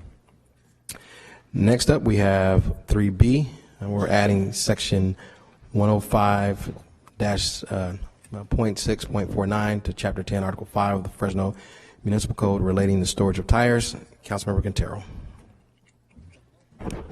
Thank you, Mr. President. City Attorney, would we be able to combine 3B and 3C since they're both related? 3B and 3C are different items. Pardon me? 3B are the storage of tires and 3C are the council assistance. Oh, I'm sorry. I was testing you. You're right. Okay, 3B. First of all, I wanted to just touch a little bit on the storage of tires for the used tire businesses in the city, and I see this a lot more in the southern part of the city, specifically along the Ventura Kings Canyon corridor, Belmont, Blackstone, those areas where you have used tire businesses that just leave their tires out there, and also the tires that they're supposed to have picked up or taken away that are left there by the person that gets their tires changed. They get charged $1 or $2 for the tire, and then they just leave them there and stack them up, and so it just creates blight. The other part is if you have a business that has an alley and the tires are in the back and they catch fire, they burn, and there's nothing you can do to put them out. You just have to let them burn. And so it's been a problem because to some degree it's a blight. And some of the changes that I wanted to propose is to add an amendment to the existing code that we have, and I'll outline it and talk a little bit about each one. But I wanted to thank the City Attorney's Office for helping us come up with these additional changes. And so Doug, thank you, and Katie, thank you very much. Katie Dorr, Lori sat in on some of the meetings. City Manager's Office weighed in on it. Del Estabrook from Code also. The five parts that I'm proposing, Council, is that tires cannot be stored on the parking lots, driveways, or streets, simply because a lot of the businesses where the used tire businesses are at, they'll put tires in their parking lot. So actually, they're out of compliance because they're supposed to have a certain amount of parking spaces. See, so that they're out of compliance there in doing that, and a lot of times what they do is they put the tires out there in front of the store or on their parking lot, and just leave them out there overnight. So there can be, vandalism, folks coming in and throwing a match on them or doing whatever. And the second one that we're proposing is that the Tires displayed for sale outside a building must be placed inside when the business is closed. So they must remove them. Number 3, no more than 12 tires at a time may be displayed for sale outside of a business. And that's during the hours that they're open. And there again, a lot of times they take up the parking spaces that are supposed to be used for vehicles or folks that come in and do businesses. Number 4, tires displayed outside a building must be stored off the ground on racks or shelves. And the reason for that, Council, is that in case there is an emergency or a fire, that they're able to move those tires very quickly if it's on a pallet or if it's on a rack, rather than having the tires stacked up one at a time and just sitting there. They can't move them that quickly.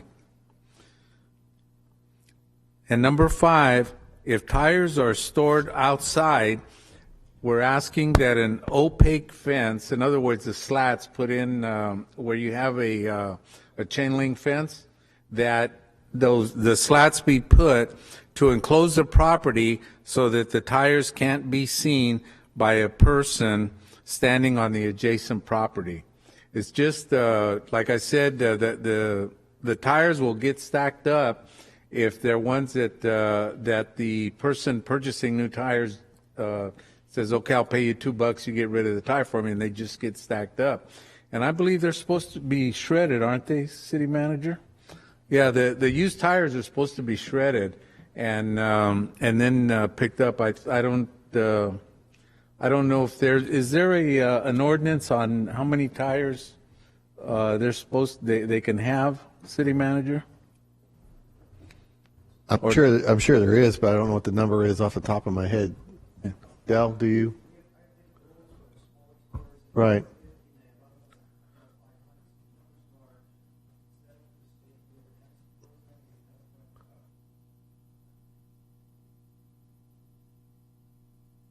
And tires stacked up like that, left outside overnight, it just creates a lot of blight. It makes the business commercial areas of the older parts of the city really look bad if you drive by and you just see these tires stacked up. And then of course there's a safety issue with regards to fire. There's a blight issue, and I'll read the five amendments that I'm looking at. I'd like to read that again. Number 1, tires may not be stored on parking lots, driveways, or streets. Sometimes when they put them on the streets, they put them on the sidewalk, and that's an ADA issue. Number 2, tires displayed for sale outside a building must be placed inside when the business is closed. Number 3, no more than 12 tires at a time may be displayed for sale outside a business. Number 4, tires displayed outside a building must be stored off the ground on racks or shelves. And number 5, if tires are stored outside, an opaque fence must enclose the property so that the tires can't be seen by a person standing on the adjacent property. And council, if you drive down any of those streets, if you see that it's a business that is selling new tires, they're pretty much in compliance. It's the ones that are selling the used tires that you see the most concerns with what I'm proposing, that we make those changes. So that's what I'd like to have the council to consider. All right. Did you Thank make you, a motion? Mr. President. Did you make a motion? I'd like to make a motion to approve. All right. Councilmember Caprielli, seconds. We'll now take the item out to the public. Do we have any members of the public wishing to comment on this item? All right. Seeing none, I'll bring it back to the dais. Councilmember Soria. Questions to Councilmember Quintero. So is there a particular reason that you are proposing we create a misdemeanor right off the bat? Would you be opposed to looking at a first-time infraction and then gradually going to a misdemeanor. I don't know if I feel comfortable right away giving someone a misdemeanor that is going to be in someone's record. Dale, would you like to explain the process on that?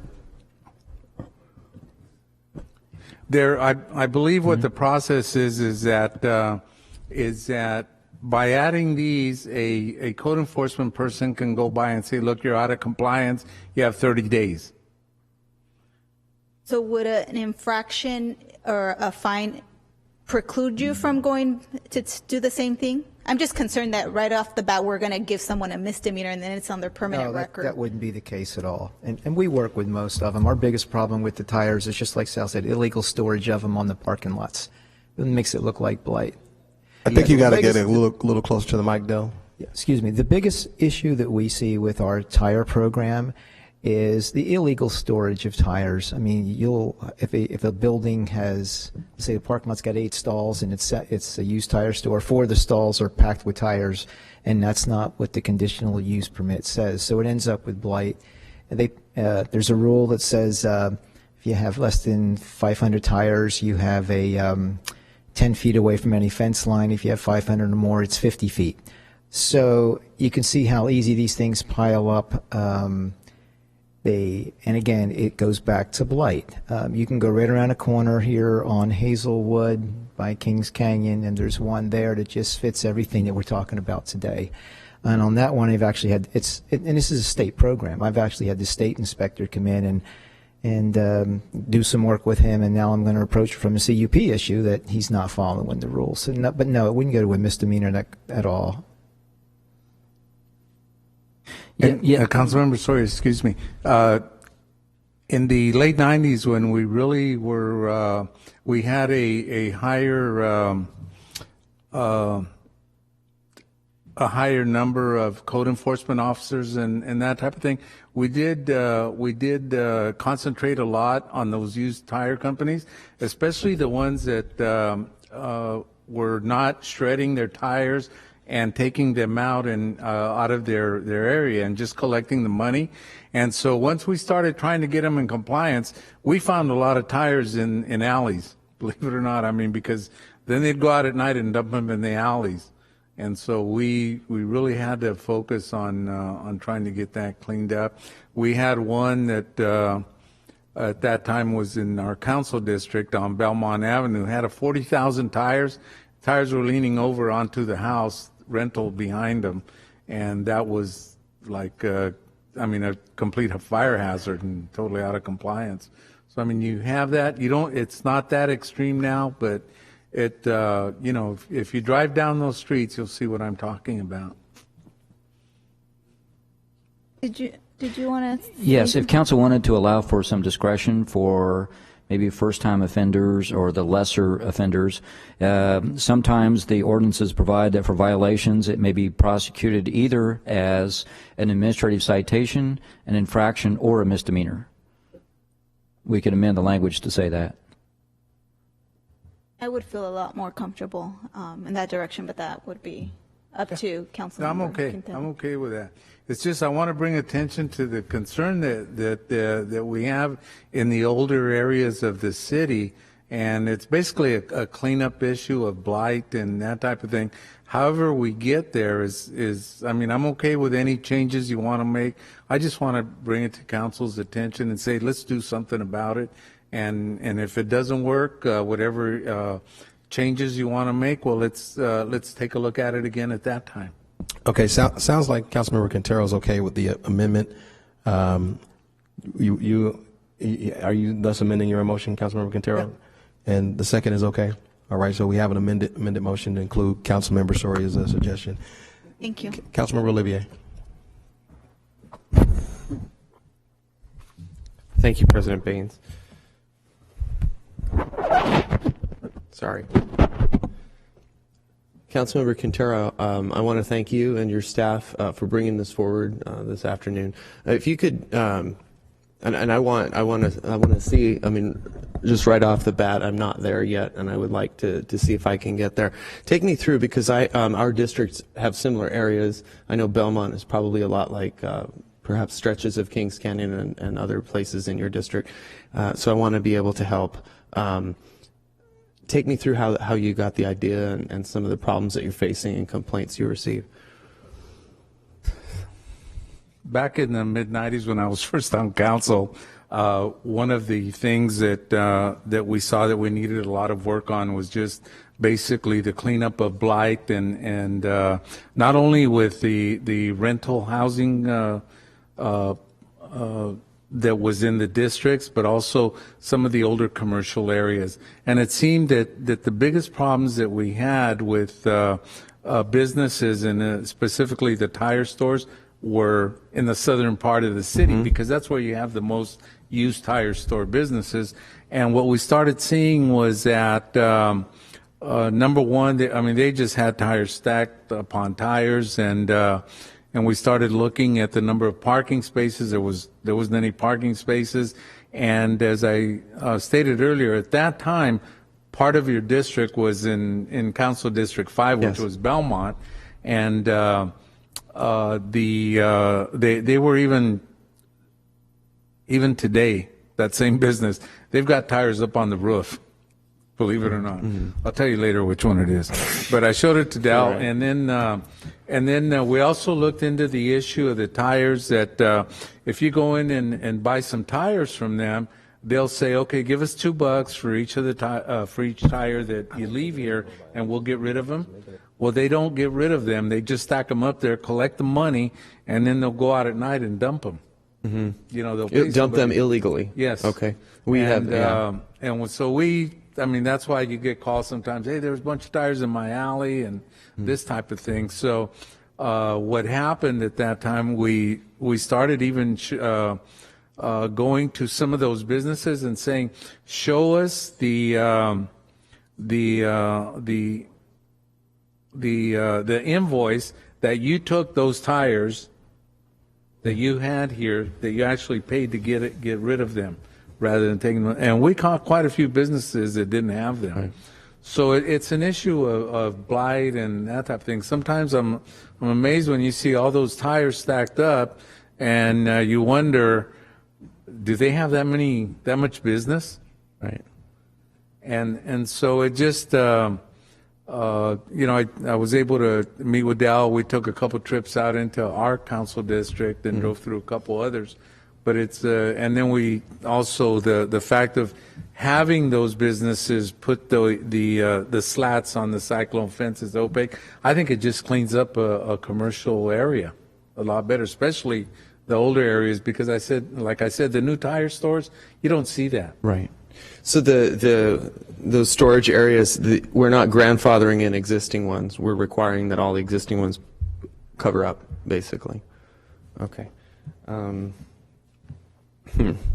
they would, as Del stated earlier, and probably the city attorney will tell you, if they're out of compliance, you're going to go and give them a friendly notice and say, hey, this is a new amendment to the code.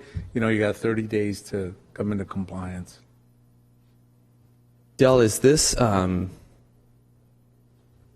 you unable to, so when you see these unsafe situations with the stacks of tires, and let's say that these conditions exist that Member Quintero has brought up and on here, you don't have the tools right now currently to cite them for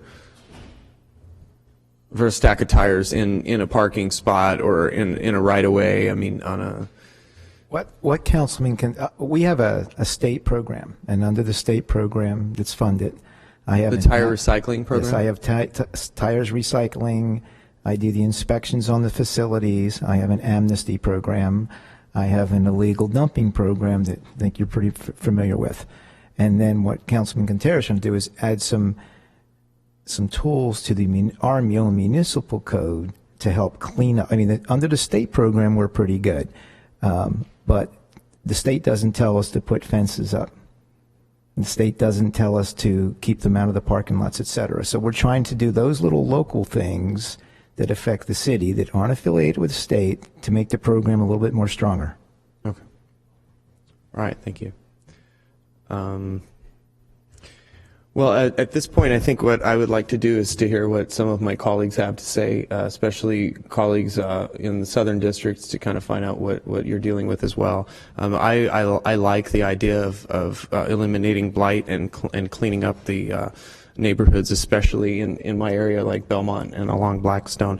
A couple of the concerns that I have, though, about it is like for example, number F.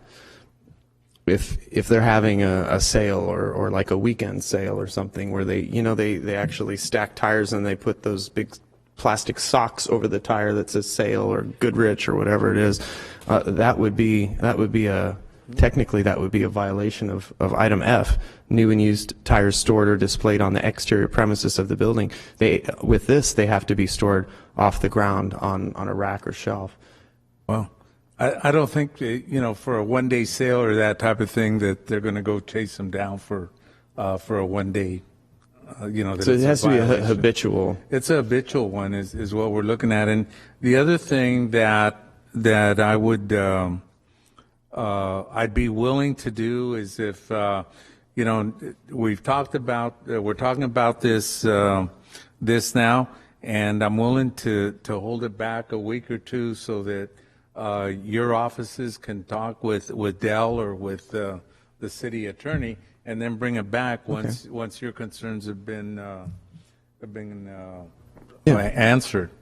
We can do that, but I just wanted to bring it forward because it's really kind of we're talking about cleaning up the city and all that, and it's good. But if you need more clarification, I'm fine with that. Well, Council, this is introduction only, and it would have to come back no earlier than 2 weeks from now for adoption. I appreciate your sincerity on this, and I appreciate your willingness to try and do something proactive. And so, look, I'm interested in hearing what others have to say, but perhaps in those intervening 2 weeks, it may change a bit or something to earn my support. So, thank you, Councilmember Quintero. Councilmember Brandow. All right, I share Councilman Quintero. I'm going to help you get to where you want to go, but I've got a couple concerns, and I'd love the flexibility. So when I hear a fellow council member who's got a problem they're trying to tackle, even if it's not a problem that I see every day, I'm going to help you get there. So let me ask you this. Hypothetically, like in North Fresno, the tire places that I would go buy tires from or see or that are in District 2, a lot of times they might have like a daily or a weekend special. They roll out 4 tires, stack them. They might even be wrapped in vinyl. They're new tires, and then they put one on top that says, this tire today, $89 or something like that. Would these folks trying to just do business, would they be hurt by this? No, they wouldn't be hurt by this. I think Councilmember Olivier said it best, is the ones that we want to enforce are the habitual ones. Okay. You have a sale for one day, or you got a special going on for a couple of days. Code doesn't have the people to go out there and say, hey, you're agreed. Right. So that's where I was going with my next one is. I guess the word is habitual. Okay. Dell, can I ask you a question then? Now, do we have the ability to, within code, to make that division between habitual and then the guy that wants to display maybe 15 tires, 3 different stacks of 3 different types of tire? He might even roll them in overnight, but he might not. If it's protected by a fence, he might leave it out there and just roll his fence open in the morning. But I don't want to penalize that guy to eliminate a real terrible problem that Councilman Quintero is describing. So tell me about code and how code would approach those two guys. Okay, again, we have a tire team. We have inspectors. We actually monitor the state program. Most of them are permitted. They get a state permit. There's the great ones, and then there's the bad ones. Okay. That's what it comes down to, those habitual ones. We work with them all the time. Okay, so good guys tires, those type of folks don't usually have, they never. And it's Sal and I, Councilman Quintero and I were out last week looking at some things, and I mentioned it. I change my oil at Walmart. Bruce, please don't chastise me for that one, but I do. Yeah. And I'm usually first one in line. And they open up the doors, and I'm sitting there, and they have that apparatus that brings out, and they've got 4 bays, so they bring out 4 piles of tires, different sizes, different models, and like you said, 4 to 5 in a pile, one standing up with the fancy sign. Yeah. But they bring them out because they're brand new tires, and it says, 4 for $240 or something. So they take them in at the end of the night. It's clean. That's not a problem. It's the ones that throw them out there, leave them out there, and then the kids come along and throw them all over the place. Okay. And end up, So this, and I think you said it when you spoke last, this is really a tool to be used. Okay, and is it a tool that you feel that we don't already have in our tool chest? This assists us. This enhances our toolbox, yes. Okay. Yes. I can tell you, Councilman Randall, that our inspectors will go over and talk to them and say, if there's new rules, hey, this is what the new rules are. We'll give you some time to get in compliance. Well, I don't think it'll be an issue, and it helps us. Again, it cleans up the blight. Down here, seems like we have a lot more used tire stores than we do up north. Well, for sure, for sure. But across the city, I think people should be able to display tires if they're doing it legitimately and they're not just storing tires, using their parking lot to store tires. Councilman Quintero, I between you and Dell, I'm satisfied. I'll support it. Yeah, because it's not penalizing good folks that are trying to display tires. It's penalizing people that are making messes and storing tires and those types of things. Well, like the city attorney said, today the vote would be to introduce it, and then you have 2 weeks to kind of clarify, chew on it, whatever you want to call it. But well, I'm gonna help you Schumann's get a very good, very good tire company. It's a good guys. Yeah, right. I know them. But I see some of the messages you're talking about, and it really gets back to the blight that we were talking about earlier today. So I'm going to help you get there. I'm good.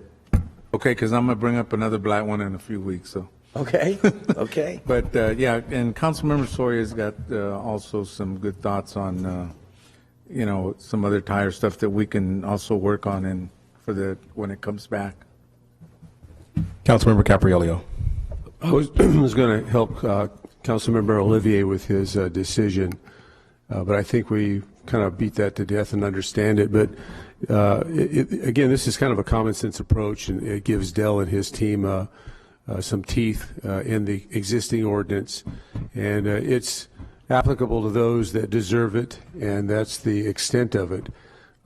There's no intention, from my information and discussions with Councilmember Quintero, it's not designed for someone who's displaying tires. It's different from storing tires. And a sale item is different from stacks of tires behind a fence that's a fire hazard and is obviously a real problem for our community. So to me, it's pretty straightforward, and I support it, and I support any questions you may have and answers that you'd like to have from me anyway, and from Councilmember Quintero. Something desperately needed, especially in my district. I'm picking up tires in my pickup, tires, shopping carts, all those sorts of hazards, and this is just one more way to eliminate blight in our respective districts, especially those south of Bullard. Just to plug my own program, on October 3rd between 8 and 12 at the Target Shopping Center at 3173 Shields, we have a Tire Amnesty Day. Any city resident can drop off a maximum of 9 tires, so we're there to help. Councilmember Brand. I just want to say that I appreciate Councilmember Quintero and his flexibility. He's clarified a lot of issues to me regarding some of the questions Steve Brando asked, and I'm ready to support the project too. I think we need to. I've been here for many, many years. I've seen this issue with tires time and time again. So I think it's a start in the right direction. I think it's been carefully thought out to make sure we don't put the net out and catch the dolphins at the same time. Thank you. All right. It looks like those are all the comments we have, and I'll make a really brief one. I had a couple of questions as well, and just about all of them have been answered through my colleagues. I wanted to also be mindful of a couple of things, and one, not just taking a shotgun approach, making sure that businesses that are conducting legitimate business and want to display tires for sale purposes or whatever, and they're doing responsibly, that we didn't catch them in that net. Sounds like we're not. But we want to catch the business owner that's storing tires on the roof. I definitely want to do that. But also didn't want to necessarily put people in jail over it, with it being a misdemeanor. So I liked, like Councilmember Soria's suggestion there, with some flexibility of not necessarily hammering people for something that can be easily corrected. So with that, we have a motion, an amended motion, and a second. All those in favor? All opposed? Item passes 6-1. Councilmember Olivier voting no. All right, we're now moving on to item 3C. From my office, and Greg's going to do the presentation. There's really some cleanup language, Council, but I'll let Greg kind of walk you through it. Well, Council President just said it. This is cleanup language. When we changed our meeting dates from Tuesday to Thursday, we made a change in the municipal code on several other items. This is technical in nature, cleaning up the fact that your council assistant, when you leave now on Tuesday, because the new members can now come in on Tuesday, because that's what the charter still says, as Ms. Soria was sworn in on Tuesday, that your council assistant's term also ends when the new member is assuming office. And again, this is clearly a technical cleanup, and we wanted to be prepared for the next go around of an election should any of us be moving on. So ask for your support with an aye vote. All right. Well, we know at least one of us will be moving on, so in a couple of years. So anyhow, we'll now take this item out to the public. Do we have any members of the public wishing to comment on this item? All right, seeing none, I'll bring it back to the dais. I'll make a motion that we approve the item. All right. We have a motion. We have a second. All those in favor? All opposed? Item passes 7-0.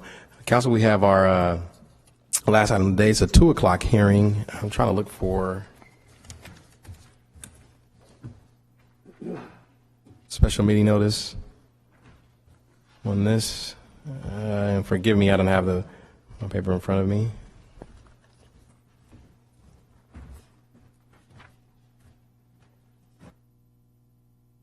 All right. We're going to, Council, we have our final item, our 2 o'clock hearing. It's approve and ratify assistance agreement with the United States Department of Interior Bureau of Reclamation for the receipt of $1 million for the Bryant Kern Canal. Staff. Mike Carbajal, Department of Public Utilities.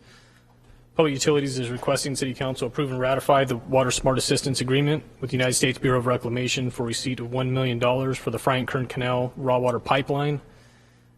The City Council authorized the Water Smart application on February 5th, 2015. In May, the department was notified that the project was selected for a $1 million grant. We received the final draft of the assistance agreement last week on September 17th. The agreement has been approved by the City Attorney's Office, and the project is scheduled to be bid for construction on October 5th, 2015. Be available for any questions. All right, thanks, staff. We'll now take the item out to the public. Do we have any members of the public wishing to comment on this item? All right, seeing none, I'll bring it back to the dais. We don't have any council members punched up. I'm going to just say something as we wrap this item up. I don't think that there's going to be any resistance. I think we're all happy to receive $1 million from the Bureau of Reclamation. But, we should have done a proclamation for this day and called this Public Utilities Day. I mean, Tommy, I don't know how many items you had on the agenda today, but it's a good day for our Public Utilities Department. So with that, I'll make a motion that we approve staff's recommendation. We have a second. All those in favor? All opposed? Item passes 7-0. Thank you. All right, colleagues, that does it for today.